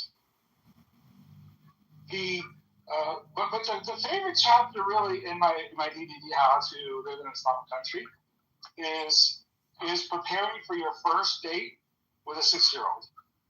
That's important. Benjamin, I know you love this troll. I could feel the joy emanating from your microphone every time you get to mention this book. I understand. But can you answer my? You don't feel like answering my question? What was the question? Three things American people can do to ensure that the House and the Senate stay in Republican control. The people could do? No. Trump has messed up way too much. It kind of cost the economy and oil. I think you're fucking retarded. I think the question actually is concretely all they have to do is very logical, thought this through. I think the question's a lot simpler than that. Those who nationalize their campaigns and tie them to Trump, even in Trump-winning districts, will probably do worse. Those reps that regionalize their campaign on their district will probably, on the whole, do better. Because it's not about Trump, it's about your district. Like we talk about how Benjamin's actually retarded. It's almost like the entire Trump administration has made the whole country worse, reduced our standing in the world, made the average American's life worse, decreased our financial standing, and has been one of the biggest failures of presidencies ever. And for some reason, we can't all get behind just impeaching the bastard and moving on. That is the $1 million question to me. Hey, I got a question. I love this presidency for Breyer, but I really love it for Benjamin. But I really love it for Breyer. I got a question for the mods. Is the topic still the same, or you guys moving on? Yeah. You want to bring it back? Yeah, let's bring it back. We've been on this partisan politics bullshit for a minute. Yeah, I can comment on the topic. I mean, I really enjoyed listening to Breyer, and I do think AI is about to make rich people richer and take jobs and all that, but that's the pattern. New tech doesn't replace the top first, it replaces the bottom. We've seen that. So the difference now, it's not just one lane, as admin, is creative to some degree. Categories people thought, were safe. I am looking forward to, the technology in terms of the medical community. It's already being used in amazing ways, but if you do know how to use it, it can become leverage. You can move faster, you can produce more, and cut costs. But at the same time, access can be an advantage too for small businesses. If you don't have infrastructure, you can have your agentics do the work to a certain degree. So it can level the playing field. But all of it might not matter in just a bit, because even the godfathers of AI, they know that they don't understand it completely, and that probably is the biggest issue for me, and the lack of regulation. There's no clear framework protecting anything or anybody, and it's moving so fast. It's so difficult to keep up, and even the states are being prevented from regulating it. And what's wild, with what Anthropic came out with, literally putting out the warnings, and it feels like nobody's paying attention because the people closest to it are the ones raising the flags, and it's still full speed ahead. So for me, it's not just about jobs. AI is only as ethical as the people using it, and humans these days haven't exactly proven to be ethical when power is involved. So I don't know, buckle up. Yeah, maybe if Barack Hussein Obama had AI, he wouldn't have lied to the country for 8 years. He's a fucking liar.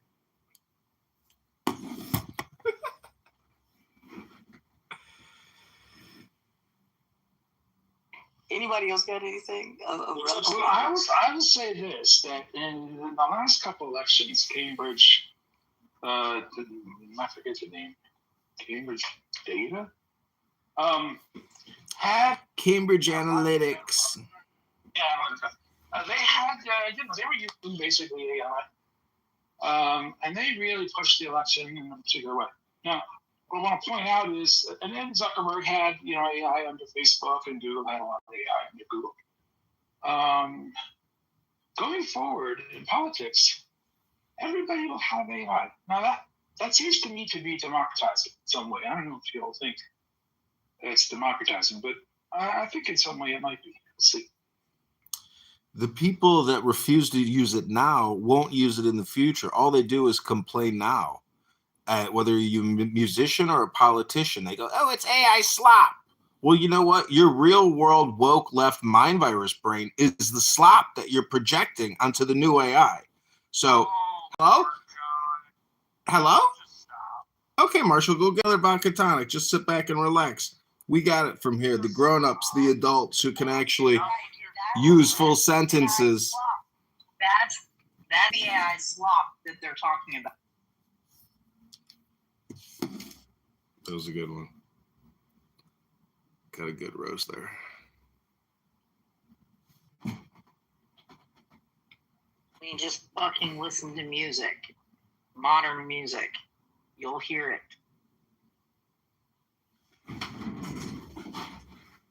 Oh, man. Who picked Kitover as a virus himself? Who picked poor Alistar? Whoever the kid is a fucking dumbass. It was probably Benjamin. He's a fucking dumbass. Were you saying Benjamin is or John Kitover? Do I have to repeat myself? Yeah, because I didn't hear it. Benjamin. You're coming off a little stupid, but Benjamin's a major jump. I usually do. I mean, I'm par for the course then. But speaking of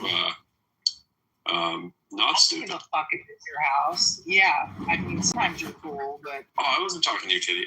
What's up, Stefan? I'm not going to fucking blow up your ass just because it's your stupid...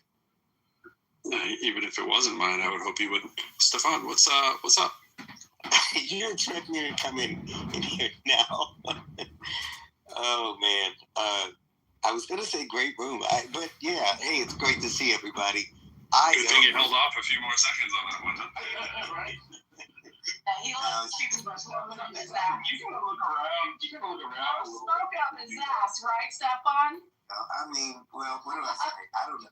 But I do see Ayo up there, and we go way back, and what a brilliant guy, improved. So yeah, I don't have too much to say. I'm just listening. Well, I'll take the mic. Shout out to Brer. I know Brer's been doing some actual great work in real life, and Rohan as well, doing some great work in real life. If I didn't mention you, I just don't know you, maybe because I'm not supposed to know you, or because you're insignificant. It doesn't matter. I like this topic. Yeah, I don't know, yo. Why are human beings so afraid of technology? It seems like I feel like once fire was invented, all the men put out the fire because they thought that would be useless. You know what I'm saying? But I don't know. But like, I feel like when fire was invented, all the men put out the fire because they felt like they would be useless, right? And it's like, no, you need me now to build fires. How dare you build fires without me? But it's like, why are we so afraid of technology? Ain't nobody afraid of no technology, Uncle. We're afraid of sick retards using it to invert nature. Oh man, yeah. Back to the invention of fire. I feel like you know, like men were like building fires. Hit them hard and keep hitting them hard. Hit them harder. And someone just figured out like an easier way to build a fire. It's probably a woman, and then like the men probably killed her. And it said, "How dare you try to build a fire without me?" Like this fear of technology like really has to stop. Like we're way too educated. We have way too much access to resources to try to think that like technology is. No, I'm from Brooklyn, New York.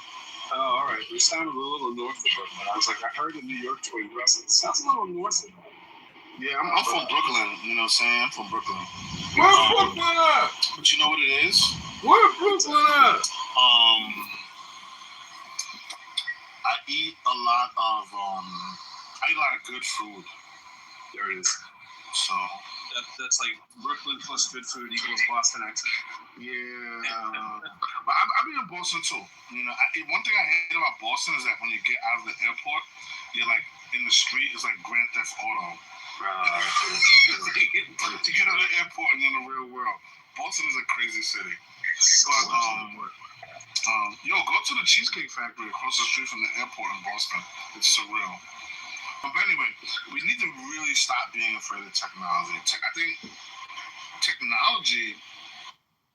Yeah. Fuck. What are you playing, Nick?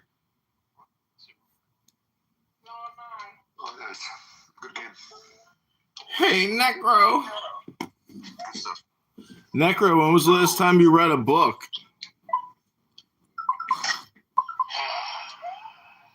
And so is Bessie. Why did I didn't get a response there, Necro. Are you busy video gaming? Can you hear me? Earth to Necro. Yeah, I'm busy playing. Earth to Necro. As an autistic kid, I don't like to be interrupted while I'm playing a game. Is that an A word or an R word? I think you're actually more of an R word, not an A word, to tell you the truth. What? Oh, we got a caller. We got a caller. Winner, winner, chicken dinner. Welcome to the show. Teal enough. Teal Bentley. What do you want to talk about? Hi, is this John? This is John. So I was looking on your website. I saw you had a 3-day plan for Chicago. Yeah, did you see it? What'd you think about day one? 25% cut to the property taxes. Is there any way we can make it shorter? Oh, you want it this size? I'm thinking like you got 3-day plan currently. You got a 3-day plan. I'm thinking 2 days. Well, that's day 2 actually. What don't you understand? There's day 1, then there's day 2, and then there's day 3. John, that's These are mayoral proclamations, by the way. I'm sorry, I don't want to disrespect you. I really respect your campaign. Wait, please hold on. We've got a donor on the line. Necro, can you hear us? Because Necro's one of our biggest campaign donors, and we had to promise him that we would release the Epstein files, and it turns out that, Thomas Massey and Ro Khanna, they got our donor what he wanted. What do you think about that, Necro? Can you hear me, Necro? Oh, he left. He was busy playing videos. Sorry, Teal enough. You want a compression. You just want 2 days, right? He left. Zach, why didn't you mod me? Wait. Oh. Alice there? Yeah, you should have modded me. Sorry, dude. We could have grown the room. What are you talking about? We got to get the room big.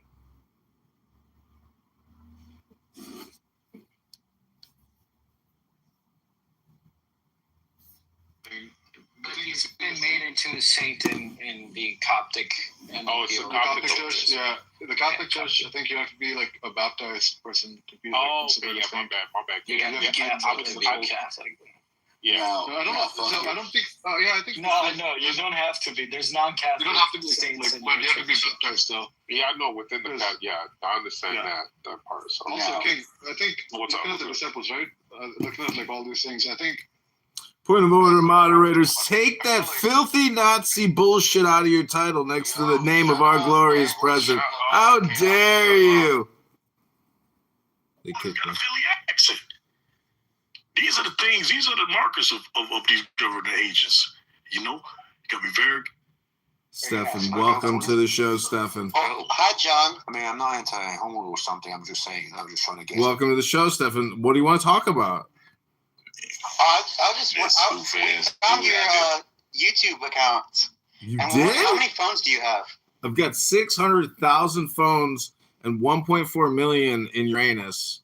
They're all over the universe, distributed, decentralized, tickling your tuchus, ready to get you socially and politically activated for the campaign to elect Mayor Kitover. What do you think about that, Stefan? I'm so pumped to elect you as Chicago mayor. I'm not a resident of Chicago. You're not even a voter? I'm a voter for audit. 1 million votes to you so that you win. Thanks, bro. Well, we're live streaming this on TikTok, on Instagram, on YouTube, across so many accounts. What do you want? You gotta get the word out. Let me ask you a question. If you were the president of these United States of America, what would your top 3 priorities be for we, the people?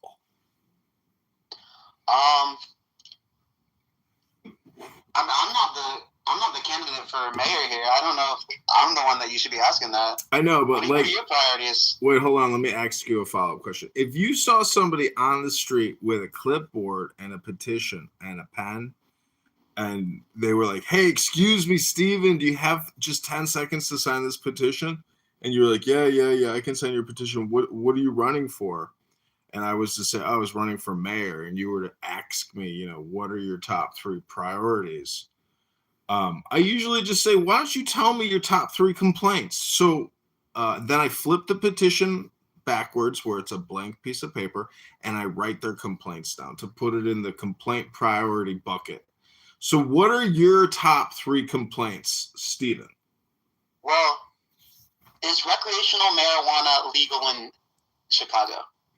Yes, there's multiple dispensaries to the north, to the east, to the south, to the west. They're all over the place. What's your complaint, though, Steven? My complaint would be if it wasn't legal, but I guess that's not a complaint anymore. There's not enough water fountains in Chicago. That's what I believe. Okay, that's an excellent complaint. I'm going to draft a new mayoral proclamation about the drinking fountains. I would go as far as to say, also bathrooms. Those porta potties, they call them Johns. As a John, Stephen, I've always felt that calling toilets by the name of John is rather discriminatory, libelous, and slanderous to all men named John. Have you met a trans John? Oh, we got a TikToker. Tali is here. Welcome, Tali. Tali is a brain-rotted out former victim of Nathan's art project in the House of Chillism. Oh, my mic was off. I'm sorry. She was also the original first black female token Jew on Clubhouse. I'm not a token. Yeah, you were the token. What the hell? You were tokenized. There were others. Steven, these digital worlds are merging now. Are you ready for the AI robotic revolution, Steven? I think I am. As long as you're going to lead it, John. How will you survive the future knowing that all jobs will be taken by robots, including personal assistants and nursing care? I'll just live off welfare. So you believe in a universal basic income is what you're saying? I believe in the government giving me money for doing nothing. Oh, damn, Tali left us. So what's interesting is I was thinking today, I was like, imagine if Trump decided to shut down everything and then create like a new universal system for all government programs, agencies, projects, etc., and just like hand it off all to Palantir and Oracle and say, okay, guys, we want you to like just shut everything down. And so what I'm saying is everybody in America would have to log in to Trump.gov to create their new profile if they want any benefits, access to any projects or programs, to any agency, anything. What do you think about Trump Gov being the new universal federal platform for all citizens? Well, my main concern is once Trump is no longer president, what's it going to be called? It'll just become USA.gov. Okay. And I have no problem with it. But you ever play poker? Yeah, Texas Hold'em, yeah. Oh, shit. You gamble ever? No, I don't really gamble. You know why? Because, I have a lot of cell phones. So what's interesting is when you go to the casino and you see people playing a slot machine, it's no different than them just like taking a $20 bill and burning it and then like playing a video game on their cell phone, pulling out another 20 and burning it, and then playing a video game on their cell phone. So I just can't see how anybody that plays a slot machine doesn't realize they're just playing a blown up version of their cell phone and paying money to use a bigger digital display. It's like, how stupid are you? I agree, man. I can't believe slot machines. I should just go to the casino and shoot a bunch of videos about slot machines and how it's all basically like technological hypnosis to like, you know, manipulate your dopamine. You should do that for your campaign. You know, what's interesting, when you interview for the FBI, they ask you a question, but they also tell you to never reveal the question to the public. Do you want to know what that super secret FBI riddle is? I do want to know the question. I can't lie. So the question. Will you have to kill me when I know? No, it's just like basically a trick question, but it doesn't really matter which side you believe. They just want to see if you can compose an essay. So anyways, the question is, you are working for the FBI as a special agent, and you suspect the president of the city council of being bribed and involved in money laundering and fraud. And the city has a vote whether to build a casino or a grocery store. If you were the mayor, would you rather build the grocery store or the casino? And state your arguments for why. That's the question. What's your answer to that, John? I said I wanted to build the grocery store because I felt that the casino is just a tax on the population and doesn't provide products or services as valuable as a new grocery store would. So I agree. Yeah. Were you a member of the FBI? No, but I interviewed, and they did offer me the position for a special agent. But I was very lazy, and I didn't go to the physical fitness test. Ooh. Yeah, it was during COVID, and I already had a full-time position with the IRS. So I was like, why go to a different agency? Like, what's the difference? Who cares? You know, John, I was wondering, I was looking at your electoral history. Why weren't you on the ballot for Illinois' 16th congressional primary? Because Darren LaHood, the fraud congressman, and his bullshit attorney, John Fogerty, managed to challenge my petitions and get me kicked off. But the reverse was not true. Well, see, when they accuse me of fraud, that's just them projecting, because I actually have the PDF of all of LaHood's petitions, and I could show you the petitions, and you would question and say, who are these people? How does he, like, it's so, anyways, it's just everything is up for question because there's no transparency. So one of my mayoral proclamations is to tie the petition to the vote. We want like a total double entry, fully ledgered system to totally prevent identity theft and voter fraud and everything else. And it's totally possible. Yeah, totally possible and quite easy through technology to prevent voter fraud from the beginning, because voter fraud doesn't happen at the ballot box. It happens a lot of times at the petition cycle. I agree. So you said LaHood's a rhino. Are you a big MAGA Republican? No, I'm just anti like the past 25 years of federal government activity from 9/11. I think we all have been manipulated beyond belief, and we've wasted our treasury. So I'm not really, it's not about, I don't like the term MAGA anymore, because there's just, on the ballot, there's only Republicans and Democrats. There's no MAGA party. So you have to, if you're a Republican, you should know the history of the Republican Party and the Protestant movement attached to it and the Civil War type of Enlightenment thinking where I'm going to go die to go free these people. Like, how much, more Christian could you get? So there's like a lot in the Republican Party's history. And then if you know the Democrat Party history about, KKK and slavery, you're just like, whoa, that's actually part of Democrat history. You're like, which side do I want to be on the side of good, or do I want to be on the side of evil?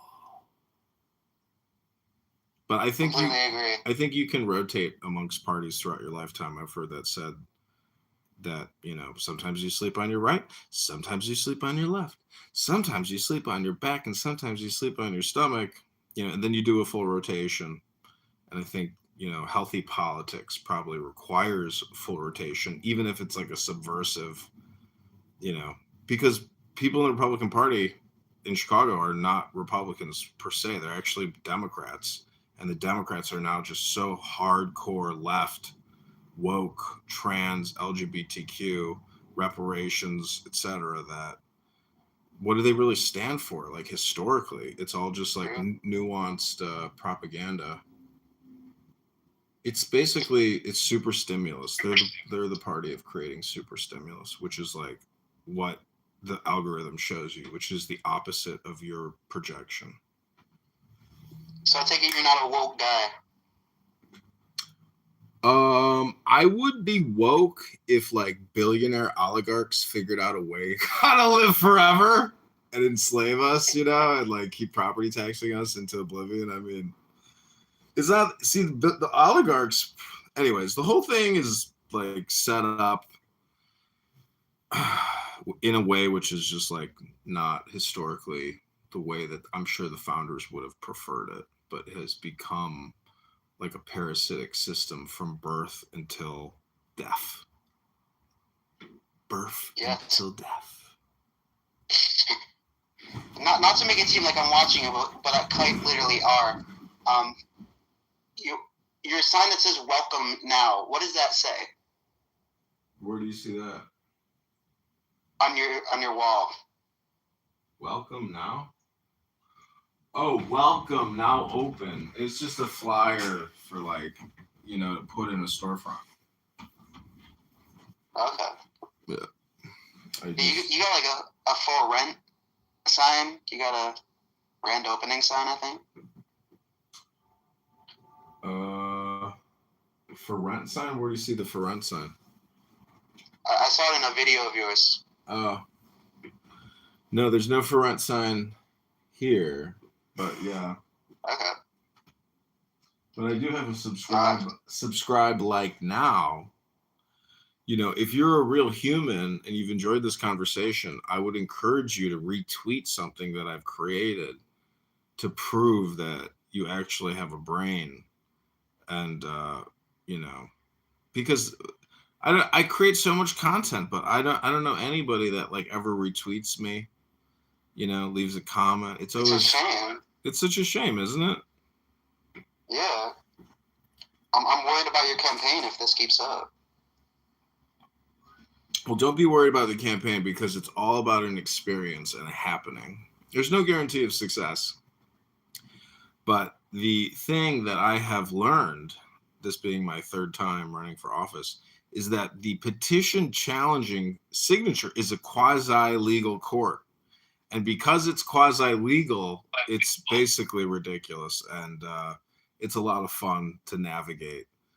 And it's interesting because, you know, do you know guess who runs the world? Do you think it's doctors or lawyers?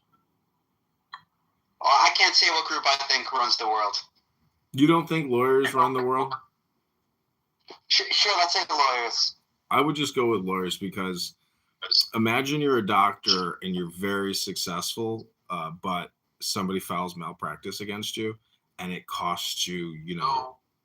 Hello, Manvelis, welcome to this public room. How can I help you, sir? This is also the Jewish Complaint Department. Is there something you'd like to complain about today? Welcome, bro. Oh, thank you. Where are you from, bro?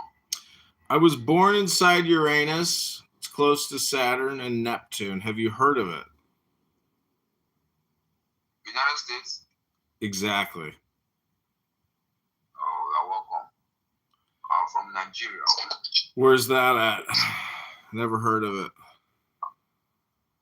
I'm from Nigeria. We deal on real estate. Have you heard about real estate? No, I haven't heard of Nigeria either. I'll have to Google that one. How do you spell it? Niggeria? Yeah. Would you love to be in my country, Nigeria, for a business trip? A free business trip, like to the casino? Yeah, we are into real estate, landed property. property, buying and selling of landed properties. London Buying a lower rate, properties. if you buy a lower rate, you can send a higher rate. That will do here in Nigeria. Got it. All right, Steven, do you have any final comments, questions, thoughts, ideas, or opinions? Oh, you're kicking me off? No, I just, I don't know how long this is going to go for, but Okay. yeah, I'm trying to. Oh, well, you said this is your third time running for office? Yes, What was your first time? committeeman, Committeeman, okay. 45th Ward. Well, you're running the fourth time if you lose mayor of Chicago. Yeah, absolutely. Actually, I'm also going to be running for the Chicago Public School System board seat in my district.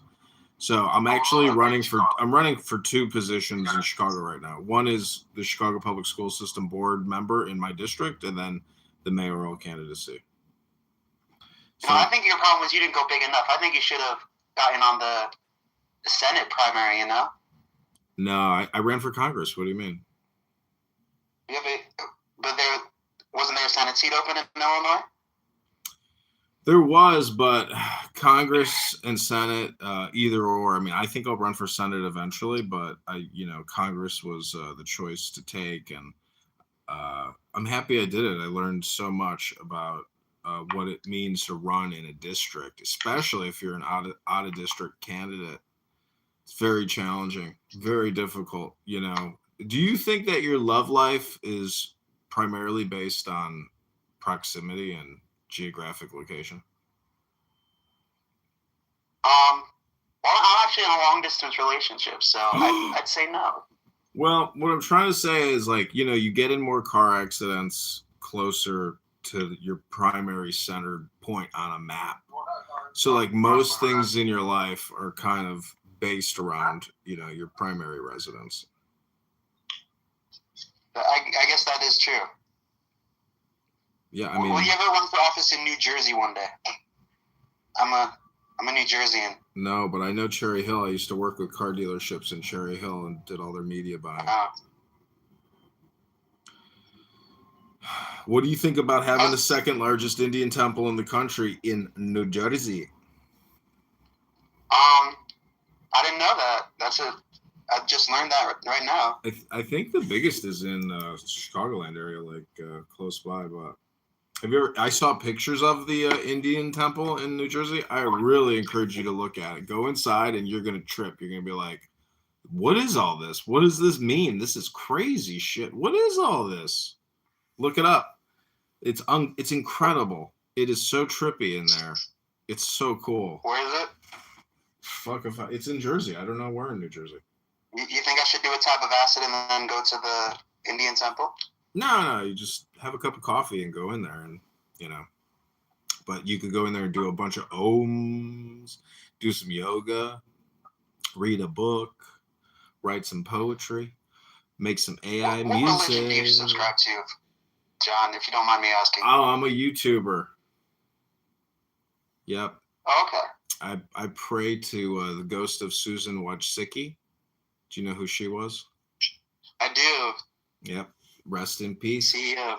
Peace be upon her. Total warlord of a woman. Part of the Ummah. Part of the believers. I have a question. When you're talking to that guy that just joined, yeah, you spelled out Nigeria, but with the N-word. What did you mean by that? Well, he was sounding muffled, like he was far away from the mic. So I wanted to test him to see if he, A, could hear me, and B, if he could spell correctly. But he failed the test, as you witnessed. For example, let me do a quick diagnostic on you. I was in a room recently. They were asking, how do you calculate percentages? Let me just ask you, what's 300 times 600? 1800.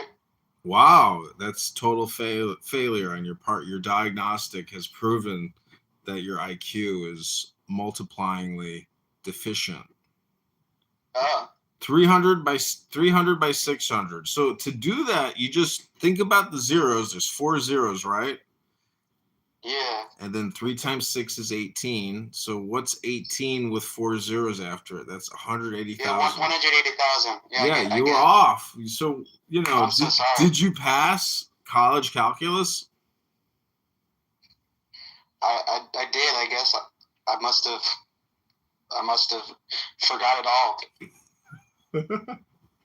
I guess that TI-82, really what prevented your brain from trying to visualize a multiplication or even a division for them. Isn't it amazing that you now know that you can visualize mathematics? Let me ask you this. Who were you before your birth, and who do you think you'll be after your death?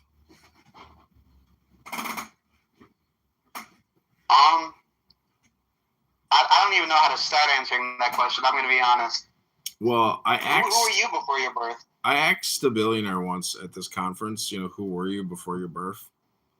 And guess what he said? What'd he say? He said, I was a ninja, bitch. And then he threw a dragon star at my throat. I couldn't believe it. I was like, he's a ninja. This happened? Yeah. But he didn't throw the ninja star. I just made that part up. Okay. That's what I assumed. But I do like the analogy of being a ninja. You know why? Because ninjas are very sneaky, and you never see them coming. And people ask me as a candidate for mayoralship of Chicago, what's your plan and what's your strategy to win? And my response is always, I just keep coming. And I just keep coming. And I just keep coming. And I come and I come and I come and I keep coming. And then I always ask the voters, I don't know, did you see the final election results for my congressional campaign? Yeah, it said your opponent got 100% of the vote. No, that's not. What are you talking about? I got 0.017% of the vote, bro. I was looking at the news reports. It said you weren't on the ballot. It said you ran uncontested. No, I ran as a write-in candidate. They published the write-in candidacy results. I couldn't believe it. I was like, wow, I got 110 votes. That's incredible. Oh, I had no idea. The news didn't want me to see that, I guess. It was only on one little news website. Somebody actually took the time to go through the Illinois State Board of Elections PDF and publish and write, all the results. So I was pleased to see the true numbers. And what's interesting is if you look at the primary numbers versus the midterm numbers from when LaHood ran, I just don't believe the turnout on his prior election. I think we have a problem at the election commission and with all these county clerks and all the different districts. A lot of them didn't even respond to my correspondence. So, I was told I should roast them for not even corresponding with a write-in candidate. So, but anyways, it's neither here nor there, but go to mayorkitover.com to see our Meta AI generated website. Have you seen mayorkitover.com yet? I have not. Oh my God, it's Meta is just incredible. Have you been using Meta AI? I have not, unfortunately. Bro, you're behind the times. How do you expect to stay alive in this Hunger Games situation? You're going to be competing with robots. I guess I'm just laying down and dying like a dog. Dude, don't lie down. Long live the fighters. Did you ever see the movie Dune? Yes, I have. Well, why do you think they said long live the fighters? I don't know. I guess I should use Meta AI then. Oh, yeah. Absolutely. If you were to make a movie in Hollywood and have an unlimited budget, what would you name your movie? I think I'd make a biopic about you, John. Well, I'm already doing that. I've got 100,000 videos up on YouTube. Have you ever used a harmonica, Stefan? Well, the thing is, my friend recently purchased a harmonica, and he was looking on YouTube for harmonica content, and that's how we found out about your campaign.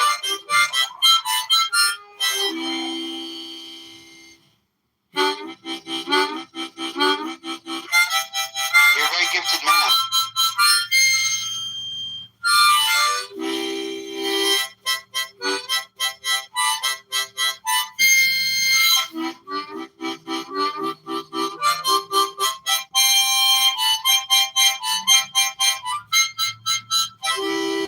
have you seen our TikTok live? And by the way, is it Steven or is it Stefan?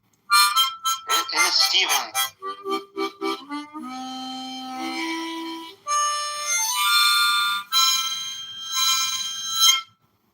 Never had one lesson, Steven. You pick that up all by yourself? Yeah, I mean, you know how to use a harmonica? I don't actually. Well, the first part is the sucking part. Sucking. You gotta suck. And then after you complete the sucking part of a harmonica, you get into what's called the blowing part. That's what I really like about the harmonica. Would you say you would excel at sucking and blowing? It's actually, see, you're never going to be good. Oh, welcome back, Kitty. You're never going to be good at the harmonica unless you can actually master the art of blowing and sucking. You can't just blow. Welcome, Kitty. Kitty, you can help illuminate us on sucking and blowing. I played harmonica. I think I'm pretty good at those things, but I've never played the harmonica before. I played the C harmonica. I'm classically trained on flute and piccolo over 12 years, so he's stupid and he has no idea what he's talking about. I'm from the south side of Chicago and I know how to play blues. We got a Chicago in here. Kitty, are you voting for Mayor Kitover February 23rd, 2027? Damn right I am. I wouldn't vote for anyone else. That's right. Go to mayorkitover.com if you want to liberate Chicago. We don't believe in the Chicago Teachers Union and how they are basically a predator RICO organization preying on the innocence of the youth. Stephen, do you know what it means to prey on innocence, especially of the youth? I do. I think I do. I just don't think that when the youth go to school, on a typical weekday, that they should actually have their cell phones with them. Do you think that there should be like an 8-hour, block every day where the youth can't access their primary, secondary, or even tertiary cell phones? John, I don't know if this is crossing a boundary, but are you a father? Am I a father? No, not that I know of. But maybe in Jersey, maybe I got a kid out in Jersey. Steven, you don't happen to be my long-lost son from Hermosa Beach, are you? No. But wouldn't that be crazy? This is a joke. What did you say, Kitty?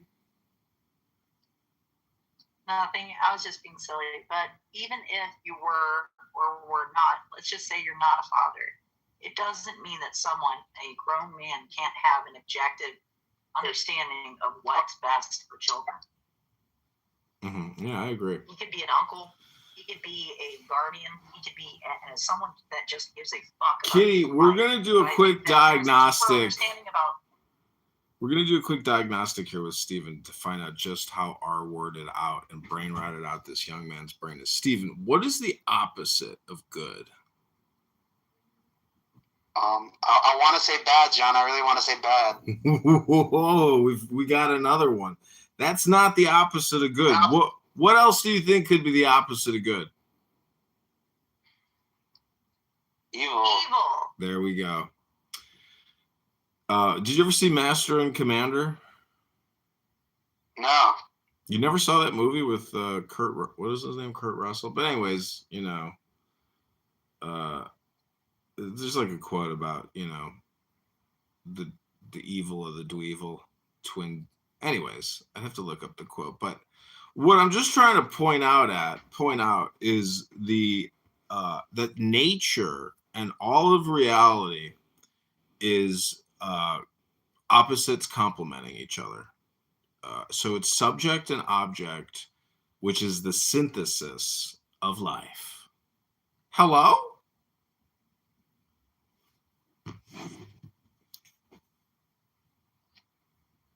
Huh? You don't understand? No, I understand.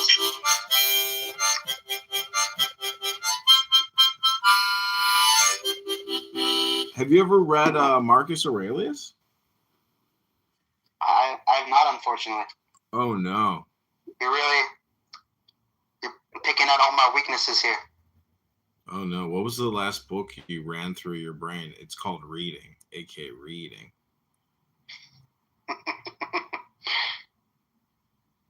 John, what is your opinion on Mayor Mamdani? Mayor Mommy? He's a communist and he should be sued into oblivion so he can't achieve a thing because he's nothing but a communist. He's a thief. He's part of the So you would have voted for Cuomo. He's part of the Ummah. He's part of the believers. I am one of the non-believers waging war against the supposed believers of Mohammed.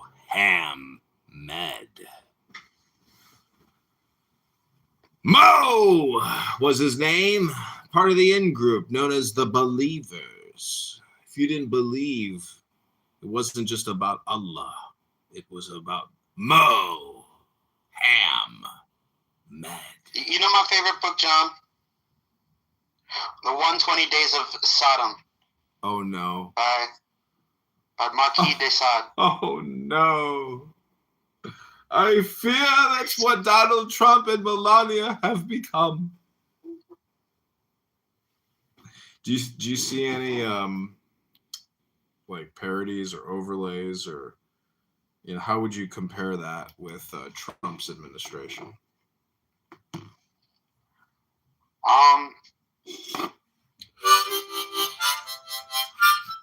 I don't fucking know. I haven't read that, John. I'm not gonna hold you. Well, you've seen the movie, right? I have not. Then why did you bring it up? I thought it would be funny to say that was my favorite book. I'm sorry, John. I lied to you. Kitty, is there anything you want to say in the Snake Lightning house?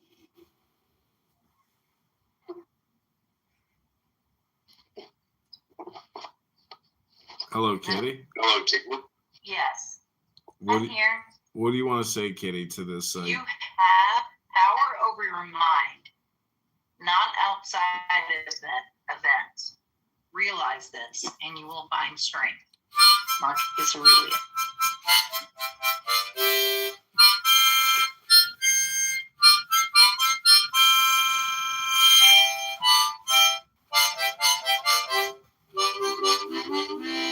Once you find the inner side of your center and your belly button, and take the deepest breath of the day.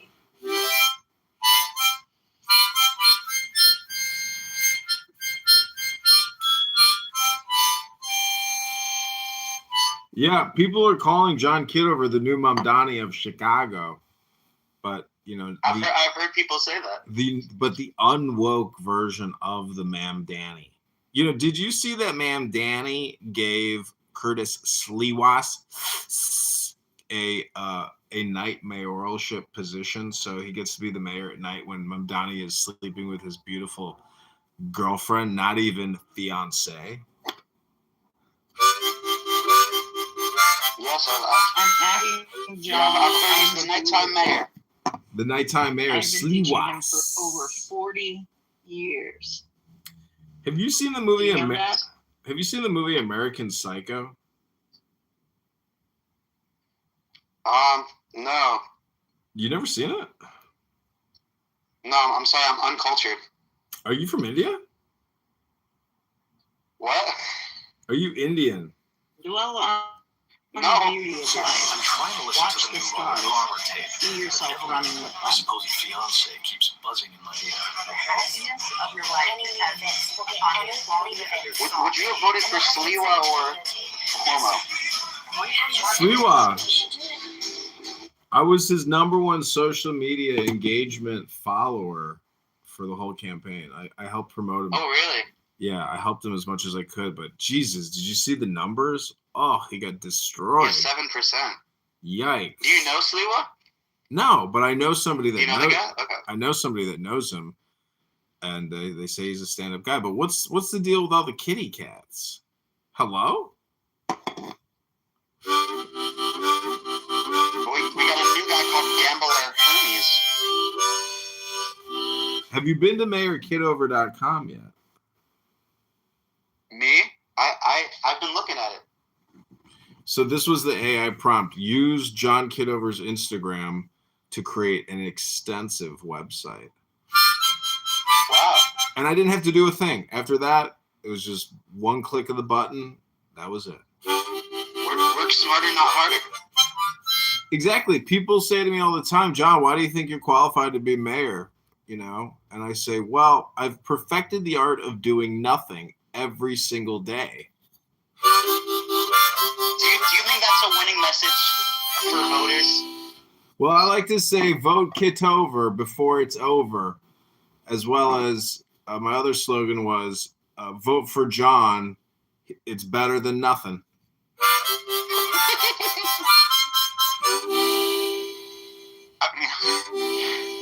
I guess. It's true though. If you really think about it, the brand. It wouldn't be nothing. It would be your opponent. I know that's well. What I'm saying is, I am the only net positive candidate. You know how they say it like in carbon tax with left wokeists on climate change. It's all about your carbon tax or carbon credit or carbon debit.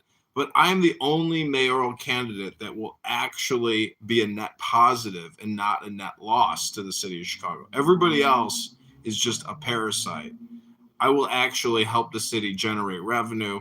I will help the city eliminate all woke leftist spending, particularly on migrants who are here illegally. That'll save us immediately at $800 million a year at least. You can see the city budget right on John Kitover's Instagram. It's completely broken down across all different business units with their annual budgets. Do you know what? Is your Instagram generated by AI? There's a lot of AI videos that I used with Sora to create. And another politician who won the Democrat primary against LaHood, he says, I don't create any AI slop. So what are you going to do now that Sora got shut down? Why do you think they shut it down? It wasn't profitable. No, you're talking to the man who caused Sam Altman to have basically a come to Jesus moment.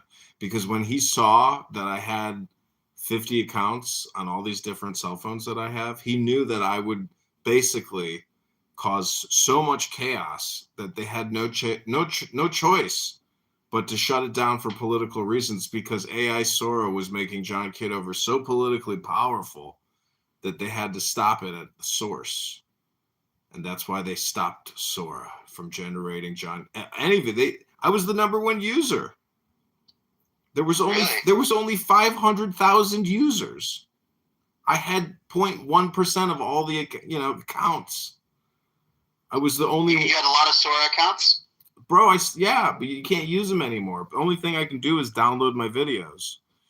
And so what's cool is I have enough mayoral videos pre-generated to get me all the way to the finish line. So if I can actually get money and raise, 5,000, 10,000, 50,000, 100,000, I can buy, ads on Meta or Google with all my Sora AI videos, and people are going to love them. It's the sitcom ones are the funniest because that was a filter they have, and when I watch them, I mean, I giggle inside because I'm like, I can't believe that's me. It's my bald head, It's just like a sitcom. How are you spending your campaign funds, John? We haven't raised any money for the mayoralship yet, but we have $100 left from our congressional campaign. And we're just letting that sit in the bank and ride. Try to collect that interest to grow that money to buy more advertisements. Yeah. Can you do a money spread for the camera? You want to see a yeah, sure. I could do a tarot card spread for you. Oh, sure. There you go. It's better than money. This is cash in the bank.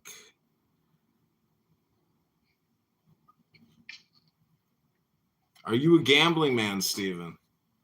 I'm not a gambling man, no. What was the most you ever wagered in your whole life? Well, you know, I spent like $20 at the horse race. You lost it. What'd you do? Place to win? I spent like $20 on some horse races. I made a net positive of like $1 throughout the whole day somehow. So that's my one experience gambling. Do you think you could ever be an oppressive person? An impressive person? No. Do you believe that at some point in your life you've ever practiced oppression against other people? Oh, an oppressive person. I hope not. What about indolence? Who? Indolence. These are your new English words of the day, because English isn't your first language, right? No, it is. It is? Yeah, I'm a New Jersey guy. Oh, you have an accent. I do? Okay, your next word of the day is futility. Thank you. I'm learning so much. You're welcome. These are tarot cards. Have you ever looked at tarot cards before? No, I've never been into that really. Oh, got another one. Ruin. Yikes. You think you've ever been an oppressive person, Woo! John? Let me think about that one. Okay, next word is disappointment. I've heard that one before.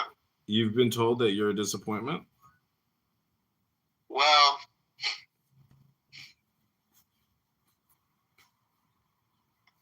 have you? Uh-oh, your next word is defeat.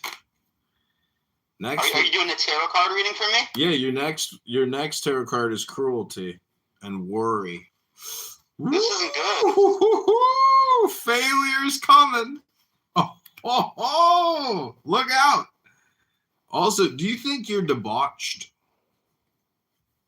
I don't think so. Do you know what debauch means? Yeah. What does it mean? Well, I know what debauchery means. So you know what debauch means? I assume it's the same thing. Correct. Uh-oh. I don't think that describes me. Your next tarot card, sadly, is death. Yeah, hey, Miriam. Oh Hey, Miriam, we just got to the death card. I'm good. How are you? So you were predicting my downfall. I'm really good. And also, I have some AI music, guys. Oh, great. And yeah, it's a Farsi music. Oh, wow. De Lambara, Cheliteng Shodeh. Me too, love. Me too. Where are you, honey? I'm in Uranus. It's close to Saturn. It's nearest to Neptune, though. Have you been studying? Oh, okay, wait. The last. Yeah, as soon as possible. Absolutely, Stephen. Your last tarot card is sorrow. Love. Sorrow. You don't have a single good word for me? It sucked, bro. Every card I drew was of the dark light, the negativity. What's up with that, Stephen? Who are you with, and what is your plan? My plan is to get you elected as the mayor of Chicago, John. Wow. All right. Well, if you could tell Alex Soros that we'll be in Europe next week for the WEF meeting, if we could set up a meeting with him to get this fundraising started. You know, Alex Soros is our guy. Then you come to me, love. Oh, Miriam wants to take care of all the funding. Thank you, Miriam. You're going to be our chief campaign fundraiser. Are you sure? Why not? Because I cannot handle any more, honey, without you. Oh, wow. De Lambarat, Cheliteng Shodeh. Do you know what that means, Stephen? You speak Farsi, Stephen? I do not speak Farsi. What other language do you speak? I took Spanish in high school. Oh, you speak Spanish? Hola, ¿cómo estás? Estoy bien, ¿y tú? John, what is your opinion on gay marriage? Gay marriage? What does the Bible say?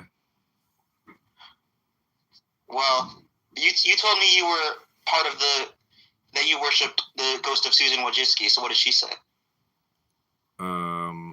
Miriam, where do you stand on gay marriage? I am Muslim. You know that. You're a believer? You believe in Muhammad?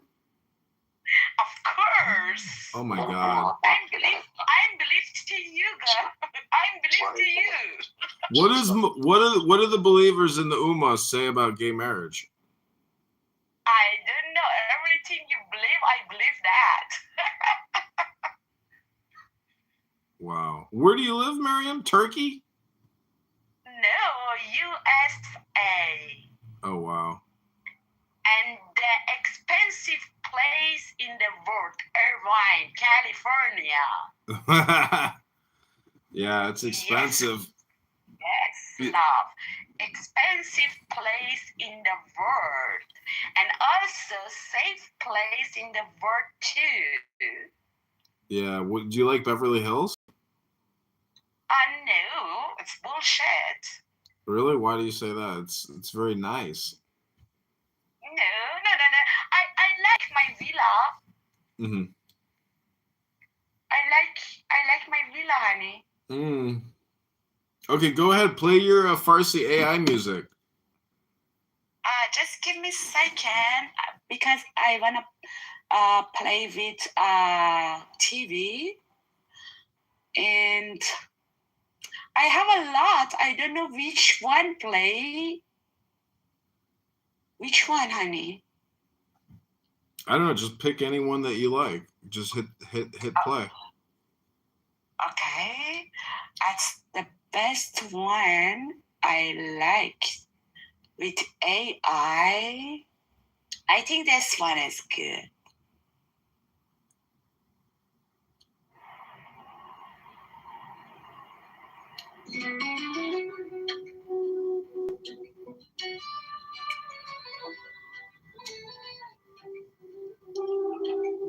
He's a good one. She picked that good one.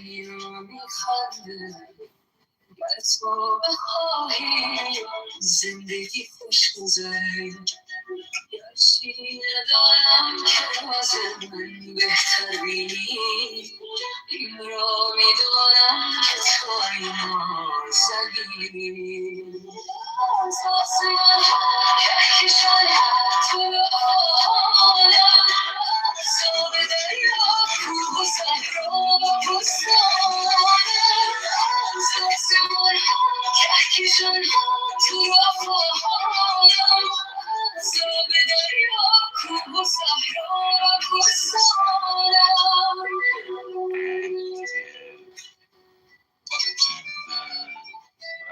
legal and political circles of the community. And when an opening comes up,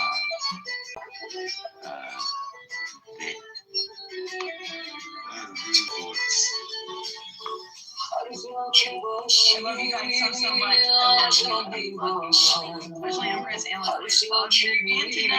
Bye guys, I love you. Bye. I love you too, kid. Come back and see us. Hello, Universe. Hey, baby. Hey, baby, how you doing, honey? You scared him. Hey, who's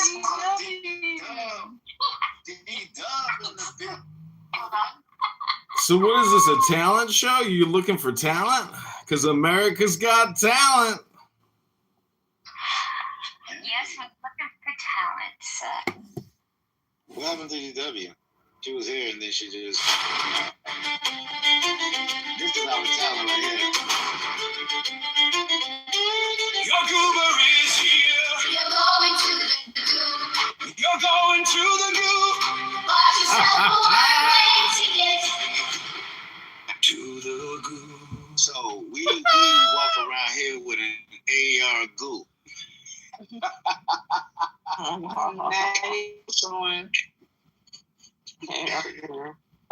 We got an AR goo. Yes, straight shooting, quick. Yo, y'all not faster than me. I'm telling you, I'm the king of quickness. But hey, come back over here, universe. Welcome to this. You can't AK goo. Yeah, y'all goo. And no. We got a Glock goo. No, this guy. Get married, have a wedding. No, I can't take the tunnel for it. Your father actually owns a company to do anything. Do you ever watch these little movies that Nate's put up? They are way too funny. He was dancing around in a kilt a minute ago. I don't know where he finds these things out. They're outrageous. It's all good. It's all good. Hey, Sandy. I love Nate. Uh-huh. They used to. No,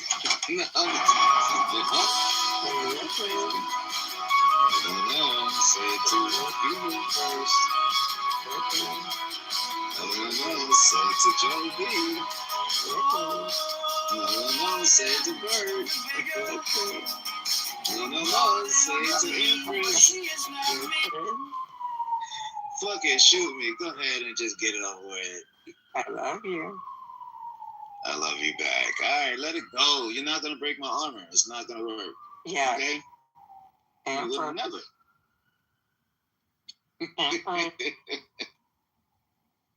Not too long ago. I think she went to dinner. I'm not sure. Actually happened to be surfing on the beach Empress. here in the lakes. Yeah. Empress. When there was a spill, and I came out of the lake, and I was like covered in the spill, and I was like, we should go to Constituents and other people are freaking out. See, and calling you out and saying this is not America first. They said that, not Democrats. Young Republican folks, and a lot of them have said on other networks they're unhappy with the way things are going. That's a problem. 50% of the population is not happy with him. That's right. This country is split 50-50. But I always say you have to judge Trump. You have to judge Trump on what he does, not what he says. He's always been saying outrageous things, but you have to point to acts of treason. Now, if you're saying that his failure to attack Russia is an act of treason, I'm not sure that rises to the level of an act of treason. There's 500 million. Randy, one correction. Hold on, Ashton. One correction, Randy. The numbers aren't 50-50. His poll numbers at this point, I think, what is it? Is it 35 that he spoke? It's not. It was 50-50 when he lied about no new wars, that he would go ahead and be the president of peace. All the things that he said, America first, the economy, that's when it was 50-50 when he bought all those disparate